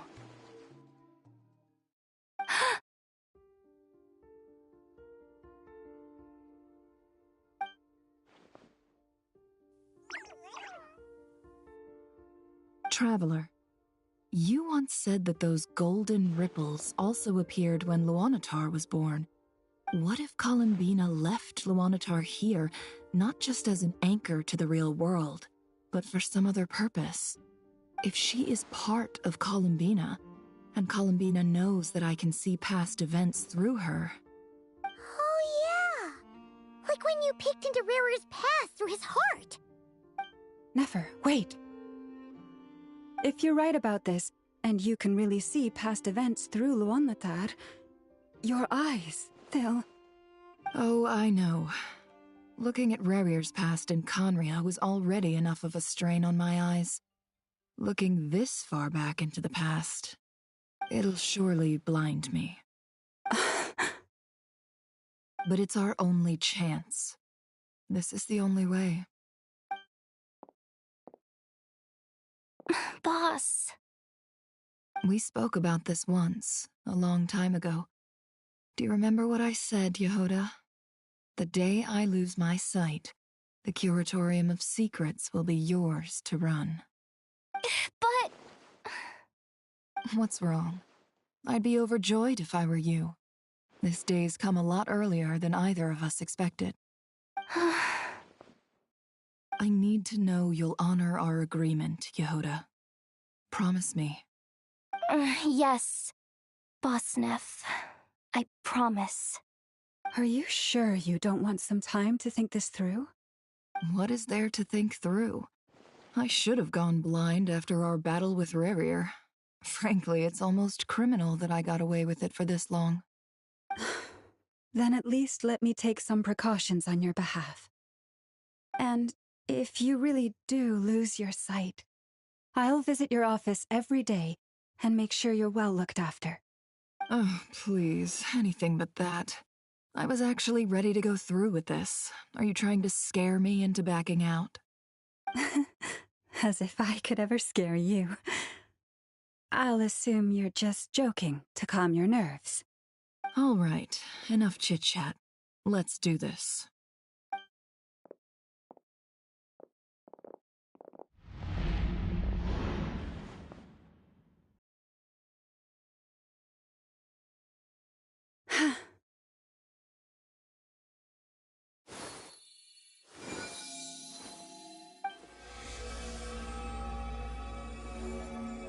All done. Good. Now give me some space.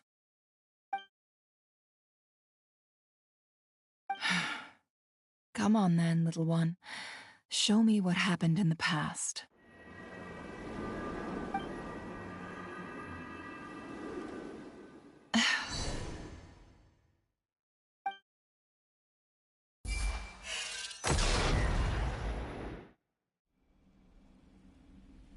Between the Trilunar Authority, Kuvaki, and the soul-surviving moon, the Frost Moon, I think I might know how to get back.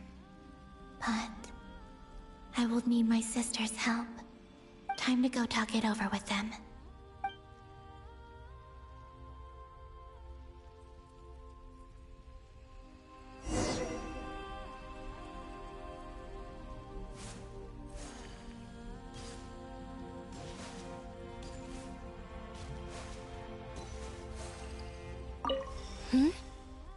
Have you decided what to do? I hope it's not too dangerous. You really scared me when you said that thing about not leaving here alive. Come on, let's go find the other two.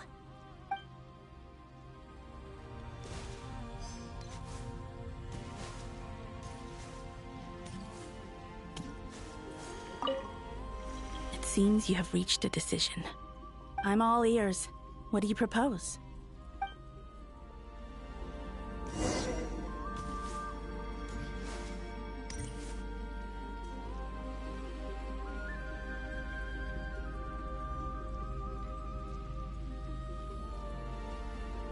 Have you figured it out, Columbina? Tell us. How do you plan to leave this place? I intend to die here, in this moment, and then be reborn in the future with the help of my friends. What? What are you saying? How can the dead be reborn? And how will you inform these future friends of your plans? You can't exactly leave oracles. Nothing can escape this place. Not a single ray of moonlight. And even if you found a way, what if they never find the message you left for them? You'll... No, that won't happen. Come again? They will find my message. I'm sure of it. I'm not following. How exactly will you achieve this? It's quite simple, really. First, I will leave my soul here.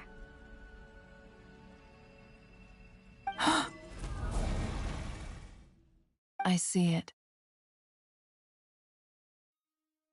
Your soul? You mean your divinity? Yes. I once left a portion of my soul in the future. One so small that this prison barely noticed anything. In this very moment, she can resonate with my soul across time. When the time comes, I believe that she can serve as an anchor to pull my soul from here back to the future reality.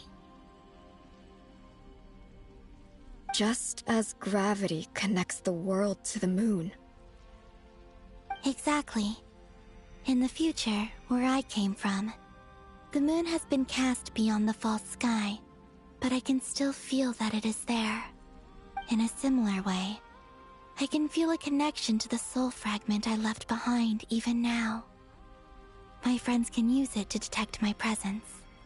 But how do you just leave your soul here? Is that even possible? On my way here, I met an ordinary mortal who entered this place long before I did. Her body is long gone, but her soul remains. And before that, I encountered an old enemy whose entire soul survives here intact, while the power that once corrupted his body has faded away. So, perhaps this space is specifically designed to imprison divinity and authority, but not the physical body. Still, even if your body can escape, would it not just be a lifeless husk without the soul inside? Wait, is that what you meant when you said you wouldn't leave alive? Yes. I shall turn my body into moonlight and pour it over Nodcry. That power shall protect the land and quietly blend into it, awaiting my soul's return in the future. However, I cannot do this on my strength alone. I would need your help to do this, so I'm humbly asking for your assistance. Oh, dear sister, you need not be so formal. As I said before, we are but remnants of a bygone age. You, on the other hand, were born alone in that distant future, and you have walked a long and lonesome road since then. How could I bear to let your story end here in this dungeon? Don't forget, we are your sisters, your family.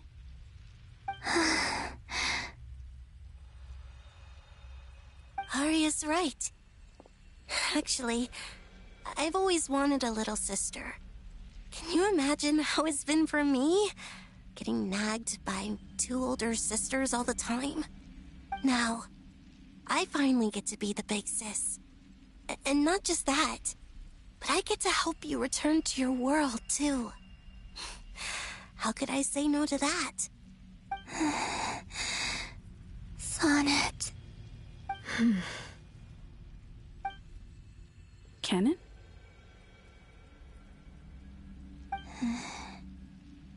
I'm sorry. I know this is a bold request. The Frost Moon is rightfully yours, and it remains intact. Oh, no, please, don't misunderstand me, Columbina.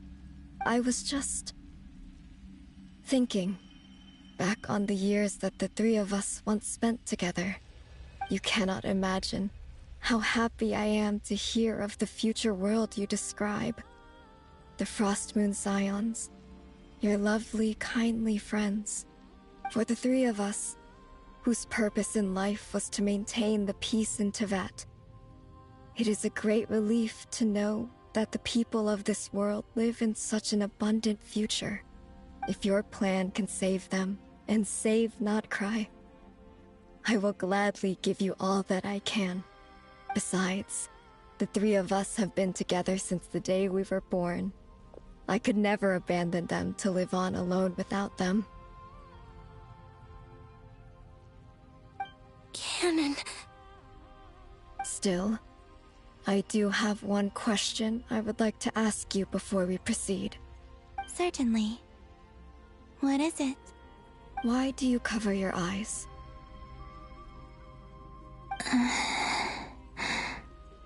Yeah, I was curious about that too. But it seemed personal, so I didn't want to intrude.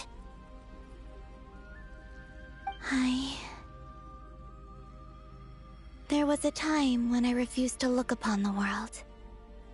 I believed it was full of nothing but lies and falsehoods.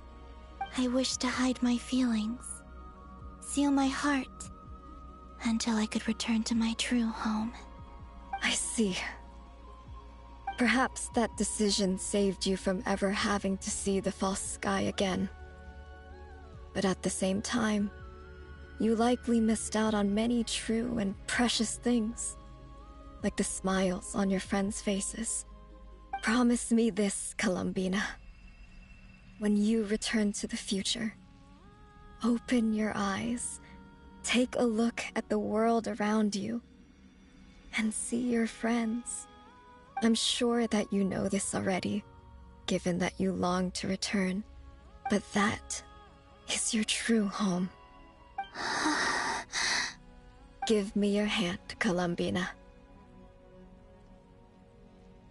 Aria, Sonnet, you too. Okay. All right.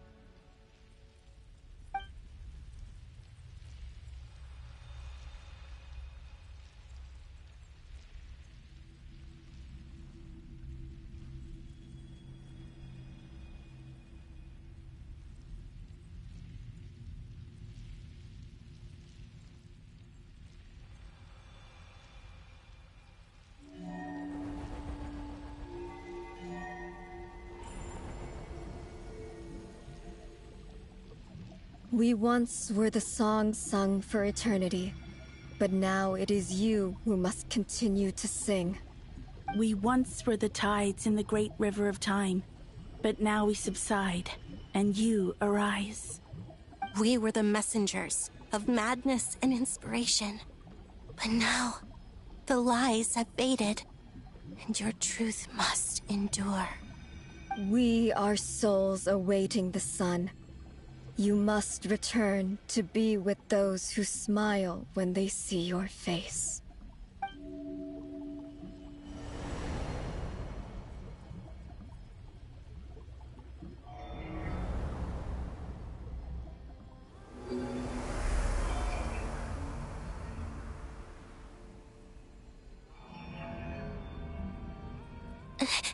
Is it done? Yes. We have transferred the authority over all 3 moons to Columbina Hyposelenia.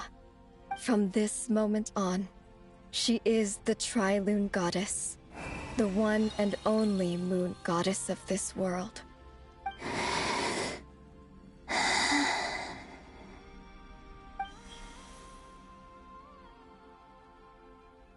Thank you. Thank you, my sisters. Now go, and do what you believe is right, Columbina Hyposelenia. Be aware that we cannot grant you the power of the 3 moons beyond these prison walls. The conflict that arose over their remains following our disappearance will still take place. I understand. Sisters, oh, my body. It feels... Now that we have given up our power and authority, our bodies are merely mortal shells. This prison is dissolving them as we speak. It's okay, Sonnet. The end must come for every god, just as it does for every human. That's all this is. The final destination of our lives. Canon and I will be by your side the whole way. We have one final request, Columbina. Could you use the Three Moons' power to send us back into the real world? Now that we have lost our powers, I doubt this space will seek to hold us further. It's just... we would like to spend our final moments together in the only place we ever called home. Of course. Gladly.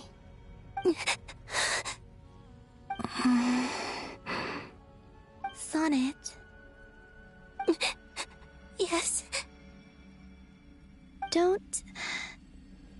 I wish I could tell her not to give in to the abyss. Not to be afraid. But is this really what I should say at this moment? Don't forget. I'm so glad to have a big sister like you.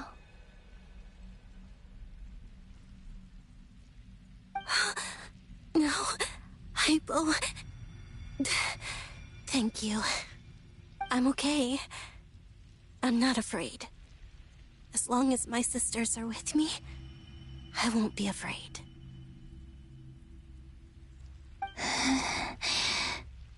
It looks like this is goodbye, sisters.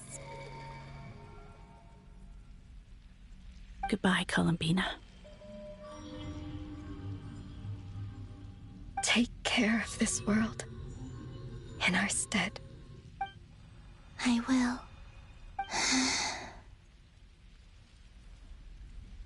And now, it's time for me to bid farewell to my body, too.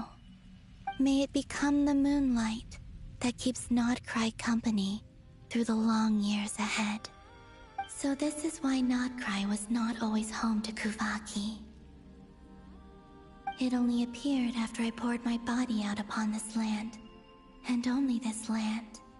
Kuvaki responds to me because it is me, my body, answering the call of my soul. And the golden energy I've encountered on my way here was, in fact, that very soul, which I am about to leave here to guide me. O power Trilune, eternal moonlight. I, Columbina Hyposelenia, lay aside my body. Let it be cast into the dark night to illuminate the future. May it be a companion to all who dwell beneath the moon.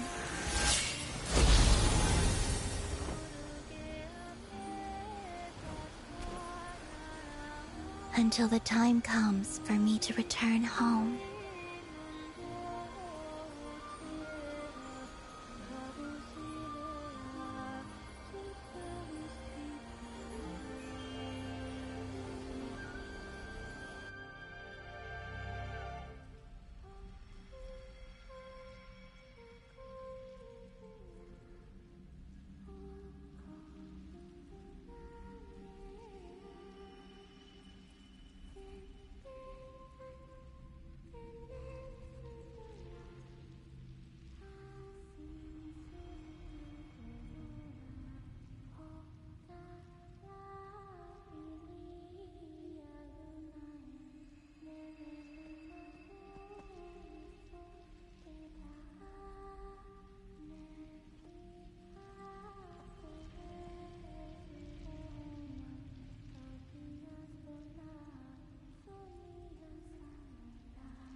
That was crazy!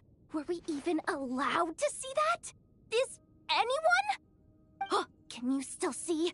How many fingers am I holding up? I see 2 fingers, and a look of sheer terror on your face. Truly astounding, Miss Nefer. Your eyes have glimpsed the very ends of the world, and yet they remain as sharp as ever.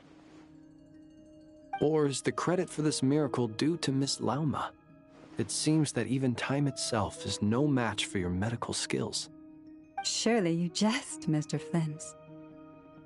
I suspect we have Columbina to thank. She must have realized the immense toll that the ritual would take and purposely set aside some of her power in the past to protect Nefer's eyes when this moment arrived. There is always a great price to pay for witnessing the truth, but it seems that this time, Columbina has shouldered that burden on our behalf. She chose the perfect method of getting a message to us.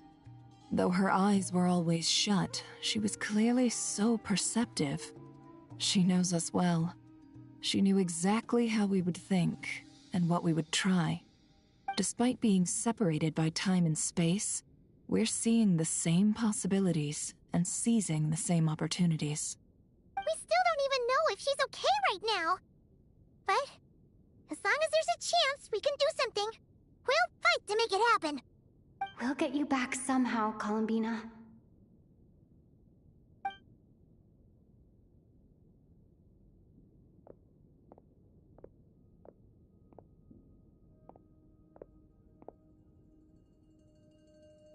Well, based on the information we now have, let's figure out our next moves. Thanks to these gentlemen, we have a much clearer picture of the situation with Dottore. The civilian population has been moved to safety, so we no longer need to hold back. Miss Androne, how are the calculations going? So far, so good. I'll keep seeing how far I can push the system, though. Can't have Hatman being powered down for nothing. There's still a long road ahead. Where should we begin?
Our plan is clear.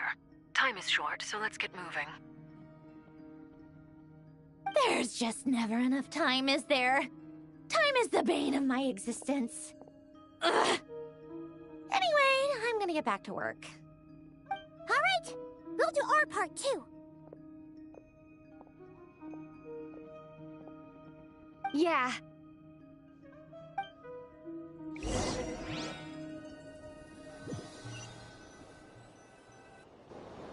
Albedo's theory says that elemental energy can dilute the Light Realm's power.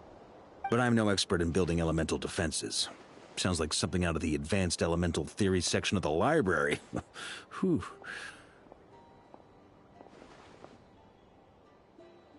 You seem quite troubled.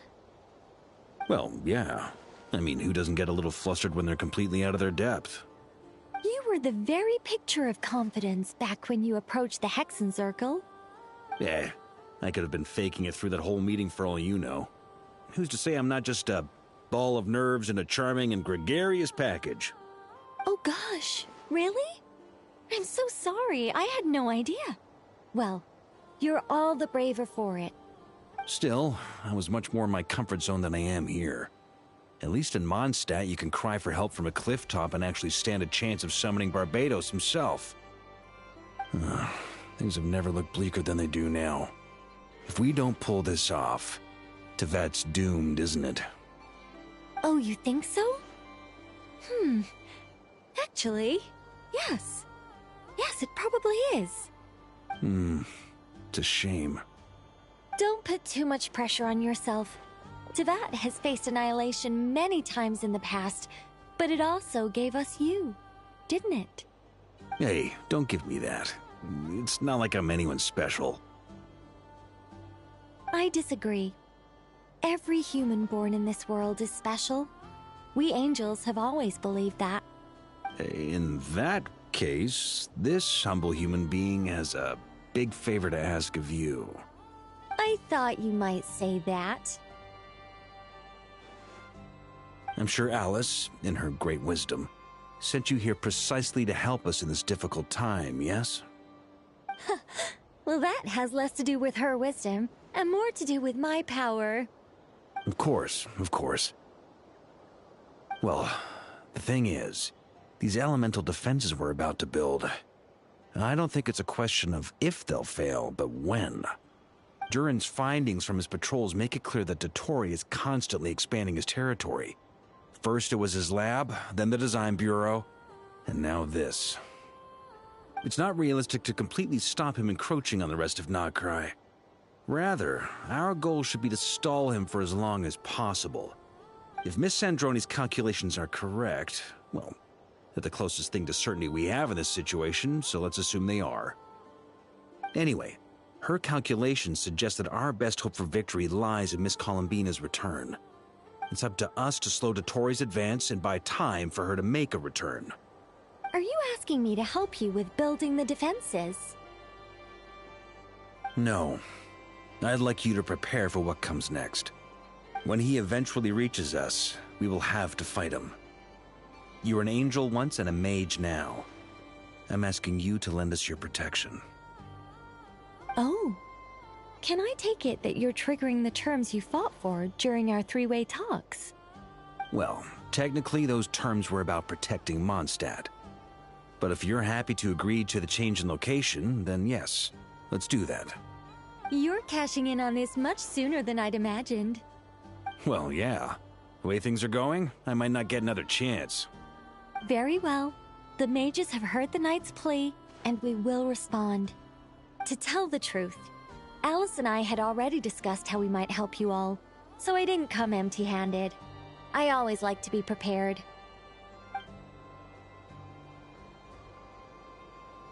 This is... wow. Yeah. This is great. Seriously, thank you.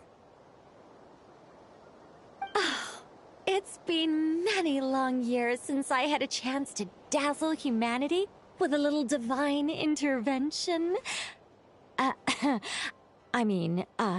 To humbly serve as a reliable and responsible guide. Anyway, Knight of Boreas, please accept this gift in recognition of your great virtue. Go now. May the angel's blessing deliver you safely to your destination.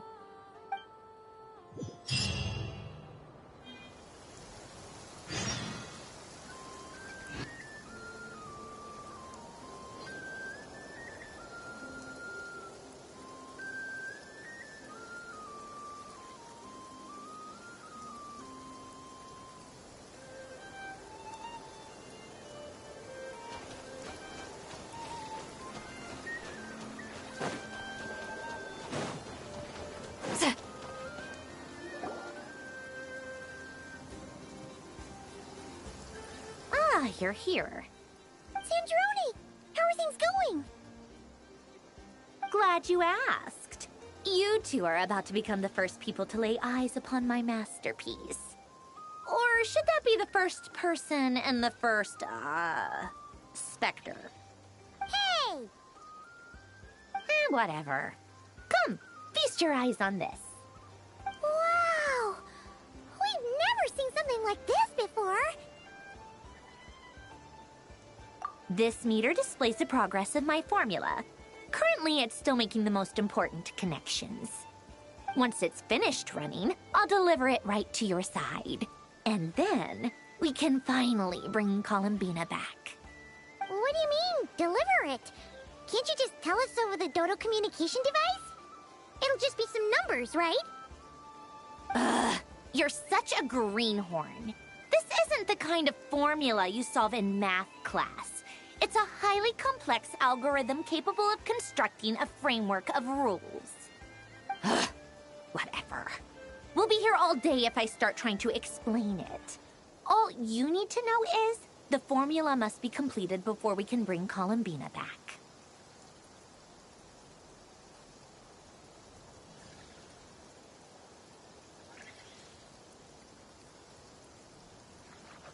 I'll share the data with you. Nicole's agreed to let me use her information channel, so we just need to use the Dodo communication device like so. And... there. Now you can check in on my progress. Wow! Look at that! You're amazing, Sandrone. About time you recognized my genius. Took you long enough. Anyway, that's all for me. You should check on the others if you have time. Make sure we don't have any weak links in the chain. That might sound harsh to you, but close supervision is a common practice in a Fatui. Not looking to catch anyone out. I just care about everything going smoothly. That's all. I'm kinda stuck here while the formula's running, so I need you to be my second pair of eyes in the meantime.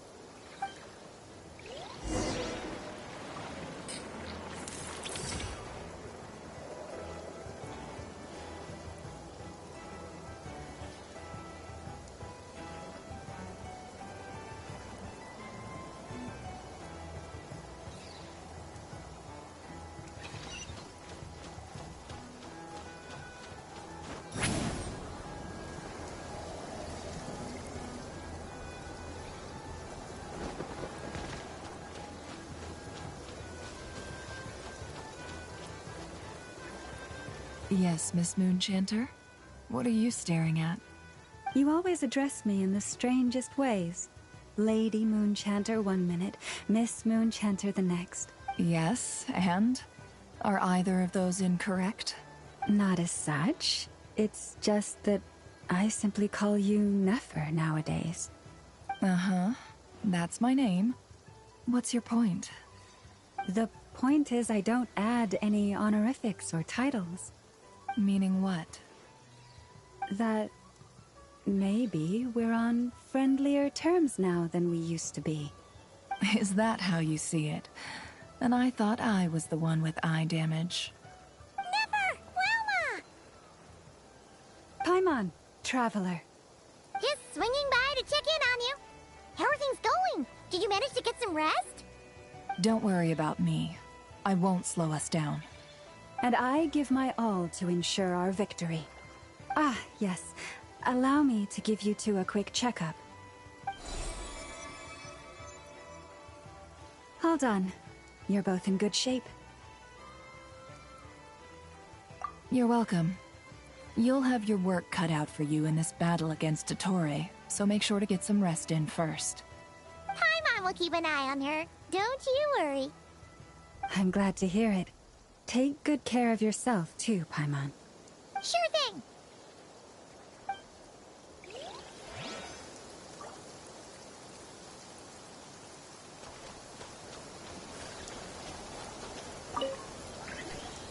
Traveler, Paimon, a pleasure to see you both. Friends! How's everything coming along? Fairly well, if I do say so myself. Personally, I am ready to confront Dottore head-on. Ooh, you sound much more serious than usual. To be honest, I am not usually fond of exercising my full strength. For one thing, it's hardly conducive to maintaining a low profile. Besides, I believe one should have the right to choose when to show their hand. I am conserving my strength until the moment of battle is upon us. Anything to boost our chances of victory. Seeing you get into the zone like this really puts Paimon at ease. Huh, Traveler? I consider it an honor to have your trust. Rest well. I look forward to seeing you both in your element during the battle.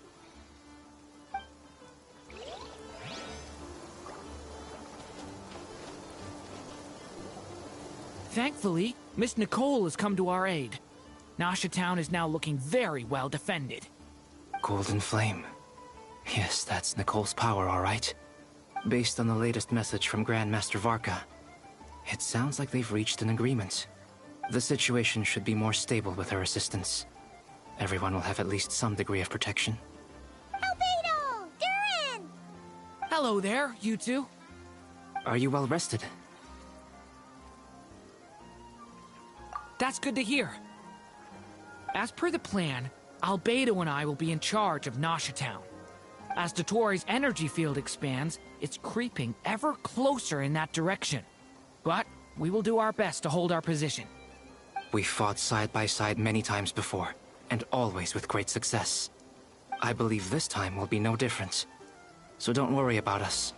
Focus on fighting Dotori.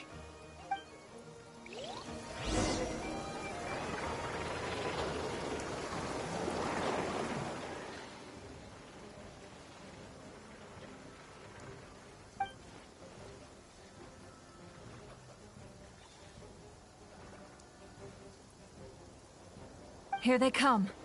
That's quite a horde. As we expected. Get ready, everyone. Take your positions, and prepare to engage. Let's begin. I'm at the ready.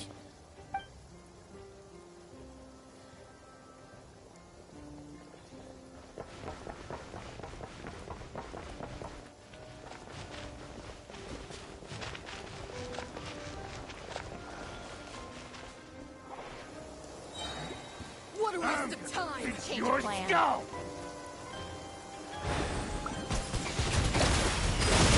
Time for the big one! Wipe out!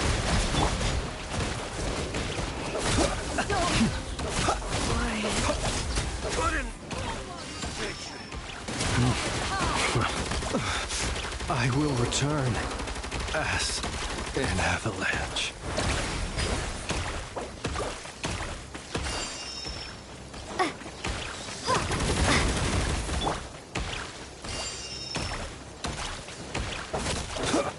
Be silent. To dust. Close your eyes. Another one. 5. Observe. You're to dust.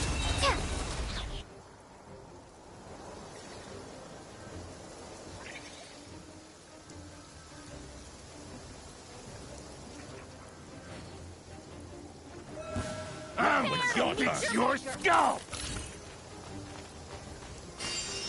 Leave this place. Die the frost moon hold. Big one! Can't hide the truth. It all adds up. These creatures cannot stand against us. No fighting talk. Just don't let your guard down. That goes without saying. I'm hardly the risk taker in this group. Excuse me? Can't hide the truth. You can't.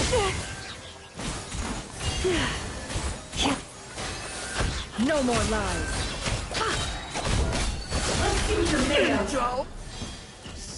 The deception ends here. Can't hide the truth. Leave this place for the everlasting forest.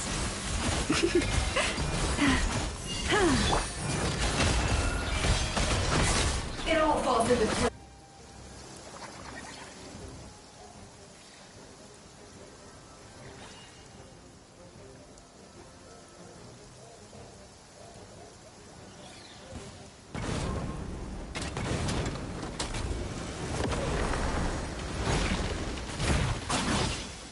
Coming to be.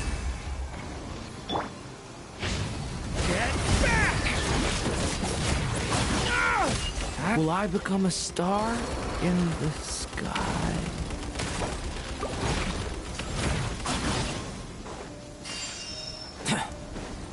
Burst forth! Witness my great undertaking! Live!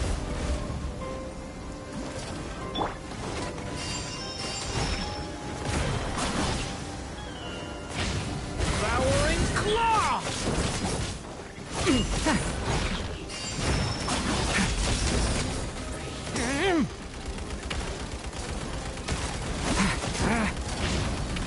Devouring claw!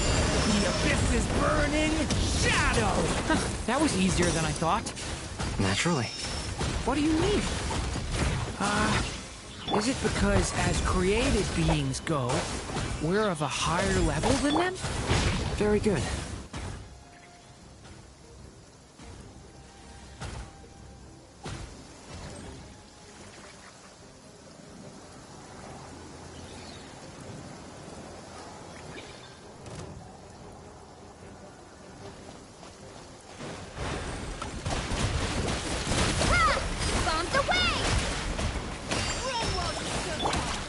Poor lost man.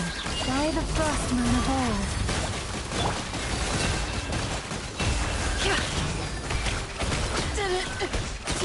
People have always used fire to drive away wild beasts. Wouldn't a lantern work just as well? You read my mind, my dear friend. I was just about to say that. All right then, dear friend. Bring the light.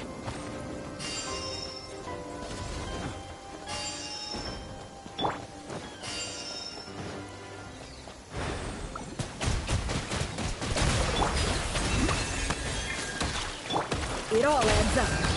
Observe. Beware the creatures of the night. Close your eyes.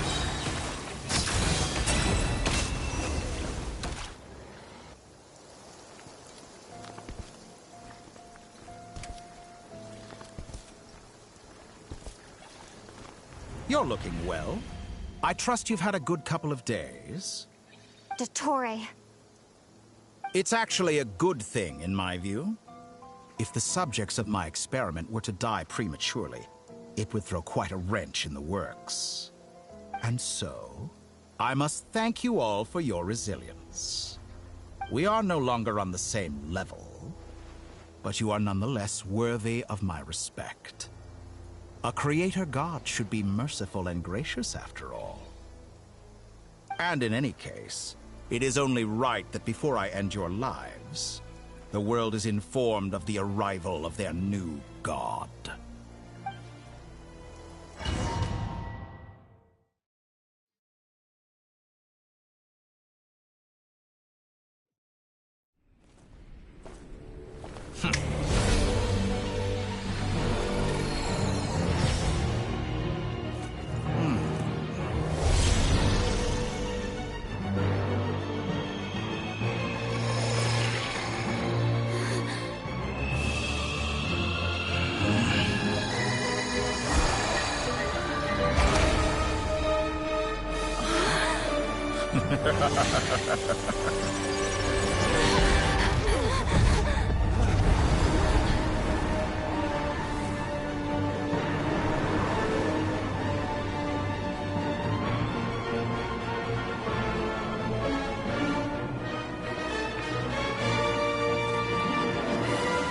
The experiment begins.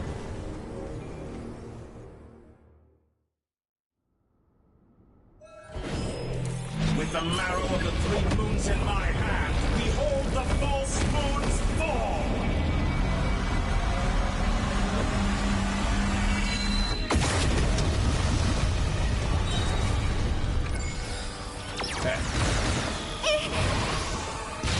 Stalling for time? How inefficient. Be shackled! Found!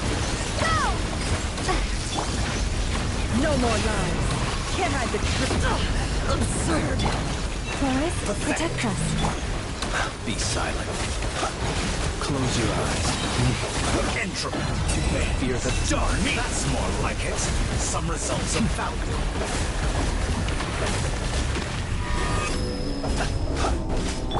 No more lies. Can't hide the truth. For the everlasting forest. First, like an ant in my palm. I've been moved inside another space, and it's sealed off. Looking at the structure of it, it seems like the Torii intends to trap us here. There's no exit. Our endurance is about to be put to the test.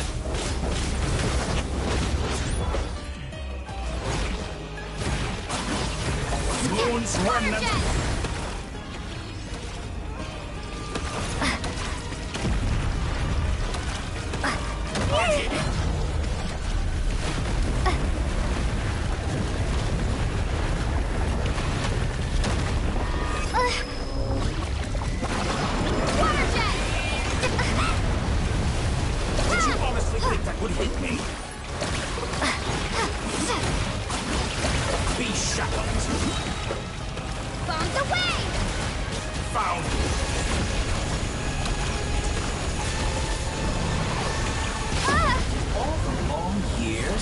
Don't you...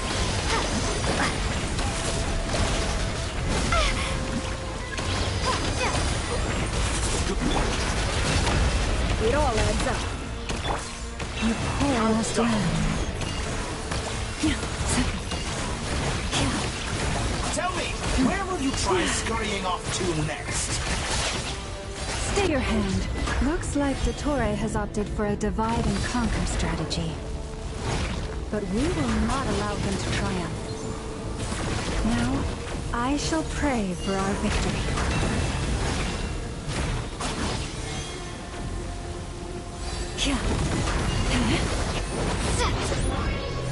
With the marrow of the 3 moons in my hand, behold the false moons fall!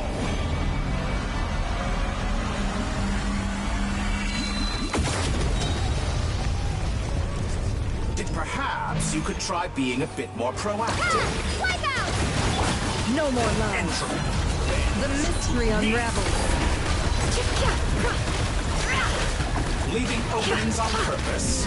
Confident heartbeat.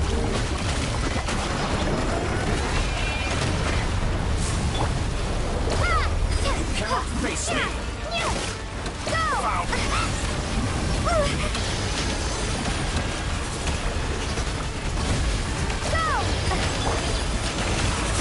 Can't hide the truth. Did all the long years teach you nothing?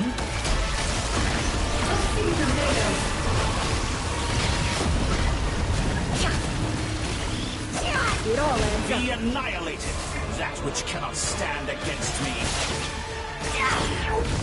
What's this supposed to be? A knockoff version of the space Columbina got trapped in? There really is no way out. We'll see about that, Dottore.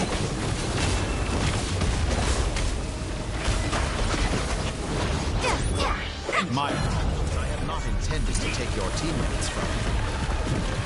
But you have a choice. Obey, and I can release them. An excellent deal, you ask me.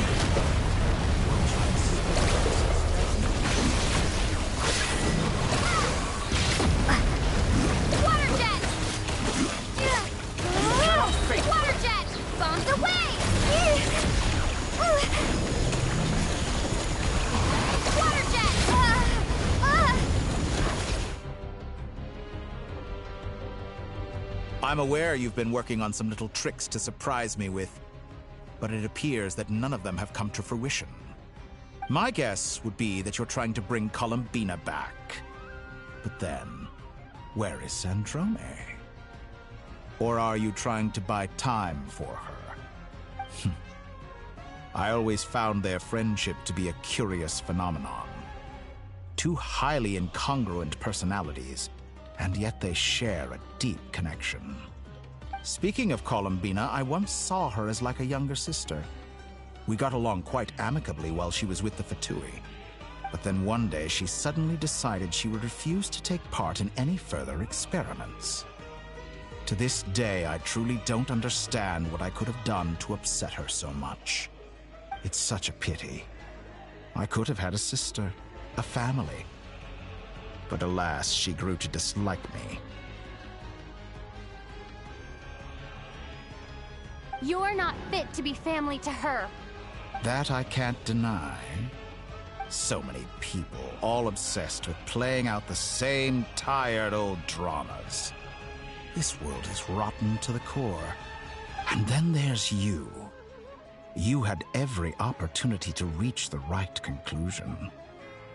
The thought of killing you off like this? But I maintain that I approached you in good faith, so I will offer you another chance. Will you work with me? You have until I count to 10 to make your choice.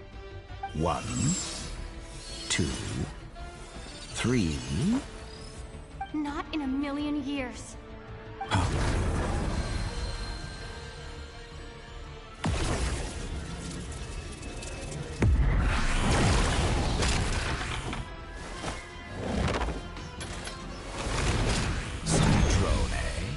What a pleasant surprise.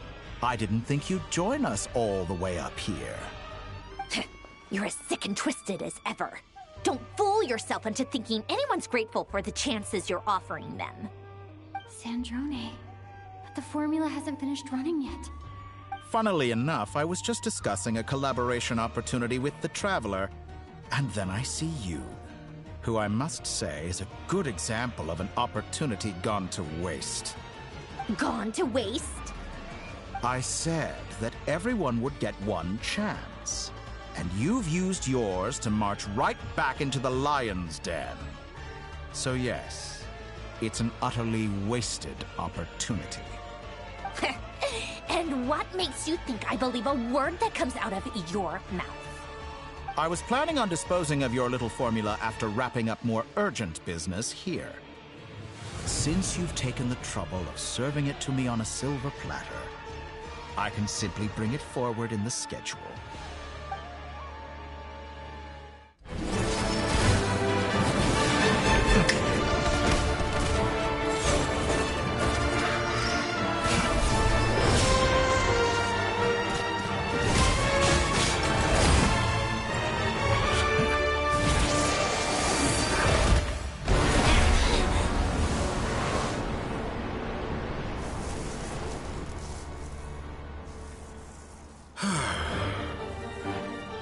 Is this your life's work? This piece of trash?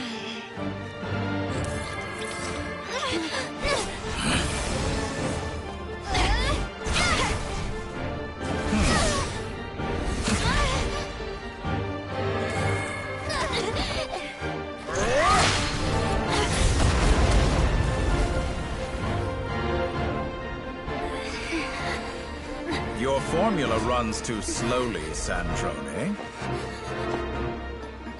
You put your hope for success on others instead of fighting dirty. That is why you have failed.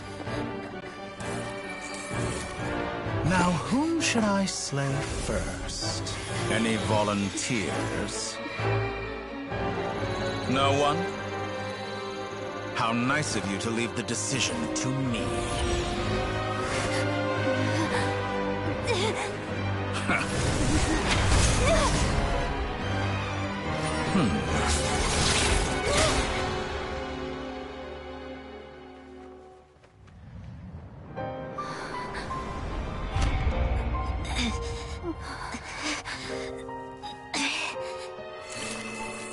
Oh, how unexpected. Sandrone, any last words for me, comrade?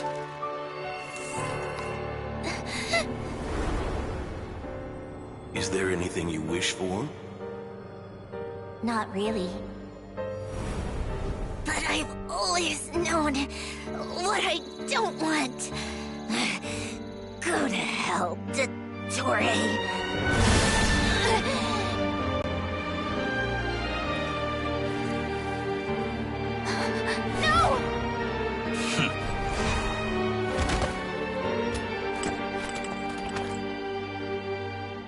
And now, you have failed.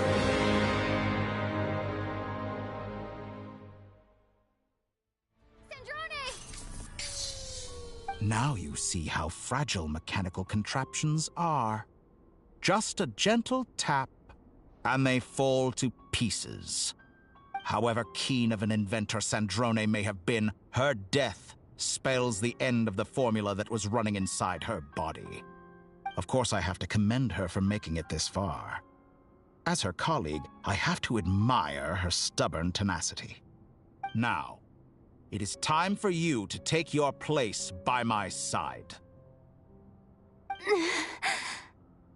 My count was interrupted, but the second chance I extended to you still stands. Once again, you are welcome to join me. By now, I'm sure you have gained a greater appreciation for the power and authority I wield. What is stopping you from embracing a new world of endless possibilities? Not in the mood to talk? As you wish. You seem less talkative than usual today. I'll change the topic to something more apropos. Sandrone was always like this, never trusting anyone. always so reluctant to share her research with them. Objectively speaking, she had her strengths. It is remarkable how she extracted and even optimized the world formula from so much data. But her inability to trust was her undoing. Had she allowed someone else to monitor or run the formula for her, you might still have a chance at victory even now. But regrettably, she was a stubborn fool. As much as it pains me, she had to go. Dottore. Maybe this is news to you, but people can change. Columbina surprised you when she escaped, and I think Sandrone would surprise you too. Change? You can twist the truth however you want, but I see it clear as day. You're the one who can't trust other people. Is that how you see me? By this point, what can you hope to do about it?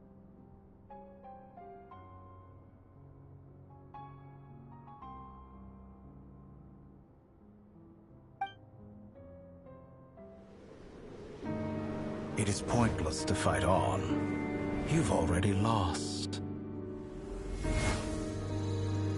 Wrong. You can't win this, Dottore.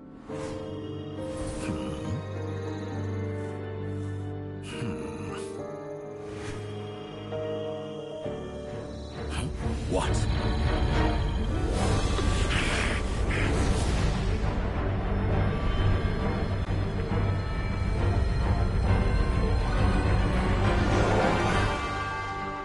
My formula can get us 90% of the way. It will connect you to Columbina. Then, I will bring the formula's output to the Traveler's side. For the last 10%, do whatever it takes. Just bring the moon down.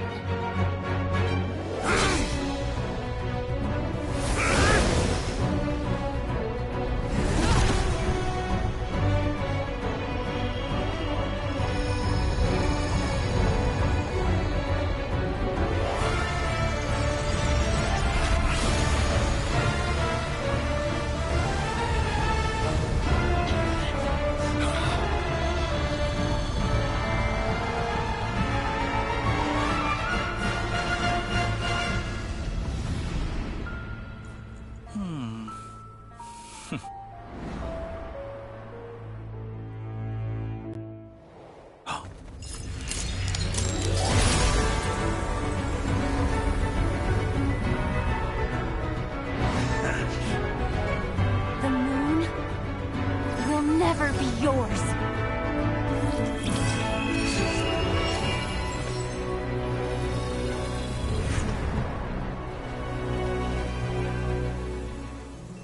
I turn my body into moonlight and pour it over Nodcry. My soul I leave here to inform my future friends. Lastly, I will hide the Trilune Authority within the Frost Moon. And when my body, soul, and authority are reunited, finally...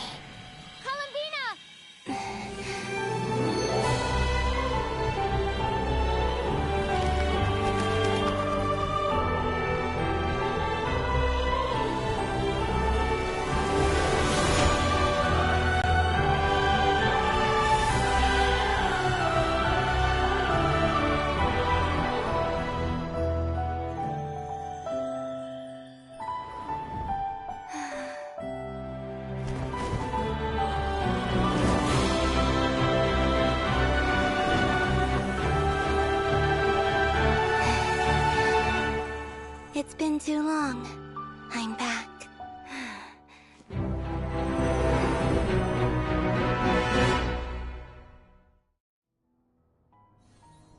Stay focused on the battle, Traveler. What a touching reunion. Though I personally find myself repulsed by the sight of weaklings huddled together for war. Now, you're quite finished patting yourselves on the back. Show me how long you can struggle before you drown. Watch out, Columbina! He can manipulate space itself! I know. Wait for the right moment. We'll strike together. moon's remnants fall!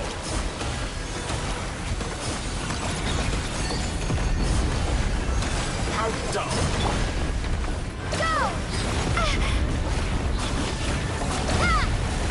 Bombed away! Years teach you nothing.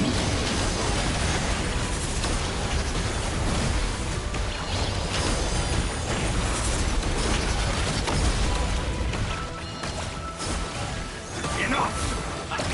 First, like an ant in my palm.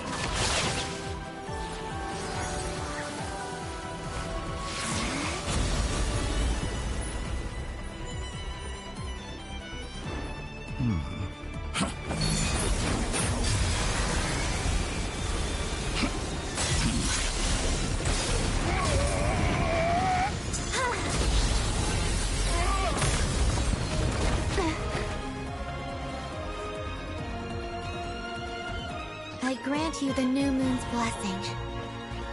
The new moon shines upon you. I am growing weary of your stubborn resistance.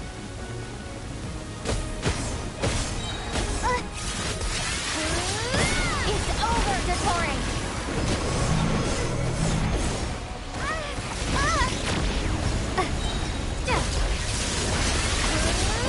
Time to pay for...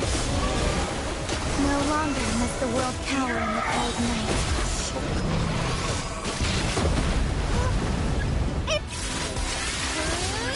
Our future is not yours to command! But the moonlight dispels the darkness.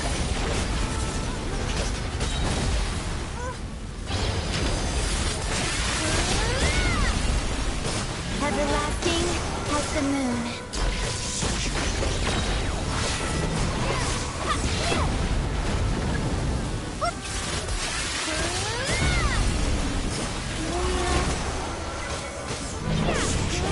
Wallow in this rotten, decaying world!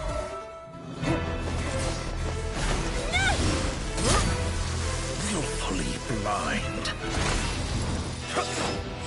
How can you be so satisfied with your fate?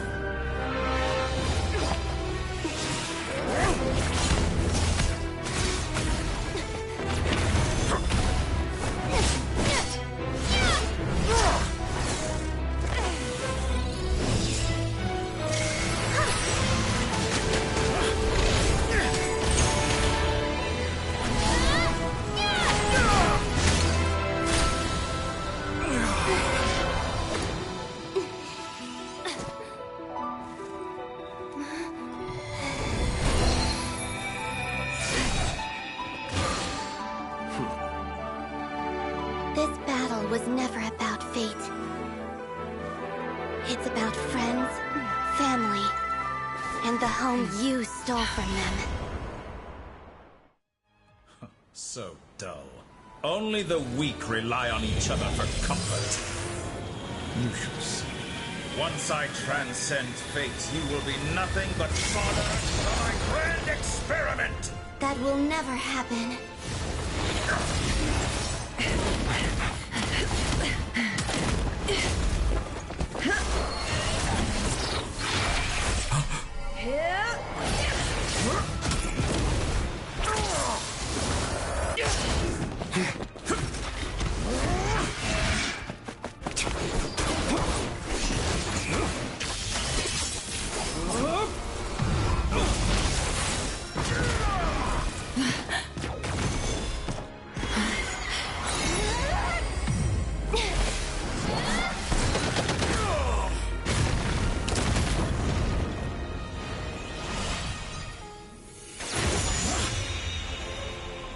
Today, the moonlight touches this world once more.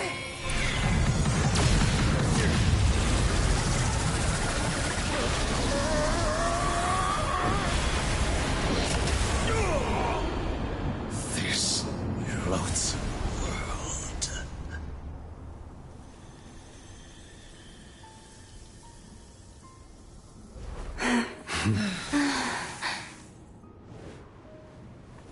No, this world is our home.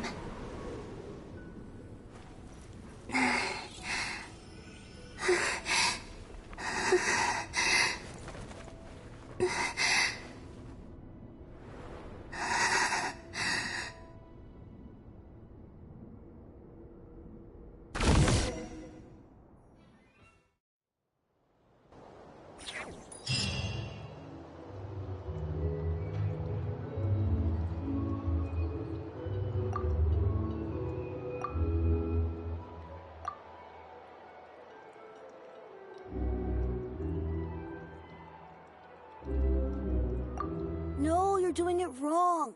The moon looks like this now. What are you drawing, children? The new moon, Mom! It looks different than before, doesn't it? Also... Can I go buy a sugar sculpture today?